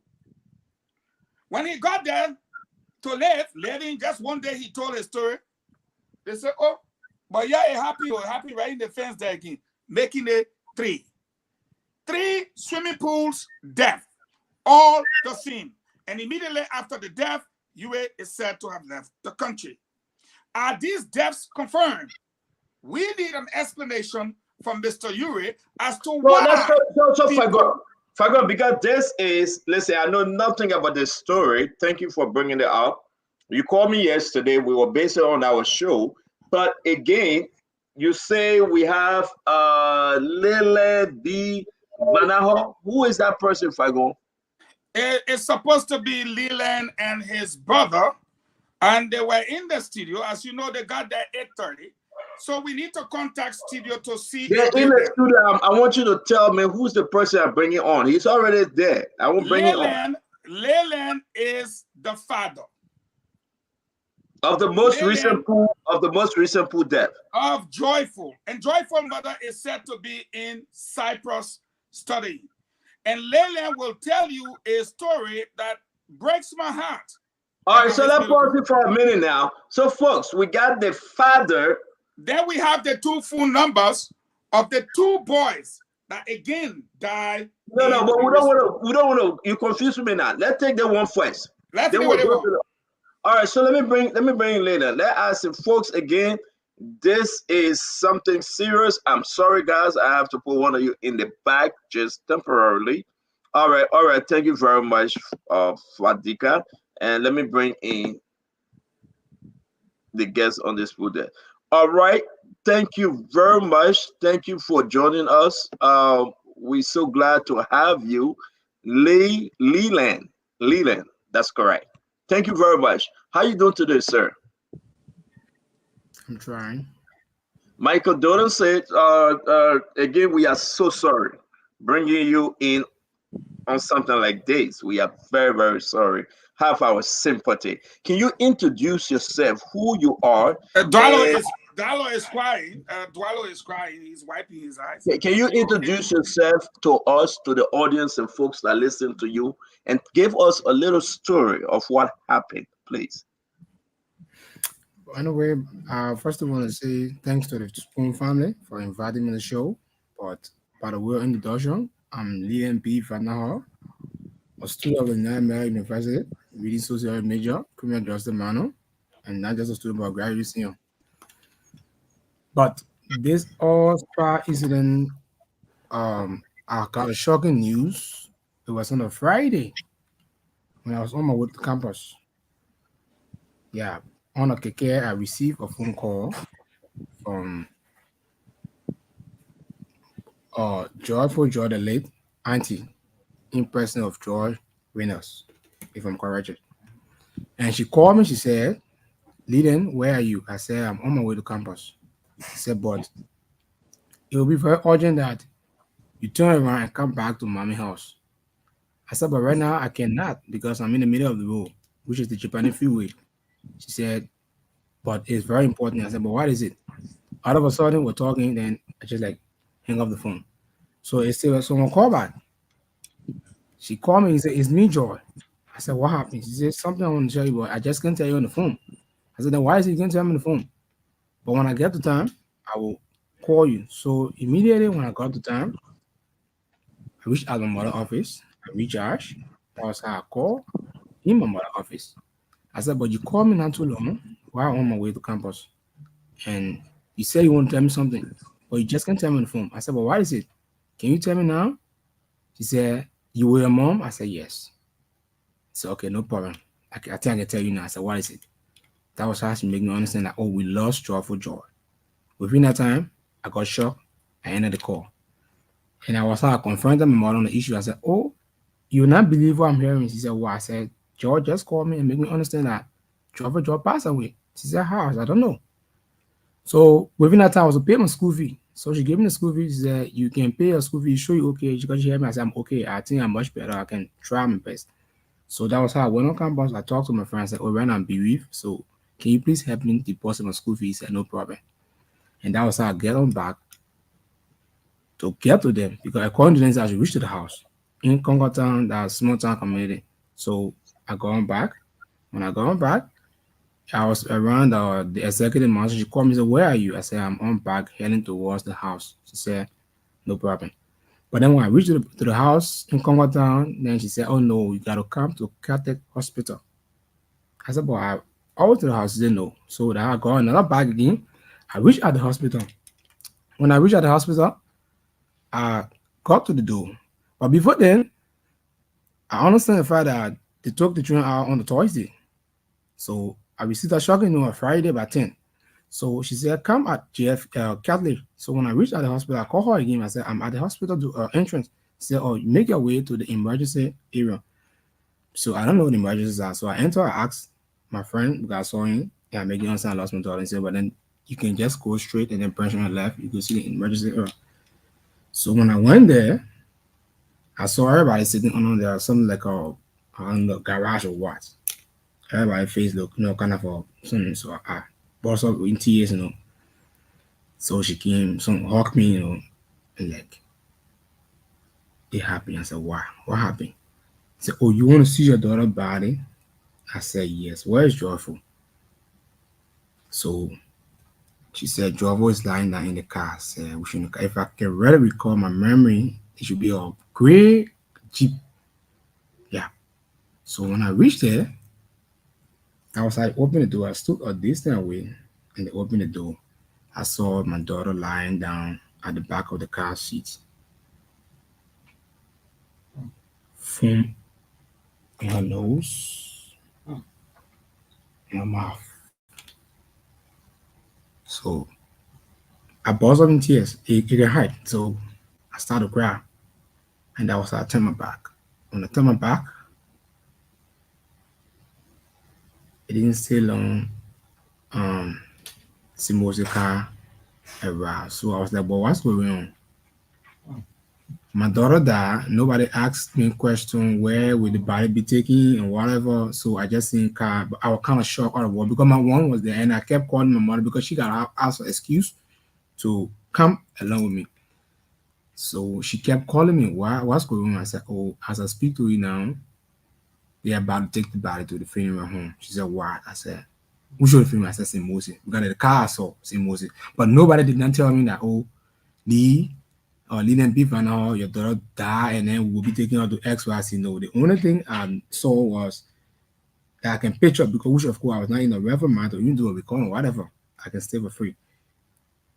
I just saw the car when it came later on. I just saw the man in question walking here and there. That was Miles who took the children out of the pool.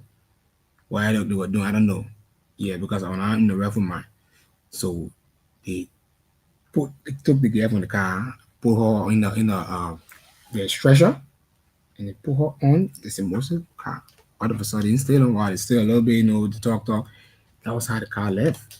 When the car left, my mother came not too long. So my mother came not too long. She asked me a question. I said, I can't relate to anything right now. So she said, but then how did this happen? That was how she called Joy in question. And according to what my mother told me, she was the one that made me understand that the people being understand that your daughter got drowned. She said, do you know that your daughter got drowned? I said, I don't know. I only came here for an emergency call and they said I should reach. That was how I reached here. And you telling me now the late driver got drowned. I burst out in tears again. She said, you gotta be sure you're a man. I said, yes, I'm a man, but it hurt so much. Because she called them and asked question, how did my granddaughter die? And then according to what my mother told me, that was how he called Mr. Meyer and he made her understand that the little child got drowned. Prior to that, the same day, after that happened, they took the girl to St. Moses. They said that we should go to the house to discuss. So I said that I have to inform my parents on such issue. Because that day my mother said we took a stroll because from there to the house, not far, we strolled to the house. My dad came in. When we went there, he made them understand the fact that this is not, I came here to know what happened to my grandchild. We're not here to discuss funeral ceremony. You guys must tell me what happened to my grandchild. Yeah. And then the most shocking part about it to me, the person who took my child to the pool was not the one answering question there. So my father, no, this cannot continue. If Mr. Ma who took the late driver to the pool need to be here and be questioned to explain to us how the driver died. But the person who was answering questions to her was the grandmother from the man's side and that the second sister from the man's side. So it brought us serious confusion that day, and then we have to reschedule a meeting. Today we went to the house. Let me just say yesterday. Yeah. They called me and said we should go at the funeral home, and I went there, and then they showed all our paper stuff, and this was asked. My question was, how did this little child die? So he asked a question if they should embalm the body. I said no, for now, nobody can touch the body until we have a meeting. The meeting which we had yesterday, when we went for the meeting, it did not end up good. Only because a question was asked. A question was asked, and then it brought serious noise. The person who brought that noise was Joy. Because my father asked question concerning Mr. Meyer present. And then they make her understand the fact that Mr. Meyer was not present, which of course I saw him when I was going into the house. So when I told her that you cannot say Mr. Meyer is not present, why we see him outside there? Later on, They sent for him. When he came, asked some question. Through that question, because I told 3 of my friends along with me. We were talking in the process. The sister in question of Joy started to make things different. Even started using insulted voice, which of course I have no record. Yeah. And that was how the meeting ended in confusion up to now. There's no good here and there about what happened. He just explained the different story. The other person explained it. So I told him that for me personally, I'm the father's child. I don't need to talk to you, Joy, neither the mother, the question of the grandmother. The person So I need to let talk me to. ask you. I'm sorry. You said what's your name again? My name is Dylan B. Vanal. Thank you. I know your name up there, but I decided to get the right pronunciation, Leland. Let us talk about you met. What was the story given to you? Who pulled? Who pulled did she die in? That's what I'm saying. Actual story that was given to me, it was not given to me like they say by them, but they told my mother that the little child got drowned. Did she ask me a question? I don't know which one to find. They said she took us. Where's the error said? On the. Oh my gosh. It should be UFA something like that. Yeah, UFA. Let me be precise. Yeah, be UFA. That's why they took the child because I went on the page. I downloaded photos, everything when they're all having fun and stuff. Yeah, let's get something straight. I know there's a difficult time for you and the family. Who do you have in there with you? You have somebody else sitting by you? I got my brother here with me, my twin's brother. Okay, we got to be very straight because this is death. You said it took place at Uri's farm. You say you don't know. Can you help me understand? Did they tell you that it was at Uri's farm? Did you guys reach out to the Uris to confirm? Who confirmed that it was at Uri's farm? Can you help me? Actually, I did not go to the Uri farm to confirm that she died there, right? I did not go there. Yeah, but from the picture that I posted, according to them, they said they took them there for a treat. But I got some because when we went there first, there was the trunk. So the mother was the one explaining. When I watched her explaining, I got a recording in my phone that everything she explained is in my phone. Because from the first day they had a meeting, she was the only one talking. I'm not getting you. All right. Sorry, I want us to come around and bring. Hold on 1 minute. I beg you, just let me bring. So my question to you, Leland, let's just have my sympathy, have our sympathy. You heard the news, your daughter passed away, and you saw Samukai. Who sent for the Samukai to come for the body? Who asked Samukai to pick up the body? To be honest with that, like I said, I was there. They only told me that my daughter was lying in the car. Who sent for Samukai? Who not sent for Samukai? It was not to know how. Yeah. The day I got to know that how my daughter got drowned, it was through my mother. She was the one who asked me, oh, you know that daughter got drowned? I said, I don't know. You just telling me. That was how I bust on tears. I said, no, I'll ask you 2 last questions, then we'll bring the rest of the guys, please. My second question, how far are you from the Uris farm? How far your daughter, where she used to live? Where she used to live around Concourse Town, around there's an area called Small Town in Concourse Town. How far is that from the Uris farm? Is that the Uris farm in Carisburg? Yeah. I'm sure this should be, yeah. So how far are you from that farm? I live around Pinsville, to be more precise, 72nd. And how far your daughter used to live from that farm? My daughter used to live Concourse Town. Yeah, it's what? I don't know the place. Help us understand. Is it far from the farm? Very, very, very far. Yeah, very, very, very far. Very, how very far. Old was your daughter? My daughter just turned 6 years old. 6. Okay, I will rest with my question because we need to just understand, put this in picture. Mommy, can you come in? Let's try to understand something because I'm not, again, go ahead, ask your question. Yeah, Lena, sorry, for the death of your child. You know, that is not a moment anybody wants to see themselves in. Have you taken time to take this to the police since you get suspicion about foul play around the death of your child? Do you intend to take it to the police? Actually, we went there first to get the inquiry from the person in question who carried the child. But then he's not like, only today I was able to talk to him, but then it didn't end up well. And then the person who carried my daughter at this pool is a police officer. So I think she was the one to be protect her life, because that's one of the principles there. So if she refused to protect life, and then while asking questions and nobody can give me clarity, I think that would be my next option to get to the police and then know what's unfolding.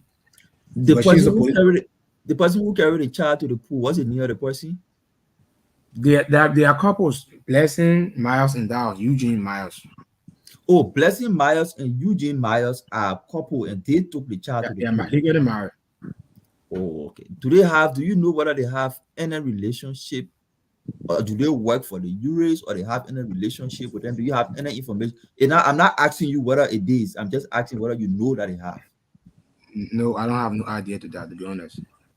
And you get a picture of the pool where they went to have their fun time, and the child eventually died. No, it was just posted on Facebook, which of course my mother downloaded my phone, because I'm not actually out there on Facebook. I know on WhatsApp and that or Messenger. Okay, thank you.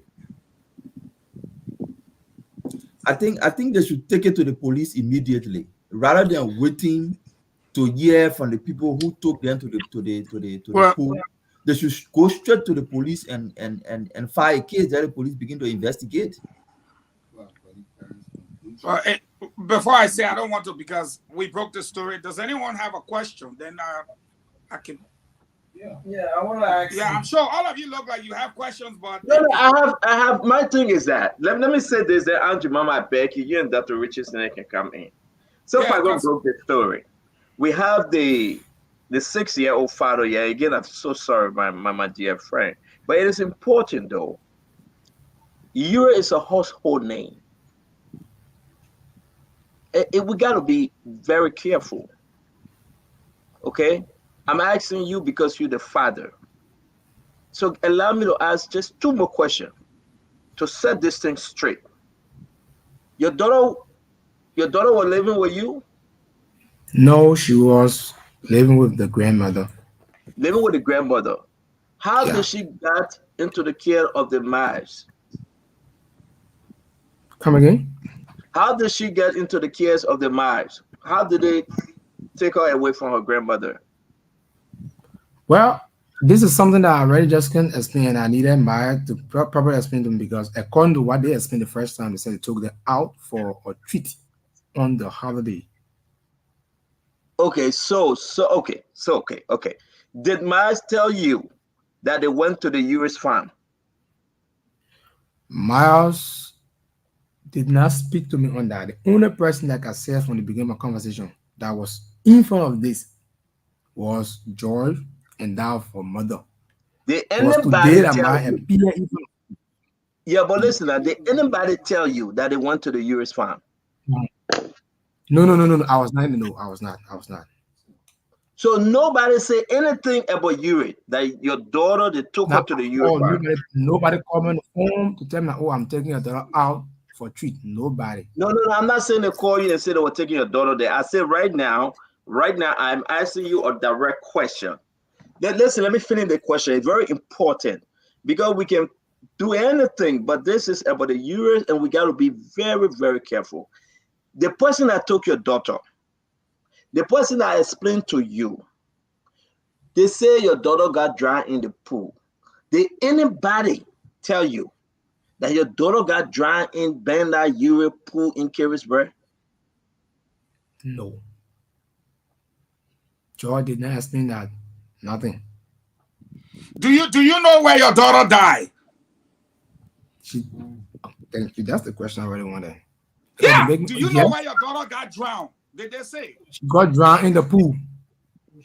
At the pool, Benayuri pool. But I just asked you, then you said no. Same thing, like No, with the a question question. is, did anybody tell him?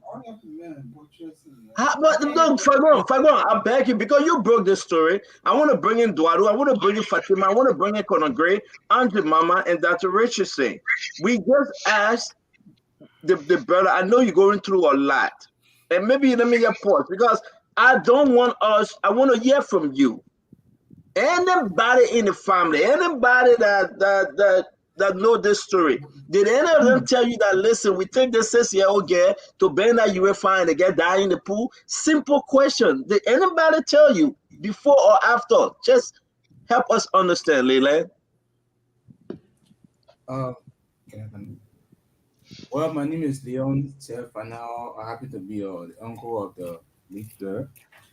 Firstly, when we got the information, can we put the camera on the individual that's speaking, please?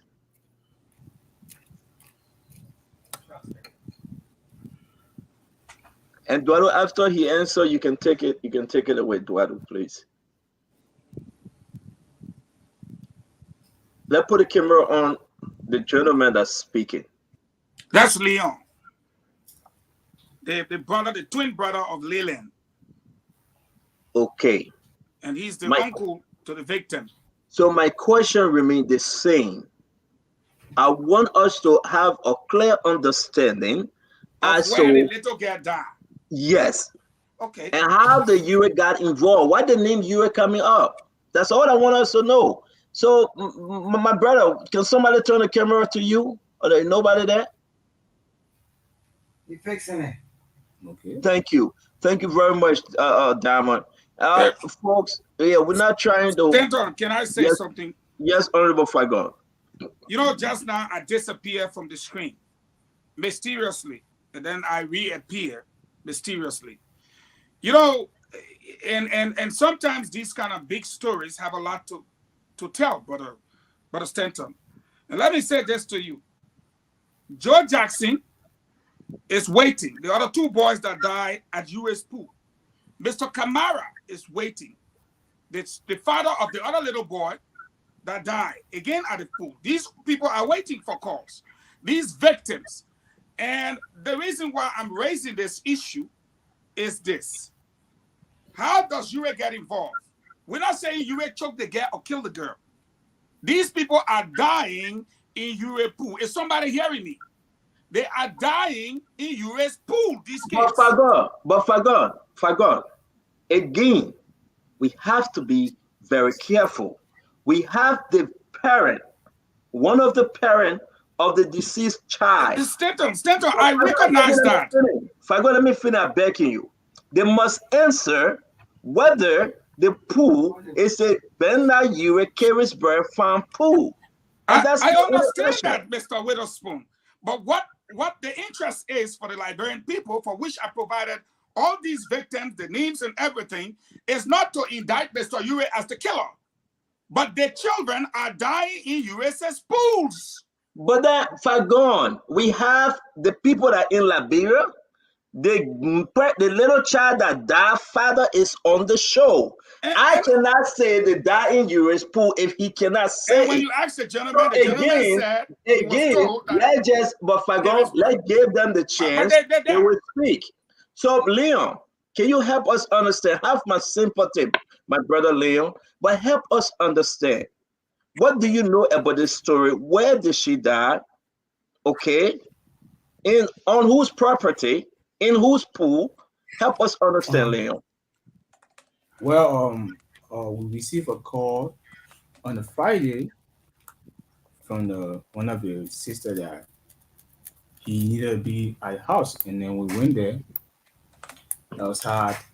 The grandmother told us that it is something that we don't want to say, but we have to say it. So we all listening, and then she said, according to her, that she was on her way from unaware that the people thought and said, oh, her grandchild got drowned in the pool.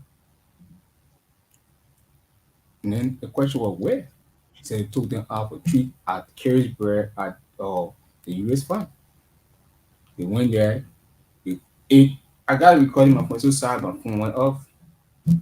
and then ate all kind of stuff. She explained how the little boy, and the whole thing was just about the pool. That's just it.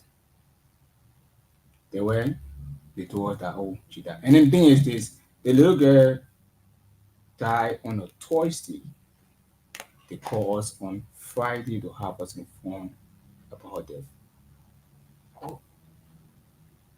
They were on Thanksgiving Day. All of a sudden, we have a certificate from the hospital which pronounced her DOA. She died on arrival. And then the death certificate is not a signature of my brother. That was some question I was raised yesterday, which brought some little argument. My father asked her if a child father is alive, and then who's supposed to sign the death certificate? The individual in question who took the girl, which is usually my had. He did not respond to the question. He started to behave, So who signed the death certificate? Was it Myers? Well, I can't speak to the senator because the senator is not something that I know about, but the death certificate is not my brother's signature. What date was on the birth certificate? The date. Let me ask you this. Is it Thursday or Friday? This death certificate indicates that November. I don't know what you got here. I don't know if I can place it the camera. Send it to the producer. What date is on it? So while Diamond taking a look, let me ask you the question: who took the body to the hospital? Well, they called my brother, and my brother went there. For me, I wasn't there because I was home, and then who took the body to the hospital? Who took the body to the hospital? Miles. He says Miles, and his sister-in-law took the body at the hospital. Senator, can I come in for a second? I beg you, Dwalu, please do. Okay, that is a recommendation to you, Stanton. The brothers are bereaved. I know people call it a young girl. This is a baby. They'll get straight this up. This is a baby. Okay, I don't know how can a baby go on a tenant at a pool. That's the first thing I want to say. This now, if this happened at Mr. Uris' pool, there is a big question with the frequency of these pool drowning at Uris' house. So let me say this, Stanton, from me to you, these brothers are not giving clear information. I think we'll do the audience a disservice if they don't have the full information to continue this way, because we're talking about a death here. That's what I want to say, because the clarity is not all there.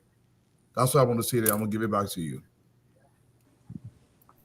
That's the reason when they end up in listening. The individual in question was outside, and when for him to come up, they say he's not there. Today meeting, I recording my phone. The question I wanted to ask okay. Whether the little girl has been going with them all of the time, taking the little girl out all of the time. After being doing it, I need to go friends of the family. They are sisters to the child who died. Oh, Yeah. Okay. Okay, so you don't have most of the info. From what I see, Stanton, they don't have most of the information because they weren't there.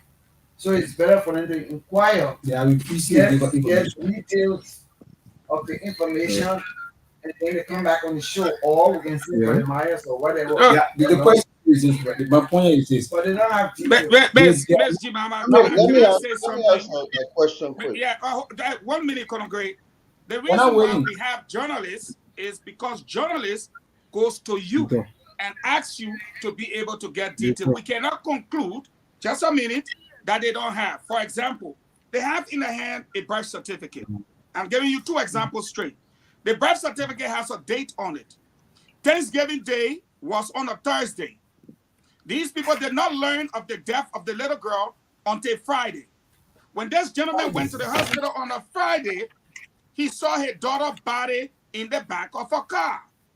So, if she died on the Thursday, why were they taking her body from there on the Friday? What is the date on the birth certificate? Where did this little girl die? By drowning. It is now established that it was at the Uris pool. But we also have... Come on, you on the phone, Leland, can you stay with us, please?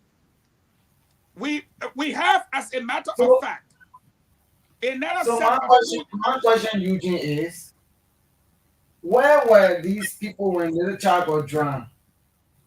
Because she was just 6 years old, and I'm sure and that's the point I'm trying to raise to people you. around the pool. The So father and nobody. his brother, Auntie Mama, the father and his brother, the little girl does not live with them. She lives with the grandmother. And Myers and his wife say, little girl, we're taking the little girl to reaffirm to a picnic. And the little girl goes with them, and this scenario happens on a Thursday. They are not notified until a Friday. Daddy goes now to the hospital, sees his little girl on Friday laying in the back of the car. See, Moses' funeral parlor car comes and take Daddy's little girl to the funeral home. All Daddy knows for now is his little girl was with the grandmother until she was taken by Myers and his wife, to U.S. farm on a Thursday, which was the holiday. But then when he found out about her death on a Friday by seeing her in the back of the car, he's trying to get answers. What happened to my little girl? Where did it happen? U.S. farm or in the swimming pool? That's all he knows. What actually happened? How did she drown? Can somebody explain to me? These are the questions he's asking. Then we went to dig deeper. And we have other two families. But what I'm saying, Eugene, is that the best thing to do is to arrest the people who took a 6-year-old child. I want to know the date on the birth on the death certificate. I will follow the details because you cannot take a 6-year-old baby. So, Auntie Mama, let's listen. Auntie Mama, usually I beg you, wait 1 minute. Let's listen to Fatima. Yeah, as a healthcare worker, let me just put some scenarios in place as to what needed to happen. Yeah. So when in America, if suspicious death occurs, the first thing that happens is that the person's taken, the emergency personnel come take the person, an autopsy is done. But in Liberia, that's not the case. Once it's a suspicious death, the authorities are notified immediately.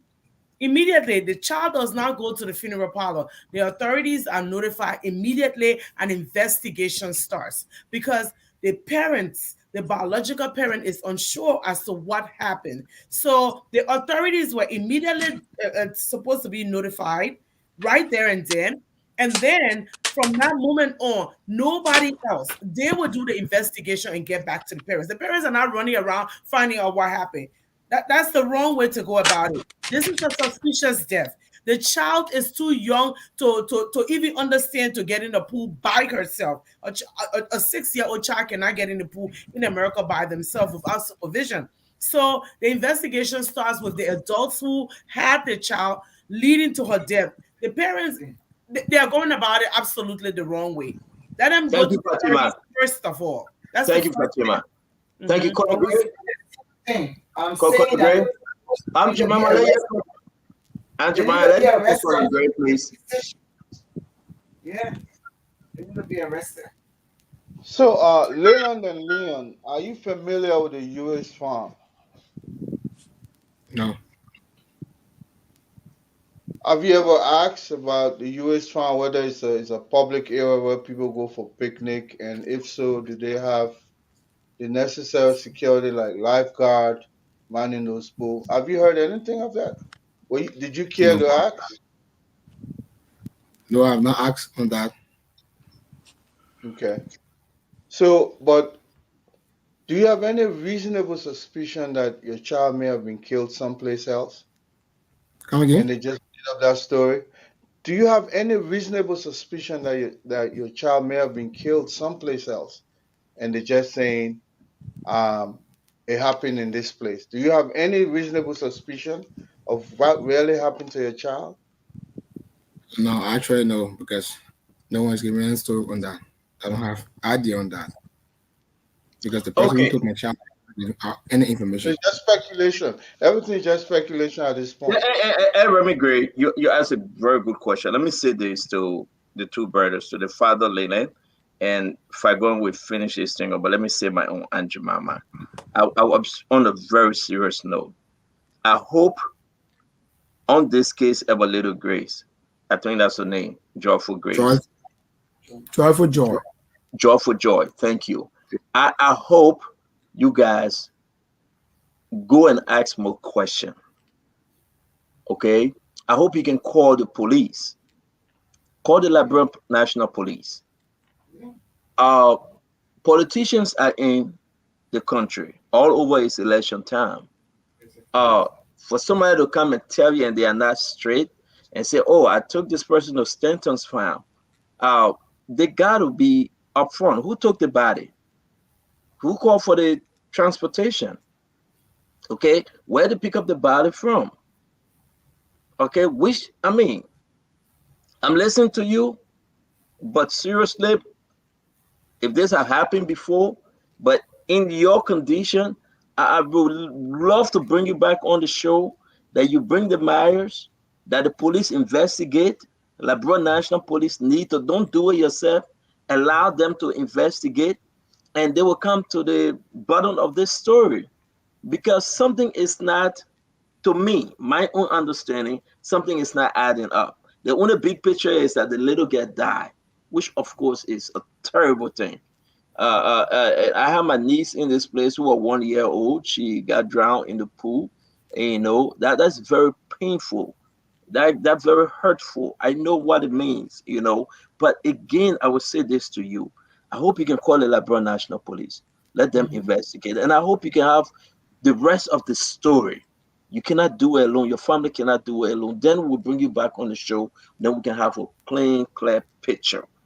Because for me, that's my understanding right now. To each his own. You'll have my sympathy. Anything we can do when all these things have calmed down to help in the process, we'll be willing to. Because a 6 years old dying, leaving 45 minutes drive to go where and die, and so you find her body in the hospital, and here comes Simose. Who calls Simose? Who dropped the body off to the hospital? Who picked up the body? All this who and why question, we need an answer. And that's why I kept on pushing, Lena.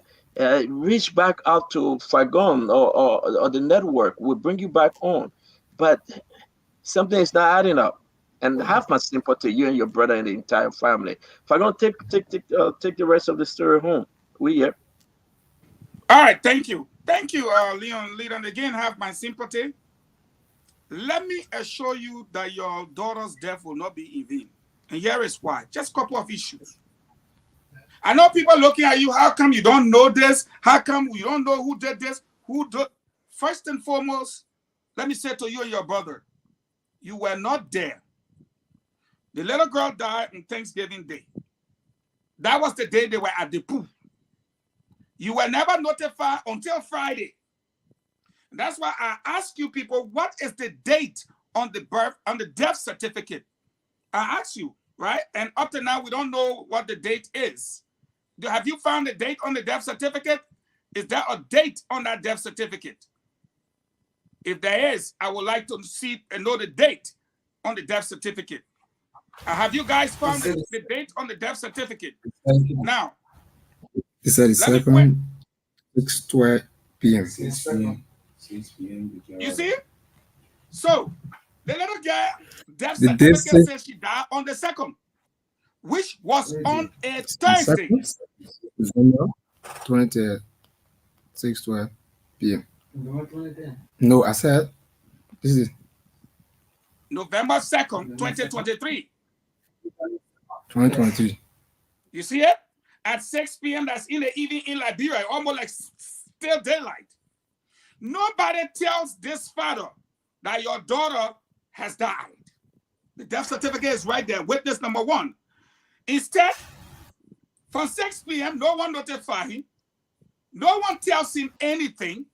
No one tells his mom anything. But the next day, he's on his way by his business. They call him.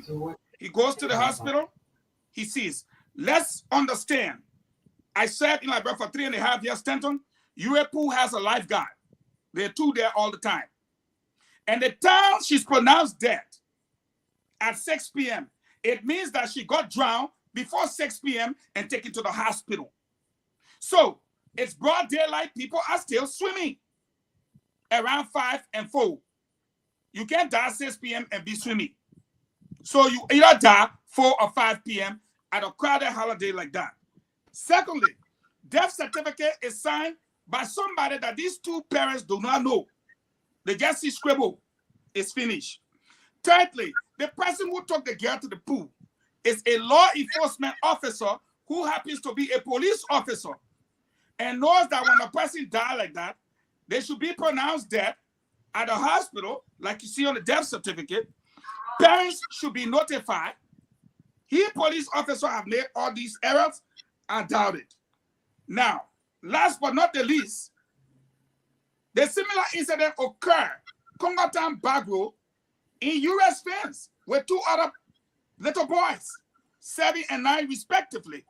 Their parents whose number I have supplied you, and they are up tonight waiting for your call to explain their own scenario of their child death again in U.S. pool.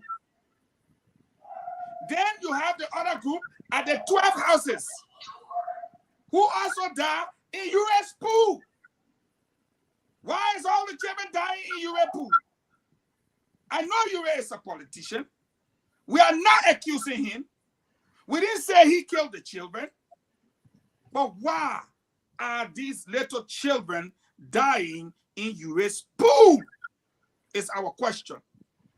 And I want to say to you, the brothers, this is Spoon Network. I spoke to Leon today.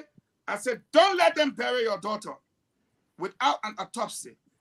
If the Liberian people will raise the money to find out what happened to your daughter, we will do so. There is a gentleman that is waiting to perform the autopsy on your daughter, provided the tickets are provided. Mr. Kamara, when he heard your story, broke down today and cried. He's at home. Joe Jackson is also at home. Likewise, the other people whose parents died. The sad story is that Mr. Kamara and Joe Jackson said the security ran to them that day and told them, your 2 boys have died in the pool. But call them, Fagon. Don't explain for them. Call them. Okay? So at the end of the day, what I want to tell you and your brother is that this is the Spoon Network. We don't let stories die. As you can see, everybody jump on and ask questions, and it's not adding up tonight. All the questions we ask, there is something fishy from start to finish about your daughter's death. There is something fishy. And what is this network good at? This network is good at getting to the bottom of stories. And today, I said on this network, the answer I want is why are all these children dying at U.S. pools? That is Carisburg, Congotown, 12 houses. We need an explanation. They always pop up mysteriously. I want to thank you all for coming. Thank you for bringing the death certificate. Hold on to it. We will find out who served it.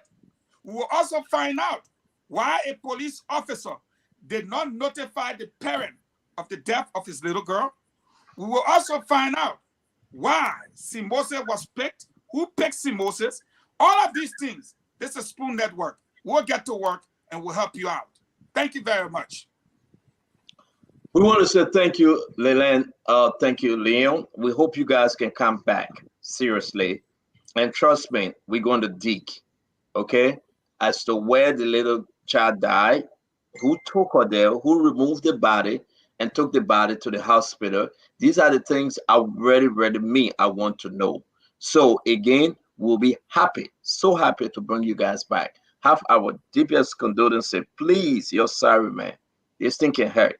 We just say you're sorry, all right?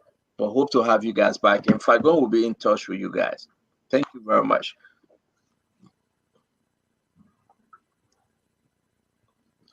Fagon, are you calling the other parents just to confirm, because it's important for us to ask them?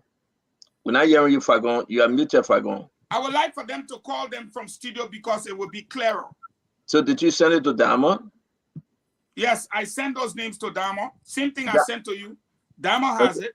Dama, can you call them from studio let's just call one family because it's after 1 a.m. in the country. Diamond, please, can you call one of them? Let's just hear the other story of the pool drowning.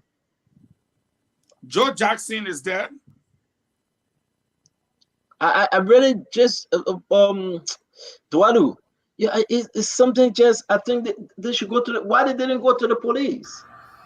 Why you? Well, first of all, Because the listen, policeman can't get to the pool. no, but why are you even asking the question that way? Why should they go to the police? Why isn't the police called immediately? Why would anybody even touch the body?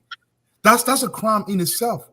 No, but Dualu, you missing my point. Dualu, let me talk to you It was directly. a police officer Right? that took the lady out of the Dualu, pool. it can even be a lawmaker that took the child to the pool. It can even be President Weah that took the child to the pool, right? You will still have to call the Liberia National Police. I agree. I'm not wrong, Dualu. I'm not refusing that portion, but you're saying why didn't the parents call the police? The police being called should be automatic. First of all, the hospital should not even take the body without even alerting the police. The hospital knows that. The transporter of the body, I can see you rush a baby to the hospital. We are talking about a clean incident. A baby. Here, if you say something is fishy, then you, the parent, you will call the police. I agree. But Dualu said, you will call the said police. it happened on Thursday, Stanton. So they left the boy got to know on a Friday. So when the thing happened on Thursday, why at US pool? Why was the police or when they got to the hospital? But Fagon, the thing about why at Europe pool, the father wasn't so sure. He wasn't clear as to it was the incident took place But at the father Europe told you pool. say he keep asking the boy and nobody want to tell him anything. Fagon, let's forget that story. How can you be the father of a child for 4 days? Yeah, You're not new. This is why. Because even the speculation. Drowning can take place at US pool. Maybe, I don't know. Yeah. But for this incident, Dualu, the father, I asked him 3-4 times. He said, I don't know. So these are secondhand information. That's why I don't even want to speculate because it's a risky legal climb for the speculation. But remember now, he's the victim's father. I understand. Why are we bringing the Myers in here? Number two, he's not only the victim's father. That is, he already said to he say, hey, mine, not even working straight. But he has his brother, the uncle. He said, and what I'm saying now, he said, I keep asking questions. How did my child die? How did Ubayo call it Simose? He's not getting answer. Well, and all who I is he want looking to for understand, answer from? understand all Listen, that. How long do you have access to the But we Myers? cannot. But I will not say there. Fagon, give me 10 seconds. Fagon, give me 10 seconds. There may be some other incident out there that have taken place before involving Europe. Probably, I don't know. But let me talk about this one that in front of us. Somebody, the person, the Myers that took, they said Myers took here and West took the little 6-year-old, right? Okay. They should be able to tell them at least. They should go and ask Myers and say, Myers, where did you take my daughter? Thank you. In whose pool did she die? Wait. Can I say something to you? Wait. Amara can be saying here, but so now we can be listening. The gentleman said when he got to the house, he passed by Maya while going in the house. When he asked the lady, where is Maya? The lady said, Maya's not here. He said, but how you say Maya not here when Papa him from us? Now, baby, been talking at this, so baby. Yeah. Now, I baby, say Maya's not here. When I tell Papa Maya's, then they went outside, they asked Maya. Maya jumped into confusion with them. He couldn't say anything. They had to leave it, go, and come back. Well, Fagon, again, I would say on behalf of the network, there is nothing that came too clear that child was drowned in Yuri's pool. If they have the answer, if somebody that took the child can say yes, Fagon, let me finish though, because this is you. If somebody that will come on the show, the Myers person gave a statement to the Liberia National Police, to the family or somebody, and say, yes, on the 2nd, we took this child to the US farm, and the child got drowned in US pool. Then we have a serious conversation. But if the father from the 2nd, the 3rd, the 4th, the 5th, today is the 6th, 5 days, cannot establish as to where the location where the child drowned, I am not going to say it. That's true. It's not adding up. I will not say it. And that's my point. So thank you for your point. Thank you very much for your point. In defense, I say in defense of the father told you, and the death certificate show that the child died on the 2nd. He was Agreed. never notified until the 3rd. Agreed. When he was notified, they took him to the hospital on the same 3rd. Agreed. He saw his daughter in the back of a car. Agreed. They took her daughter to the funeral home. Agreed. And they asked to meet on the 4th. Agreed. When they met on the 4th, the confusion started from right at that house. Correct. Liberia doesn't I beg create you, death Dwadu, certificate wait, that Dwadu, fast. Dwadu, get back on the chance. I beg you, Dwadu. Fagon, finish. Fagon, finish. Fagon, don't get distracted. Finish. Dwadu, wait. Go ahead, This Fagon. man sat in your studio tonight. Hey, you want to change the thing now? Finish. Be on your line. Don't be distracted. Don't interrupt me. You're not going to change anything here tonight. No, but I want you to stay on the line You you're will not on. change it. Give me my chance. You made your case. Yeah, but you're going to go to Dwadu now. Don't go to Dwadu. Stick on the same line you're on. Today is the day you start naming. I agree. When I start explaining now, you won't interrupt to spoil Nobody it because interrupt you, Fagon. Go ahead, talk. The little girl died on the 2nd. The death certificate is my witness. She died on the 2nd, 6 p.m. in the evening. Gentleman was not notified until Friday the next day while he was going to my office to campus. So that's on the 3rd. We agree. Now, when he went to the hospital, they show you a daughter body in the backseat of a car. That's the 3rd. We she agree. was a car key and collected it. Mm-hmm. The family said, okay. He kept asking there and then, what happened? The mother came and said, they say your child died by drowning. Mm-hmm. Where? Who? Why? Nobody could answer. They said they should meet the next day, which is the 4th. We agree. Which is the 4th. The 4th, Thank yep. you. On the 4th, he passed by Myers going into the meeting hall. Mm-hmm. When the grandma decided to explain, he said no. His father said no. You not the one to explain. The person who carried my child, my grandchild, should explain. They said, oh, Myers not here. The man said no. I passed by Myers. Fine. They got into confusion as to who carried the girl. I mean, how the little girl got killed. Since the confusion went, they decided, okay, let's leave it. We'll come back and talk about it tomorrow, which is the what? 5th. Yes. On the 5th, for them to meet, they went to the funeral home. St. Moses. St. Moses said he want to embalm the body. The boss said no. Until I know what happened to my child. Okay. You cannot embalm the body. That is the 5th. Okay. So they decided again to meet. The confusion ensued. Mm-hmm. Now, we are in the United States. On the 6th, which is because today now is the 7th in Liberia. So now, the 6th now, they're supposed to meet. The confusion opened. He decided, I talked to them today, and I told you as a friend and brother, I advised them, don't let nobody touch your child. We agree. Until you know what happened. We agree. In fact, we are going to explain to the Liberian people what has happened so far. That's how he came into your studio. Because nobody, please, nobody can tell him how a child died, who caused the death of his child. All that he knows up to this point is that Myers and his wife took the child to U.S. farm to swim. That's all he knows. For a picnic, rather. For a picnic. Okay, but you see, Fagon, let me interrupt you now. You say everything, right? So to say you don't know that he didn't make effort to know, I'm begging you. I disagree with you that he didn't make effort to know. You finish now. I beg That's you. the point. Don't say he didn't make effort to know. At the end, no. Everything you said about how he started the story he explained, I really listened to it. I agree with you. Mm-hmm.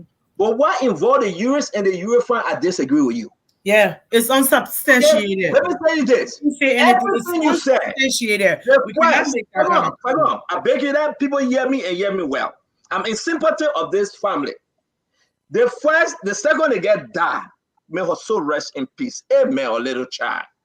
The man didn't know the third. Who he called, who he power, confusion in the family, everything. I agree.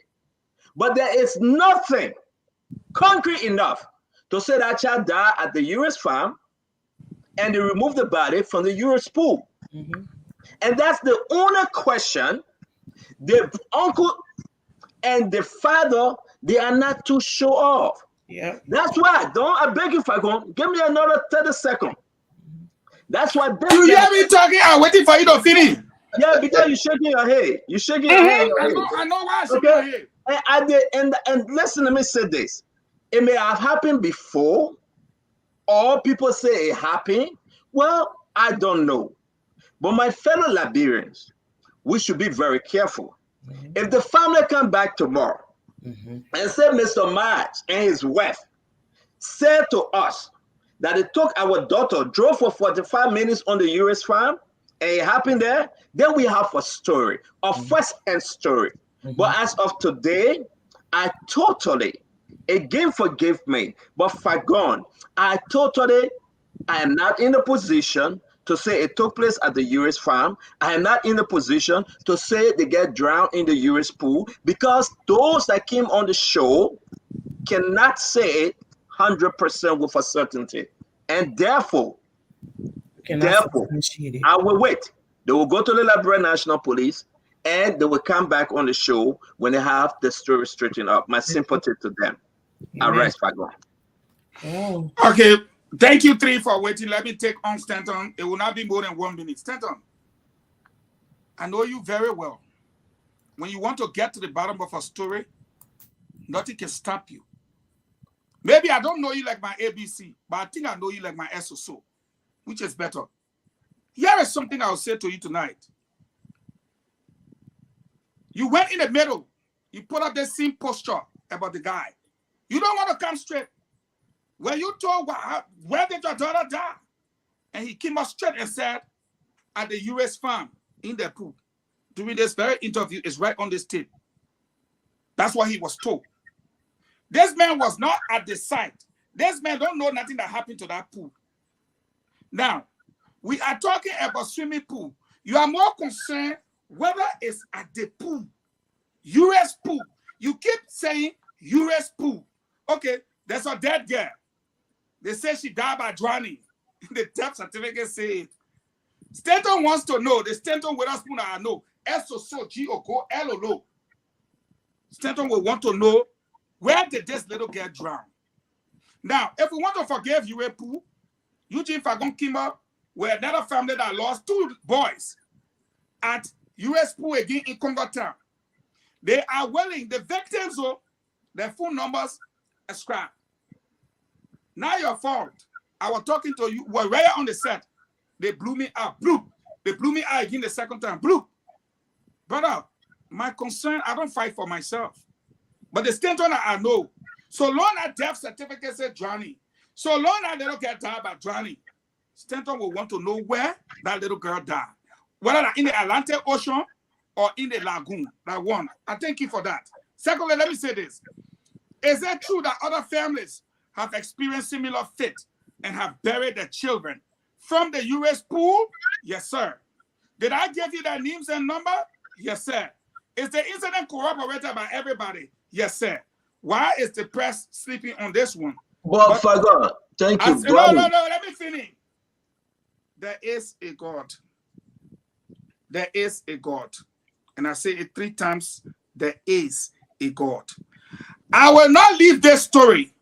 Why are children dying at the US's pools? Whether it be in 12 houses, whether it be in Keresbra Awoki farm, whether it be at the house, Congotan Paru, I care less. Once it is the US pool and the pools are for UA, I want to know why are children dying in US's swimming pools. Okay, so Duado, Fagon is speaking for Fagon, right? And we all owe our own independence on this show. I will say to you, Duado, my brother Eremi Grade and Fatima Salif, I am not trashing this story. I would do no such thing. Fagon said he got other people waiting, right? Those are other stories. We are talking about this current, present story. And I want Liberians to understand this current, present story that at hand that we are talking about. We can go back to the clip to the show today. It took the uncle to feed in to his brother. Did not show with the answer as to where the incident took place. I'm not going to sit here. I'm not going to sit here. Everybody listen to the show. Go back and listen to it. After I have asked him 3-4 times, he said, I'm not sure. Did not tell me. Then his brother sat there and said, but you got it on your phone and you'll know the rest of the story. Folks, where I sit right now, I would tell you 100% that they can come back and point the finger as to where this little child died, who took her body from that place to the hospital, who called for Simose, right? They asked the why, the when, the where, the who question. But that's why you're If I go not interrupt me, if I go please, my brother, if I go not interrupt me, if I go don't interrupt me, I'm begging you. But in the night after one, we send spoon talk. We send spoon talk. We send spoon talk there tomorrow. But you know what? Yeah. Okay, if I go. But the only thing I want to say, and I beg you guys, you got to understand that death issue here. I will not put it on the jurors that the family come and say, you know what? I'm just saying, use Stanton when you're ready for information. Okay. So we received the information today. I want to know where the leg got down. We received the information today. Dualu, we received the information today. These are ongoing story. We will investigate. We'll send our journalists and we'll come back. But as of tonight, I don't think it's fair to say everything is on the juries. Okay? And I want us to be very clear that the family can come back and say, yes, we have this information. That's why I stand, my brother. I agree. It makes sense. I agree with you till the family can have this information. I think I agree too. That is where I disagree with you. That's why I'll close here so we can go. Yeah, wait. Let me state my disagreement with Stanton. Here is where I disagree with you, Stanton. Brother Stanton, here is where I disagree with you. And I know thousands of Liberians watching tonight. Stanton, when you are interested in information without a bias towards that information, use Stanton A. Witherspoon that I know. The first thing will click to your mind. Is it true that this is not the first and last swimming pool death of the UA pools? That would be your first question.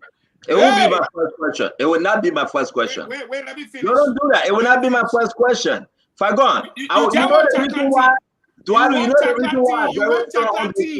Duadu, if you have not experienced it before, you don't know. My little niece, 1 year old, she got drowned in one of my property pool.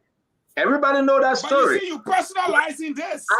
I want us to be very careful that when somebody else in that community, right, Konneh grade, child, God forbid, get drowned in the pool, they shouldn't say, oh, that's Stanton pool. No. So you know what I did?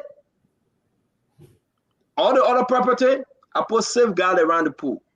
Because I want nobody will enter there. No child will go through that gate except an adult open that gate. Hey, you see him? But let me say, we have to be careful. He took action. I cannot just run to say, oh, that US pool when the family cannot confirm. No. But then you get people who can confirm. But today on this network, let's get our closing. Let's get our closing. We'll discuss it again. I will come with my closing. You'll be last. No problem. Let me be last. If I'm on the platform, I will talk to people. Let me talk my own first. You will be last. No, don't tell the person to be last. No, Duadu, go ahead. Duadu, don't get a minute of time. Duadu, don't get a minute of time. Duadu, don't get a minute of time. To know something. I want to talk about people. Extremely noisy. Yeah, I was just there. Fagon a champion for the West, so we gotta give him respect. Yeah, let me talk about Uncle now. We gotta go back. We've been sitting for a while. The only thing I'm gonna say tonight, we're not done. Okay, let me say my own. To my ANC sister Yasini, I want to extend this olive branch to you. The UP welcomes you. We know your capability in Liberia. We've been hearing behind the scene. I've spoken to the big boys in the UP organization. Look, we need people to come on board because the country is at stake. The country is at stake. Let's set aside our little political bickering in the back. We need you on board, Sis Yasini. This is all the Brendan. Everybody else in the ANC or the CPP, come on board. Let's help rescue this country. Nobody is perfect. Honorable Booker is not perfect. He has his faults, but we cannot depend on that. At the end of the day, if I go, you made a lot of salient points tonight. But for me, when it comes to legal speculations, it's a dangerous zone I don't want to play in, especially when it comes to a child's death. I want to be unequivocally clear that whatever I'm putting out there is 100% correct. So that's the only reason why I'm kind of coiling from this issue. But at the end of the day, you got to remember that a child passed away. In Liberia, there is a proliferation of pools. Everybody being pool in Liberia. They think it's happening every big holiday now. So the police has to organize in a way, start giving permits to people and have a structure in how to have a pool in Liberia. Or else we'll continue to lose our children. Once again, to the audience, it was a great show today as always. My sister, it was a big show, Eduardo. It was very big. It was big. It was a big deal. But Eduardo, I'm sorry, I gotta give this announcement real quick. Then Fatima, you be crying to come on the show now. You shaking your hand, giving people a hard time. No, because the tea are let's doing go ahead, tonight. Eduardo. Look at this. Okay, folks, this is Musu Lida. Okay, I really seriously want you guys to understand. She about to tell it all tomorrow. The death of Bati Yanswa. We have all the information. We have all the documentation. We have everything. This lady will be in Spoon Studio. She will explain how Bati Yanswa died. May his soul rest in peace. She will explain who were there. Musun Lila Kekula. She will be our guest, the only guest tomorrow. I have asked Abraham Darius Delon to postpone his appearance because this is big. She was in the room. She went to Calabash. They drank. She ate with the group. Who black Bati Yanswa car? How did the person enter the yard? How did they go upstairs? Who went to bed first and who went to bed last? Who were the two individuals in the bedroom? Amen. Who took Bati Yanswa's body downstairs and said, oh yeah, he fell? Yeah, the how you tell when he get interest in story. When he get interest in story. She about to Dwadu, she about to tell you everything. I had a long conversation with Musun. She said, Stanton, I'm ready to say it all. You got Norris Tway, you got Amos Tway, you got all of them. You got even the health minister, Dr. Jala. Amos Tway.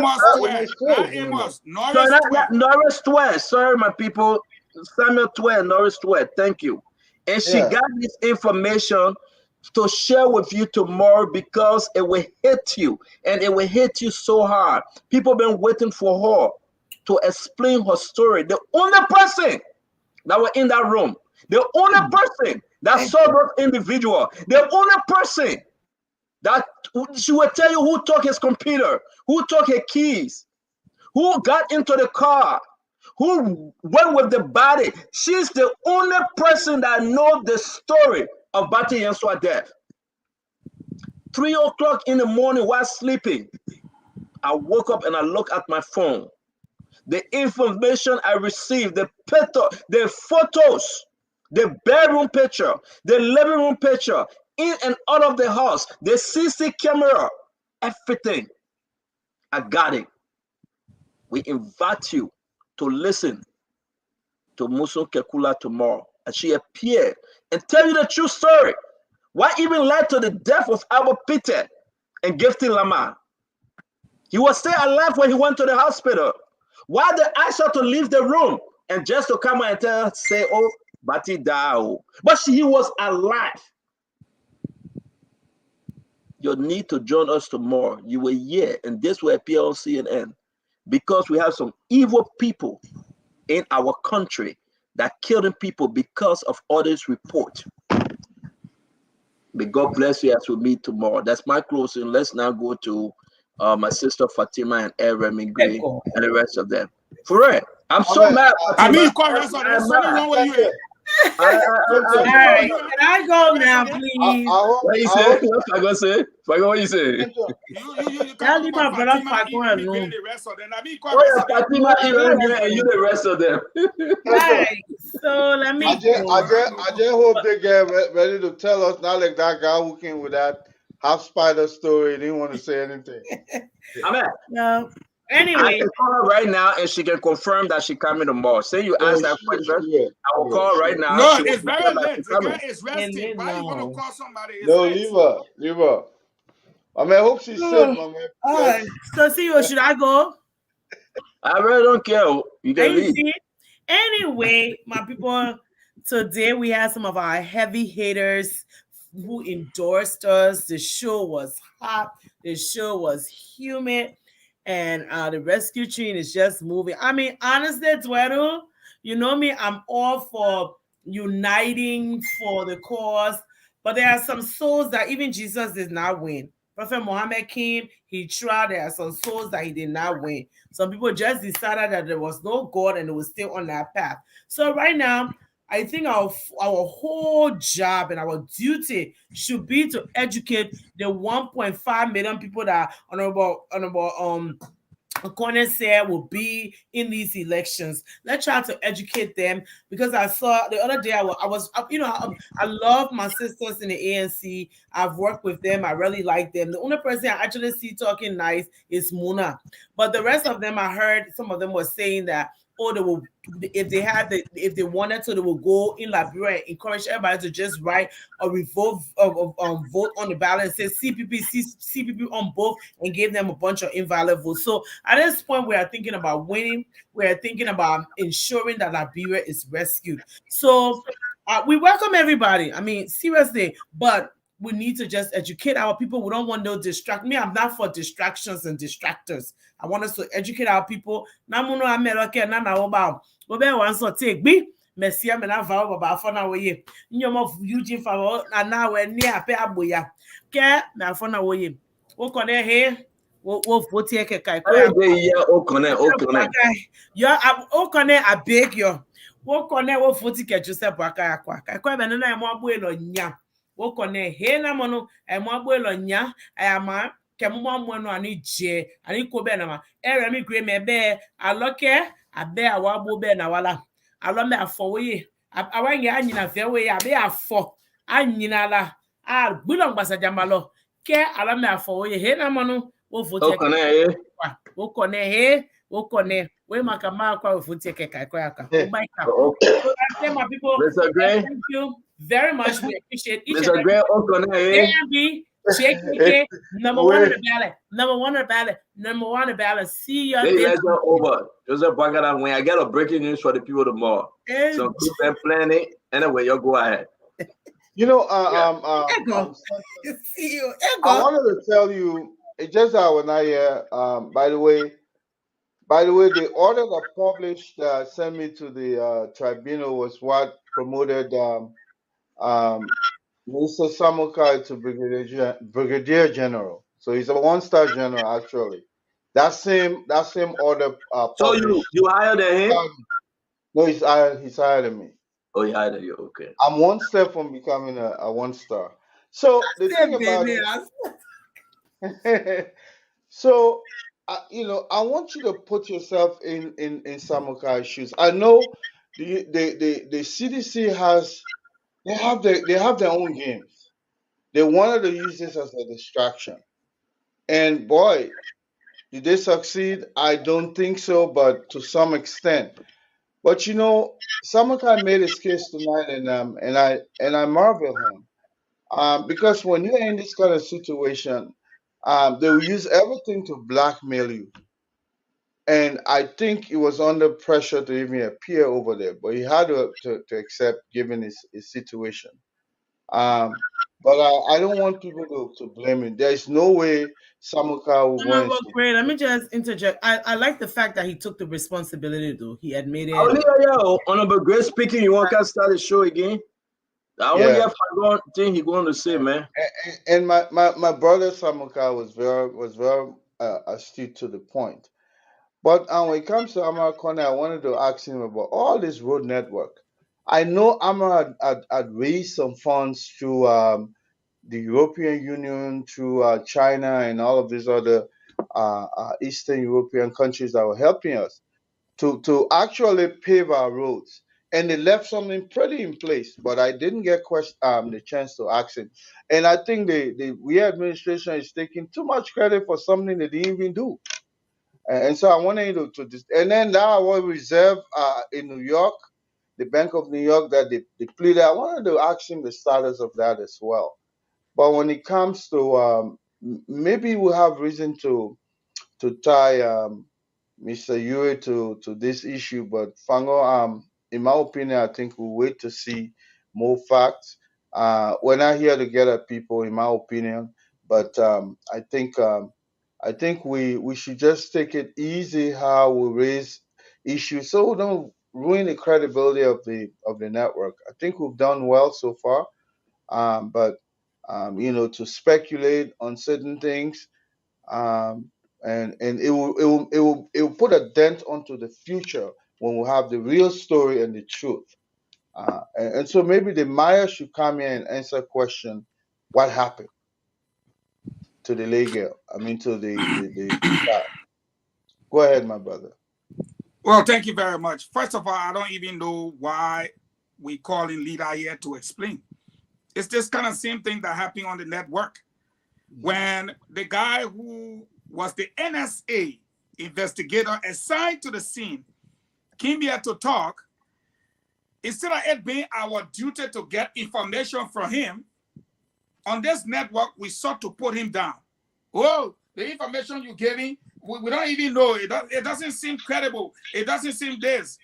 I had to come in and say, some of the information the man gave him, that your first time hearing it, yeah, it's one point. Did you know that an NSA officer was assigned over there? No. Did you know there was CCTV camera at Baton Niswa place? No. All the information he gave today, did you people know that? No. Did you know that him, as an NSA officer, was put in jail for a couple of days to understand what he knew about the case? No. I said, we should not be putting people down. It's our network duty to ask the hard questions and get the answer.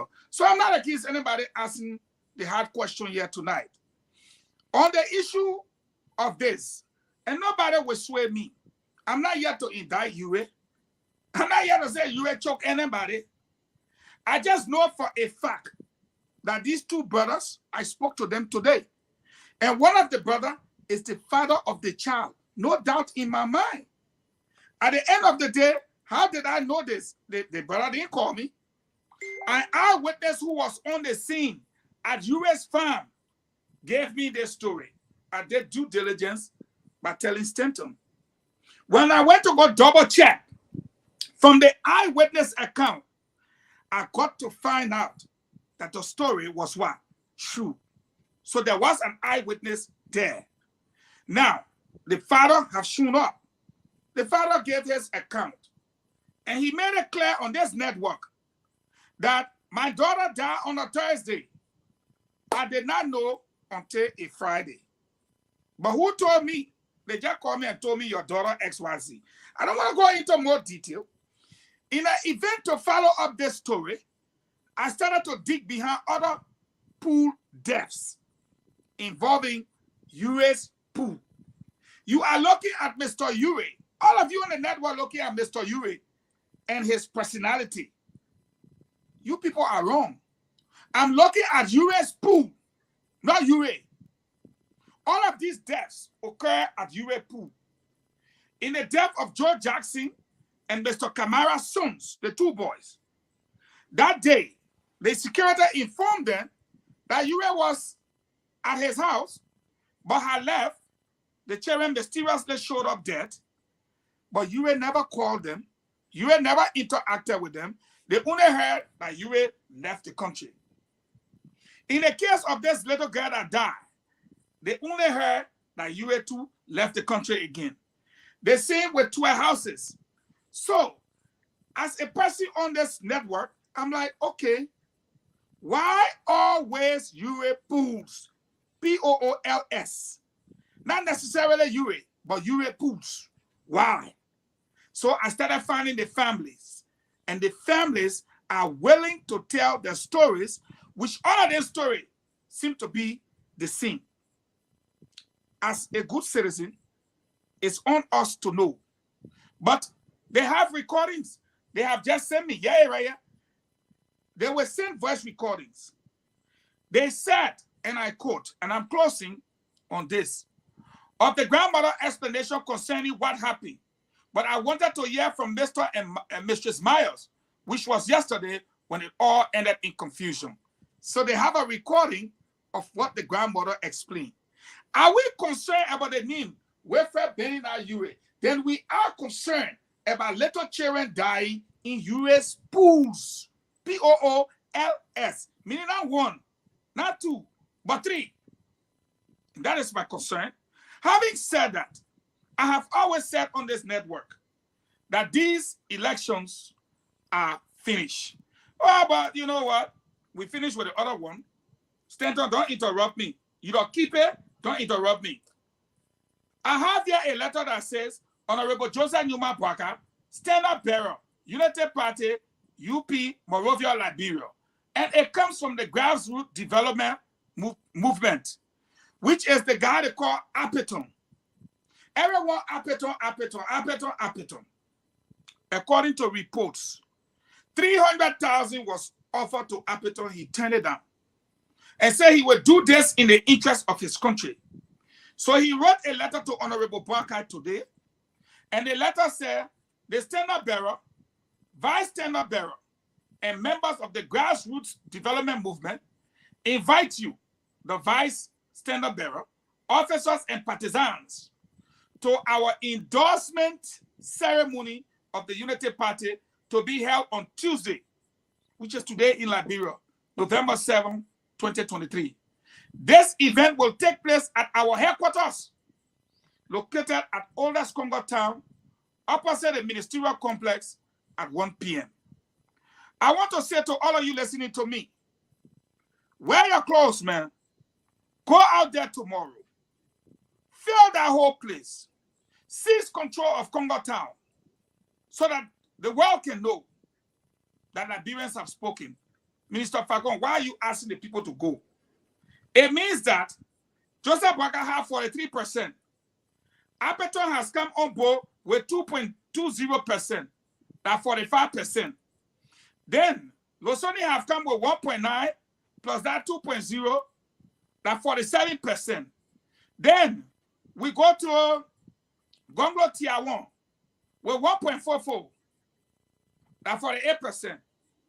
But knowing that we are just past the Rubicon, if the man who came third can endorse Joseph Bwaka, the one who came fourth can endorse Joseph Bwaka, the one who came sixth can endorse Joseph Bwaka, and all the endorsement and all the party, these elections are over. You will get justice. All of you that have been denied justice, you will get justice. And these people are afraid of accountability, so they're running away. Last but not the least, the whole idea about interim government in the minds of some unscrupulous scalawags. I want you to disabuse yourselves of the idea of an interim government. That is why we have been so patient. Colette and us are telling them on radio, we have been patient. There will be no interim government in our country. Disabuse yourself of it. You start trouble, we will stay swear in Joseph Newman Bwaka. Nobody, no human being can stop this stream. Joseph Newman Bwaka is our next president. So I'm disabusing you of the idea of interim government. I repeat, there will be no interim government. That's why all the other people who talk part say, Papa, that you. We don't want confusion. You carry your confusion to Stanton office. You go there with your confusion and text messages. There will be no interim government. They gave you money to carry, you eat it, and you show text message. Your part at Stanton. You eat your part money, now how money you eat. So you like it, you can show for NATO, Judgment Day text message, beg out of you, let myself right here, beg out of you that you say you're taking care of somebody. You begging for peanut, then you say you get somebody bread. I'm gonna hear that nonsense from your boy again. You support somebody. You think JMB that Stanton grandchild? You know somebody that can born JMB? You Stanton son. You Stanton son. That's why he supported you. Nonsense you can't hear. I told you that today. Go sit down. Oh, if I go, I told you the city today. You and your past Stanton, you go far play and sit down. You go send text message. If I knew that how much text message was going to cost, then they are East Stanton money. Look at the one they are saying today. Kuku Juice one of news in the country, but you probably tell your friend a secret. You go sell it to your pa. Then you can stand up, you say you supporting your papa. You don't know that JMB son has Stanton? That you can support your grandpa? The man who son not support him. That you can support him. Then you go pay for your money, they give it to you. They give you something to care to your grandpa. Then you say your grandpa bake you. Something wrong with you? Nonsense. Stanton, you want your son. Because I know that few days you're not sending him money. The question that I'm getting here, your friendship with Dr. Francine, you better utilize it now. Better utilize it. Send your son to Dr. Francine. I finish with my own. In fact, the show end. Konneh, take out everybody from the screen. Good night, everybody. Thank you. Bye-bye. He back car for his son. He back car for his son. Going the car for the first time. He pay his son rent, gave his son full money, then he gave his son money to care to a grandpa, to a pa. Then his son said that he's supposed to. That Stanton bought the Range Rover? Yes. Oh, our damn. It's not lying. Then me up here. What day me up here, Bian? My brother Costa. Because she want this daughter too. I see. She want this adopted daughter. I don't know if I got that power there. Yeah, Costa is my brother. But still can't go. That all of them. You just bunch all around the place. I know how you can manage. I don't know if I go. That all of them. No, that's some of them. That power there. No, that's some of them. You know, I think you make the case already, man. You know. You feel with it. Now, good night. I see you. Thank you. You slap parent. You get your own son. You get control it. Yeah, I think you back out for it. No, if son left from behind a web and was focus on the campaign. Focus on the campaign, man. Remy Gray. Number one. My brother. Number if one. Son does not behave himself, I the uncle will go seize the car. You ability. Me, I'm voting with my whole heart. Stanton is my own brother. If your son does not behave, I will take the car key for you. Education. I'm voting with my whole heart. Let me say this. Remy Gray. No topic here. You tweet any topic about your son. That is not for your family. Ed, I'm done. I'm not talking about Costa anymore. I know, man. Election is my 8 more days. We got to talk about the election. We got to make the case. I'm not talking about Costa anymore. Make the case for the man. Yeah, correct yourself. I'm not talking about my son anymore. Yeah, there's a lot out there, and I am not talking about Costa anymore. Anybody can come out and say anything they want to say about me. I move on. And I say I will seize the key. And that's my brother. The endorsement of Amara Konneh was huge. That's a big one. Look, don't overlook Appleton. I told you before, he's a grassrooter. That guy is a down-to-earth guy that can get to anybody here. Sometimes you see. If you Obama off in the man, I told you, say, my man, slow down. No, the man really kills some, but on a serious note, he's smart, He's smart. That guy is a family man. That man is a grassrooter. I'm telling you. That senator you looking at so. Fagon, Senator I heard you tell you something about interim government, Fagon. I think we should discuss that on Wednesday. I'm hearing a lot of stuff. It will not work. Yeah, it will not work, Fagon. It can't work, go. It can't work. We gotta let it thing go, man. No And interim your other sister that tell her to take care of her children. She disturbed our show. Join the rescue mission. You know how I just tell you from there. You know how every crime she doing all that thing for. Yeah, she can do all that thing, and the man have be beating, and he come in. He say, "Hey, my man, look at Fatima." I said, "What am I looking at Fatima for?" We got 3 children for Fatima. Three beautiful kids. Man, every command my schoolmate, we used to hang out together back in the days. That man is lucky for beautiful women. You have seen the man current wife, they'll start making things My man, appear like a mistake. My man, the man are Muslim, he can have 2 wives. Yeah, but every command is a good looking guy that know how to hustle. The man got a wife, my man. You need a man. But you don't see the man dressing when Fatima in town? Yeah, the person the man a son with Fatima, right? That all the men beginning, he say, anywhere she go, you'll call me, you'll text me. Man, everywhere Fatima 10. Yeah, but you over there now? Then she said, but how you know? But he said, but I provide you security and car. The man, I tell the man, I said, my man, I need security for my the man charge me. The man charge me bugging a half. So the other day I want to ask him. I can pay him. You know that I can pay him for security. But I can pay him. I ask him about I can pay the man because it's not fair. You get your Aqua People King free. You get your of Fatima on the show free. Yeah, I'm gonna be saying I be paying. I can pay you. No way. No, when you're that way you ride. That way you ride. Because you don't happy. Let me tell you something. The kind of car then I can go back to Spoon Talk. The beginning I tell you before, 3 cars can be waiting for Fatima. 3. The beginning second cars out to see the car then. They let it go again. So I don't know who can be in the car because the car ain't tinted. Let me ask you a question, Fagon. Why would say get air emigrate? What you think would be a new conversation to this party? Yes, what that?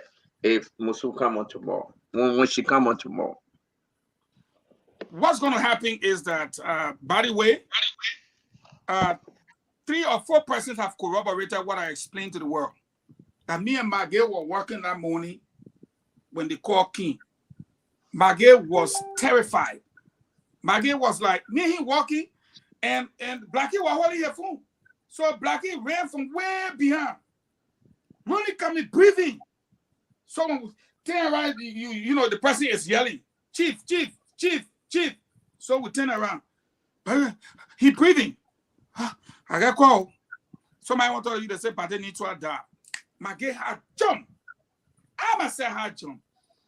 And I knew, and I will always say to people here, the same thing corroborated. When people say, oh, Maggie, I can stand and tell anybody. I can know if somebody know about somebody deaf or they don't know. Maggie was shocked. Why? Because I explained a story that Bateniswa wanted Maggie to see a document that Maggie did not have the chance to see. I got a document. That's the COVID report. Way back, I'm on many tapes saying that thing. And I told Bate, give me the document, I'll get to him and say, no, the thing is classified. I still remember the back was like a blue Sony, the top, the plastic part. It was a whole something. And that document I believe that today was the reason those guys went after Batten that they did. Now, the NSA guy corroborated the story. He talked about the call that was made to Miguel that morning. You see, and whoever want to investigate, let them go back to my tape. That call came in. I was present when the call came that morning. I was there. And I was the first to tell about the call. So nobody can lie. And the person who picked up the phone was Blackie. And Blackie was the one that brought the phone to us. We immediately turned around and went back to McGill's yard. What you're going to learn tomorrow from that girl is Bate was actually killed. He was murdered. And his murderers were in the house. And that what you will learn from her tomorrow, that the murderers are there. She knows them. She will call their names. You can't move from the player, go with your own boyfriend. Yeah, when me created a real boy. You just said a real boy. Another color, another young picking, but you come from club. You wear your Jew. Then you say the man cannot go past your door to go pee. Small boy that color, when they come from our Jew, that pee better you can go past your door to go pee. Was he drunk that night? That you brought him home? That people need to start joking. But man, what I have in my possession, somebody open the door. But anyway, I will wait for her to explain because it's deep. It's You know, I think where the issue as a whole was compromised. You know, was this idea of hiding certain identity as to who were there because of the man's own sanctities, marriage, and all that stuff, right? But when these kinds of things happen, I would say just let it go because those are less important.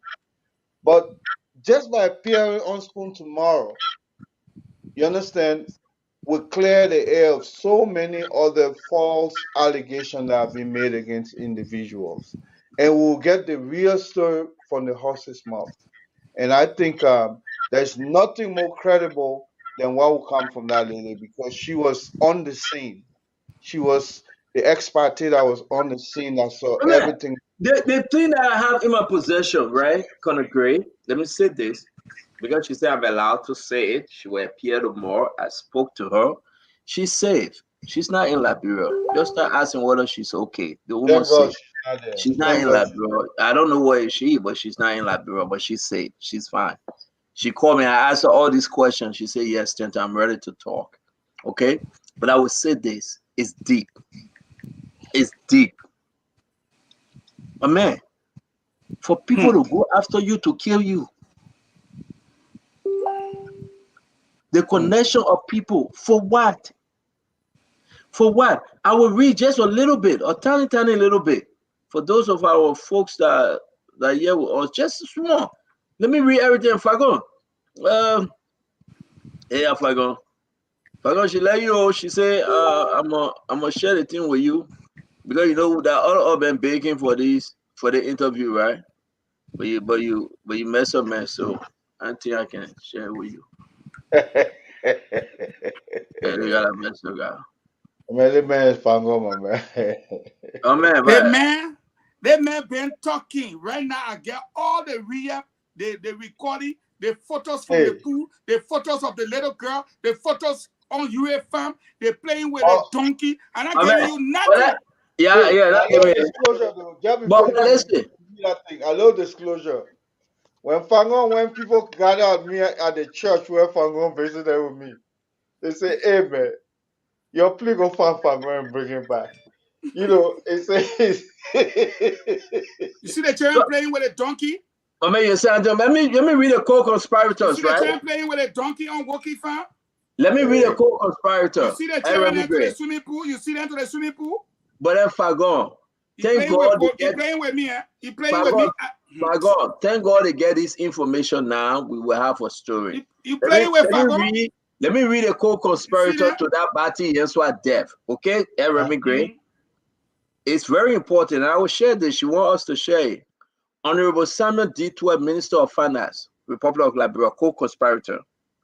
Honorable Bill W. Torway, former Managing Director, National Port Authority, NPA, Republic of Liberia. Honorable Wilhelmino Jala, Minister of Health, MOH, Republic of Liberia. Honorable James A. Thompson, CSA, Director General. Honorable Thomas Dona, LRA, Commissioner General. Honorable Norris Twe, University of Liberia Vice President for Public Affairs. Honorable Serena Sifas, former Solicitor General, SG, Republic of Liberia. Colonel Patrick Sudu, Inspector General, Republic of Liberia, Liberia National Police. We have 8 co-conspirators. I just I just giving you a small thing. One of them I heard was who blocked the car at But wait Calabar. now, wait, We because call it that anyway. the sister will come on tomorrow.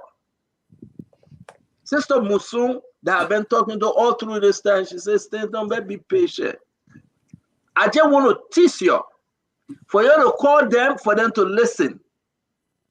Because the international community get this story. That's why they say co-conspirator. Hey, Fagon, who are co-conspirator, Fagon? The person who conspired with the mean person. And in this case, you have to find the mean person.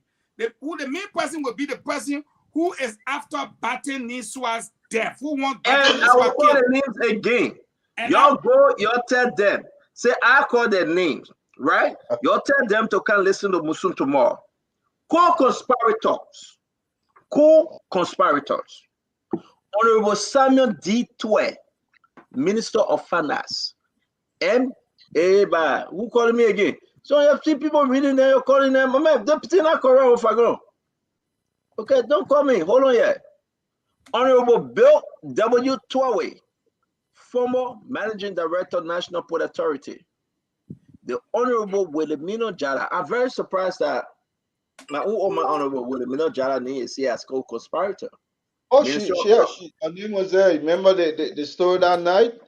That's what I said. I was surprised. I was very, only very the two of surprised. them were in the room when Batten was taken there. She and Honorable another. Honorable James A. Thompson. Honorable Thomas Donan. James A. Thompson, Civil Service Agency, CSA. Yes, Civil Service Thomas Agency. Donan, LRA. Yes. Honorable Norris Twe, University of Liberia Vice President for Public Affairs.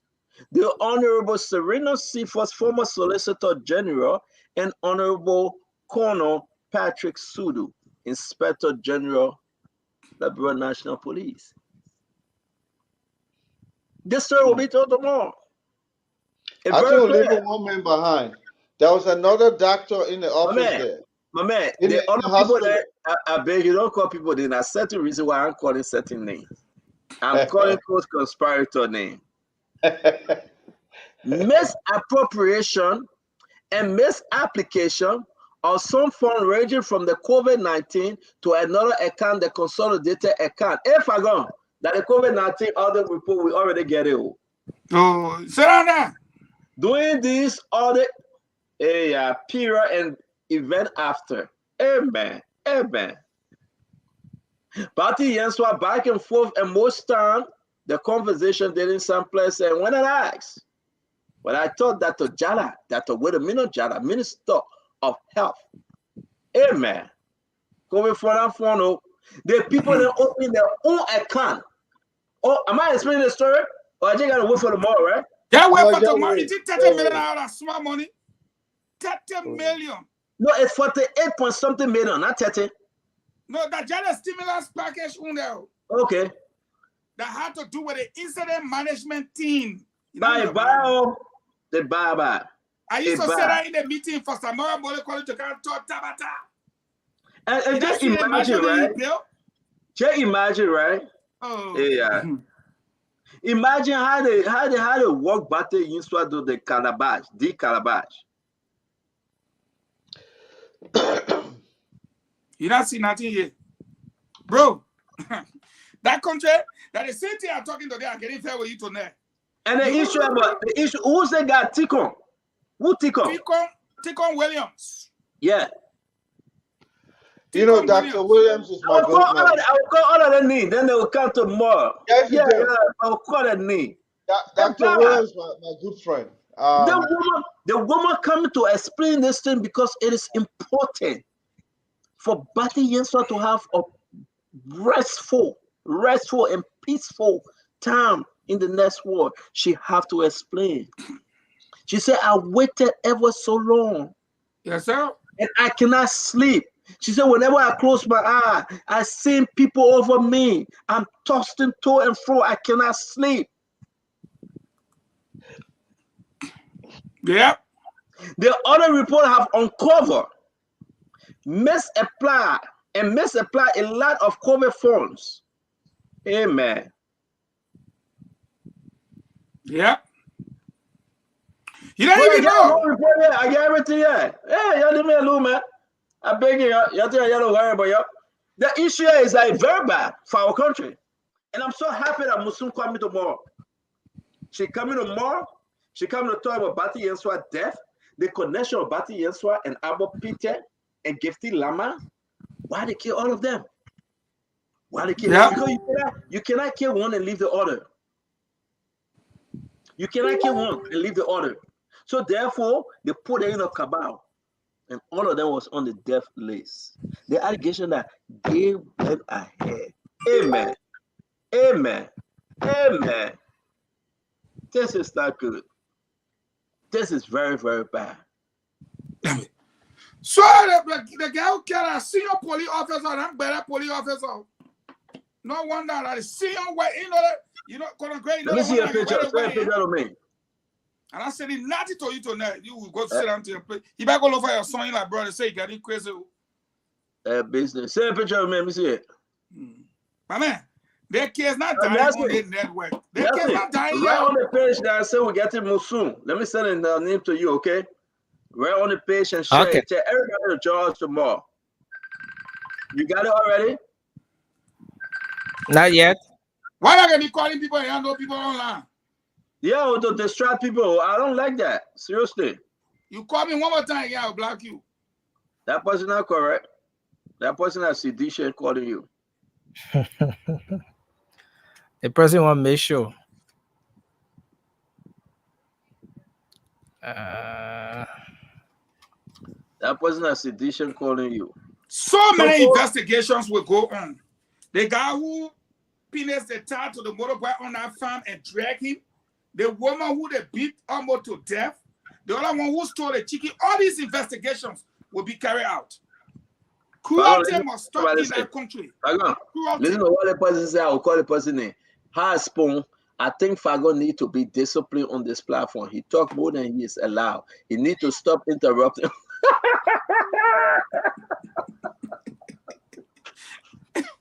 Let me know. You need to stop interrupting others during the presentation. I'm glad that you guys are back in high spirit, but Fago is a mess. Please read it to him. I mean, I feel reading it to you. When you see it, that's somebody who on the other side, they lucky. I mean, let me take something. A wonderful show, but guys, join us tomorrow, man. I can't wait for tomorrow. It's like a Christmas to me. To have Musu on the show discussing the issue about our brother Bati Yenswa death. They murdered him. Seriously. That was murder, cold murder. Everything you see. And you're going to say, oh, stand and say this. That means say, I will expose you. I think I'm going to say, yeah, waste my time. That would be a Kairos grade. Now he's sleeping on the beach. I think Dr. Red was also on that list. Chris Who? Red. Christopher I Red. mean, what's for the more, but I can't call all my sources there yet, but I can't call everything. I can't call all the co-conspirators. I just call the one in the police put in the wait for the ball. But go ahead, man, Kairos grade. They say the man on Galley Street begging now with small pen. The man he cleared his office. The man said, "He's not moving." He said, "Nobody can take him for in our office." But you know what happened? Let's forget what Carlos got. Both of Chima refused him, my man. The people say if he continue with us, we're not vote for Joel. That's what they told him. Not only that, they finished telling him, they said the next thing they coming for him now 40. So he ran away for the country. It's very bad. Look, the amount of lawmakers, I told people, on a very serious note to you guys, I told people, you don't know Liberian people. You will be doing something, then they'll be quiet. If you remember what we were saying on the network, we said the people that are quiet seem to be disturbing. because they were not talking. Nobody wanted to talk. No, that's ANC said they get a quiet voter, the silent voter. Oh man, the silent voter going silent on them. They still going silent. Where about your man? Where about your man or why any Prince? Prince had a youth. Yeah, the youth. The youth was 62%. Let me The see my youth. silent voter went silent on them. Hey, God. Well, man, I want to get a total youth for other 62% of the youthful population. They couldn't get half of 1%. 62%. 62%. Money by only got 0.2 now. Less than 0.5 of 1%. Other 62% of the youth, you can't even get 1%. Damn. You don't know that brave people. It's difficult. He was just coming on the landscape. He just had hey, morale way up there. You know. But what about the guy who been there almost 8 years, man? Can you imagine? Running up and down. Comments, man. Man, I don't blame us. Who will take this blame now? Thomas was in the middle of his kitchen cabinet. We were just making the case. Yeah. What kind of country is this? Man can't talk all. So you think people lie to Cummings? You think he was deceived though? I mean, I don't know if people lie. I don't know if people lie. People can lie to you in 2 elections, man. I beg you. The first one we worked. Yeah, you said that's good say. They can lie to you in 2 elections. Yeah, the first time we worked, Mr. Cummings came less than a year on the ballot, and he got not that much. That the work we did. But it was not good enough to replace everybody with his own cabinet. This is the result again. But he brought Belete. He brought Belete. But let me tell you this. Even Belete was sidelined. Let me tell you this. Who took the party to CDC? If you say Belete was sidelined, who took Belete the party was to CDC? sidelined. I'm telling you. Who took the party to CDC? Huh? Who took the party to CDC? That the agents of CDC. The agent. Belete is not look. Belete is just Belete just has his own problem with Unity Party, but it wasn't Belete. You didn't see the party chair over there. That whole Which group. party chair? CPP. Yeah, who are the party chair? 1 2. I thought it was Nyeten. Nyeten passed. So Nyeten passed. So the secretary. So I think somebody replaced Nyeten for now on an interim basis. Yeah, but I don't think that person would take the party because look, that party was ANC was, came out of the undemocratic principle of the CDC. That strangers took the party there, my brother. Strangers took CPP to CDC. The real guru of ANC, they will never want to do business with CDC. I'm telling you, and no one's saying that because the injustice that existed in the CDC was what created the ANC. Yeah. Nobody in their right mind would take the ANC to. It's a no-starter. They'll prefer to stay in the middle or maybe lean towards Joseph Boakai. It's like you're saying that Hamas and Israel can be friends. Come on, man. CDC we existed primarily because of CDC. The injustice in our party. How can we be friends with them? That's so you disagree. You disagree that some members of the CPP went ahead, like the majority of the Liberty Party side went along to endorse George Manawia, but you guys are not. You most of you guys are saying that you're talking against this. Group of ANC, they will never belong to God, but they will not endorse George. So Mariah is not an actual guru of ANC. Mariah, remember she said she was Unity Party person. She has no idea about the ANC. Mariah got no idea. Mariah, why in early government? But Fagon, let you hear from Remy Green Fagon. We all settled, right? So Mariah got no idea about ANC. That's what you just said. Doesn't. Mariah came into being late after Mr. Cummings. Even Cummings does not know the birth of the ANC. He was a relative stranger when he came in 2016 to join the party. So, with the exception, so let me ask you, and I will call some names. And there's a sidekick of this show. Ava Toba, did he sign on that transfer to CDC? Did he sign? I don't know if Ava Toba want to go. Ava got his own problem with the CDC. Ava will be like, don't be surprised if Ava is supporting Ambassador Boycott. But Ava will not go support So George. who joined now the Liberty Party people? Who joined them to take the CPP to Waka? Let me I see Weather Power dancing. Probably she one of them. And naturally it will be Liberty Party, maybe Hassan Bility, of course. I mean, Louis Brown on this thing? Louis Brown on it? I don't know. I don't know about Louis Brown. What about how you call him? George Whistler. I think Wisner, I heard is on the side of Joe Weir too. I don't know. Wow. But I would be surprised. I would think that George Wisner would be clarion enough to join the, maybe just stay in the middle or support the Omen.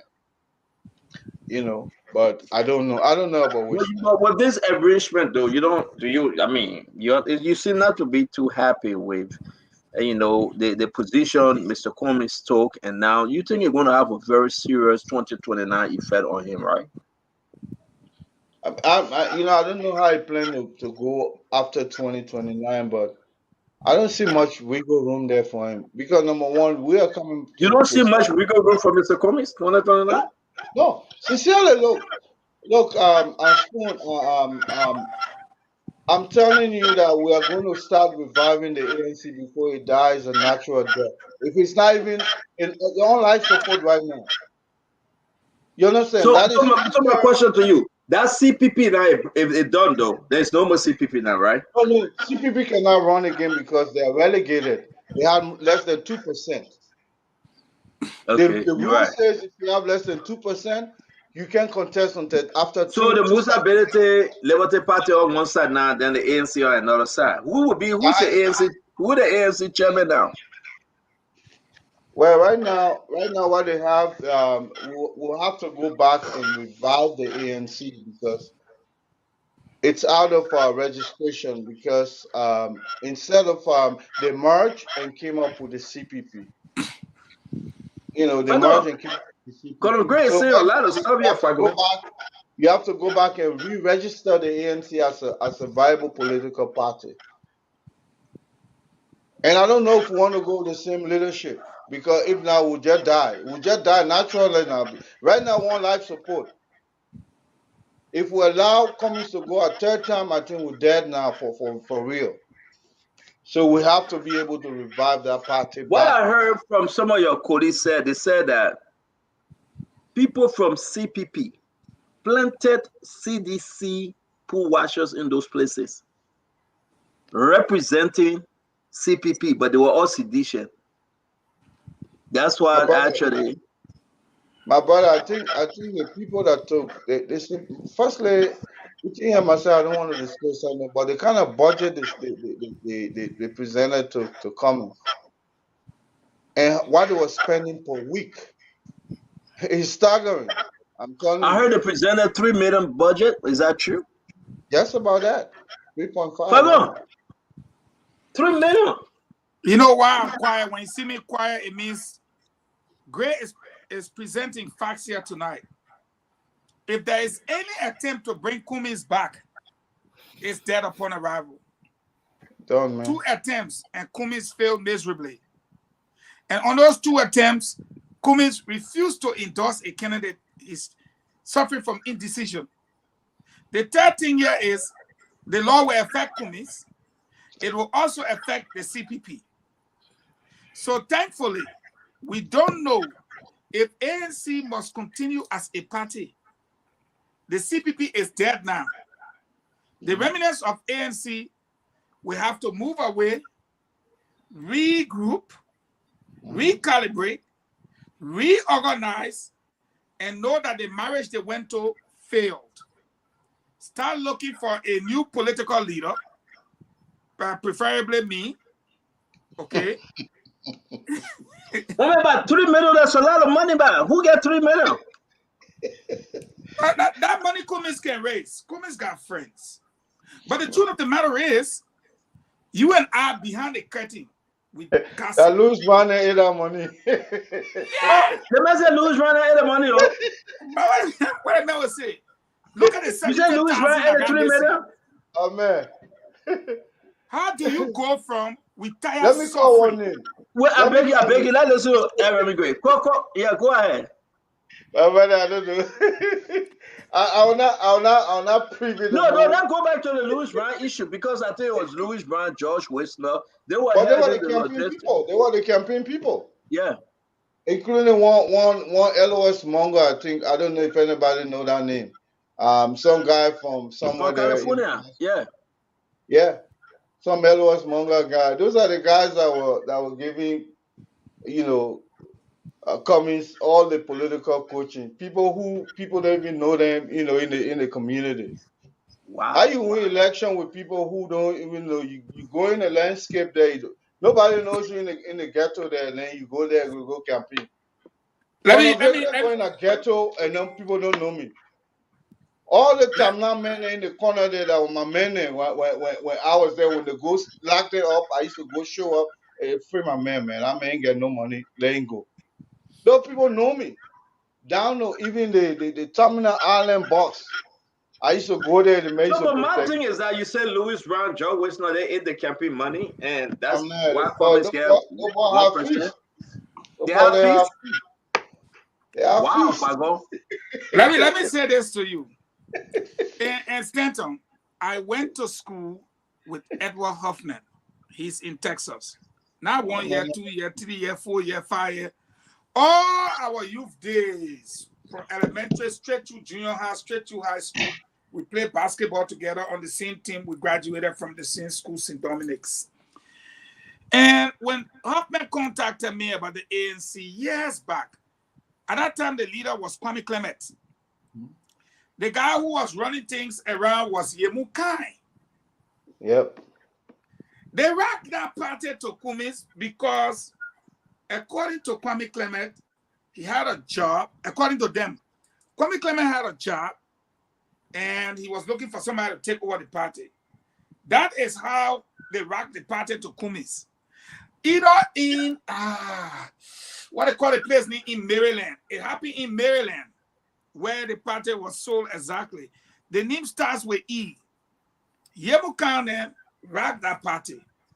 That party today, if that party does not regroup and reorganize, that party is dead. And what I think should happen now is that the likes of Konneh Gray, Azefa Tupa, and others, I think they should organize themselves quickly within the next 48 hours and do their own endorsement as CPPNs, okay, CPPNs for Bwaka, so that they don't lose. And I'm not looking for people for Bwaka Tree, no. But you can't kind of say we tired suffering rally and endorse the same people that gave you injustice. So I think they should do the right thing, come on board the train, so that they can be considered, they can be recognized, and they can be incorporated into this revolution that will see them after these elections be part of government, but at the same time maintain their party posture with the alliance. That's my thought. So my thing is that do you think, Konneh Gray, do you think it was necessary and that after they say we're going to CDC, you think they're trying to fade there, rub something in somebody's face? What position I put Mr. Cummings as a chief of staff, and those that were so close to him make that decision that still carry the Cummings name to support George Manawia, the man that he said he can never even, can you help me understand? You know, my brother, the only thing I can tell you, um, the hand doesn't do what the brain does not approve of. Before I lift my hand, my brain approves of that action. When you see people dancing happily, trying to glorify what they do, they're doing it from an instructional base. They have instruction, clear instruction. Go join the CDC. We can't go with Unity Party. Although I'm not going to be at the forefront to do that, you guys go. You got my blessing. That's why it You is. think Mr. Cummings gave a blessing to them? Oh, come on, man. Pardon, yeah. My man, if you're the head of household, how would your household take a decision and you the head, you don't approve of it? Who does that? Wow. It doesn't show leadership. If he tells me he's not aware of that, then he's not a leader. Naturally. Before Mark Troop does anything, I said it. you understand? The commander must approve. You understand? So the other flimsy excuse, and like I said, I know exactly why it was done that way. This is all to please Madam Sirleaf. That is that's a cause they're leading. And some people, as long as you This is, great. I will find a special time that you're ready for this thing. For you to say Mr. Cummings knew about the operation that they were going to CDC and say, well, my hands are clean. I'm not going to make that decision. It's shocking. that thing there, my brother. Don't mind that thing there. We politics. You don't have to be 100% Jesus God, be truthful. But certain things you do in the leadership realm, it tells your leadership style. If your group, including your chief of staff of your office, will go and endorse an idea that you've been speaking against, it's you. Otherwise, tell me you're not a leader. Tell me you're not a leader. If those people are gone individually but they went as CPP. They went as CPP executive, quote unquote. The chairman of the party is part of that executive. The standard bearer is part of that executive. So it's a team. If they had gone individually, Ivar talked about endorsing the old man. Maybe I come and show flexibility towards the old man. Those are individual decisions. Those are citizenship decisions. But when you do as an entity, the head must know. Otherwise, I'll question the leadership of Cummings. If he tells me he doesn't know, it was not through his own what we call acquiescence agreement for him to do it, then I'll question his leadership. I've been a leader for a long time. I know before my household takes a decision, I must know and I must approve. Fagan, if we sit on this show, that man would rather pull everything else out. No, But man, eventually, my man, see ya. Because at the end of the day, I'm telling you, ANC people must do the right thing. Break away now while you got legs before they break your legs. How I gotta say? Kola, who in the room? Kola, who down there with you? No, you mean still? No, we here. Is a Fagon that different thing you want to bring out? Fagon a bad man. Fagon put you in situation. But Kola, thank you very much, man. A great show. See you guys tomorrow. Yes, you got to put it on all the pages that Musun, leader, Kekula is coming to talk about Bati Yanswa Dev. We're going to hear this story, the real story that involved Amos to how you call it, Samuel to Norris to Dr. Wilhelmino Jala, Bill Tuawe, Serena Seaforce, Take On, who else again? All of them. She will say all. See you tomorrow. You'll be in studio tomorrow? Yeah, I will be producing tomorrow. By God's grace.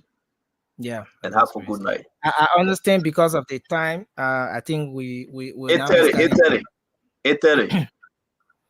Okay. So you change the flights 3:30 or 8:30 to you. But I heard that you received 7. I just want to leave it like that. No, that's You figure 7. it out. That's 7. Nothing worry. Oh. No, I didn't hear that you received 7 something. That's all. So go No, ahead. but when you still talking, you call it the camera.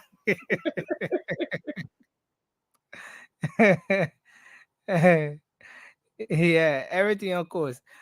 Yeah, folks, we want to say thank you for being here with us on this edition of the program, Spoon Talk. Thanks for watching. Thanks for listening. Thanks for calling in. Thanks to all of you across Liberia and across the world who always make up time to be here with us on Spoon Talk. As you know, this is Liberia's premier talk show on radio and online. This is where you get authentic information about all of the happenings, the major happenings in Liberia. So we'll be back tomorrow with another edition of the program. Of course, we've been live on Spoon 107.5 FM, Fabric 101.1 FM, and Super 95.5 FM. We've also been live on Spoon TV, Fabric TV, and Super TV, or on Facebook, and also on YouTube at Spoon Talk Live. We want to say thanks to you. My name is Nelson Konneh. Till we come your way again with Spoon Talk, have for yourselves a good night. Well, make up time to come back, because in just few minutes, we'll be coming back with the late night show. The late night politics on Spoon is up next in just about a minute from now. So stay with us. Until then, have for yourselves a good night, and let's come back tomorrow for another edition of Spoon Talk. Bye-bye for now.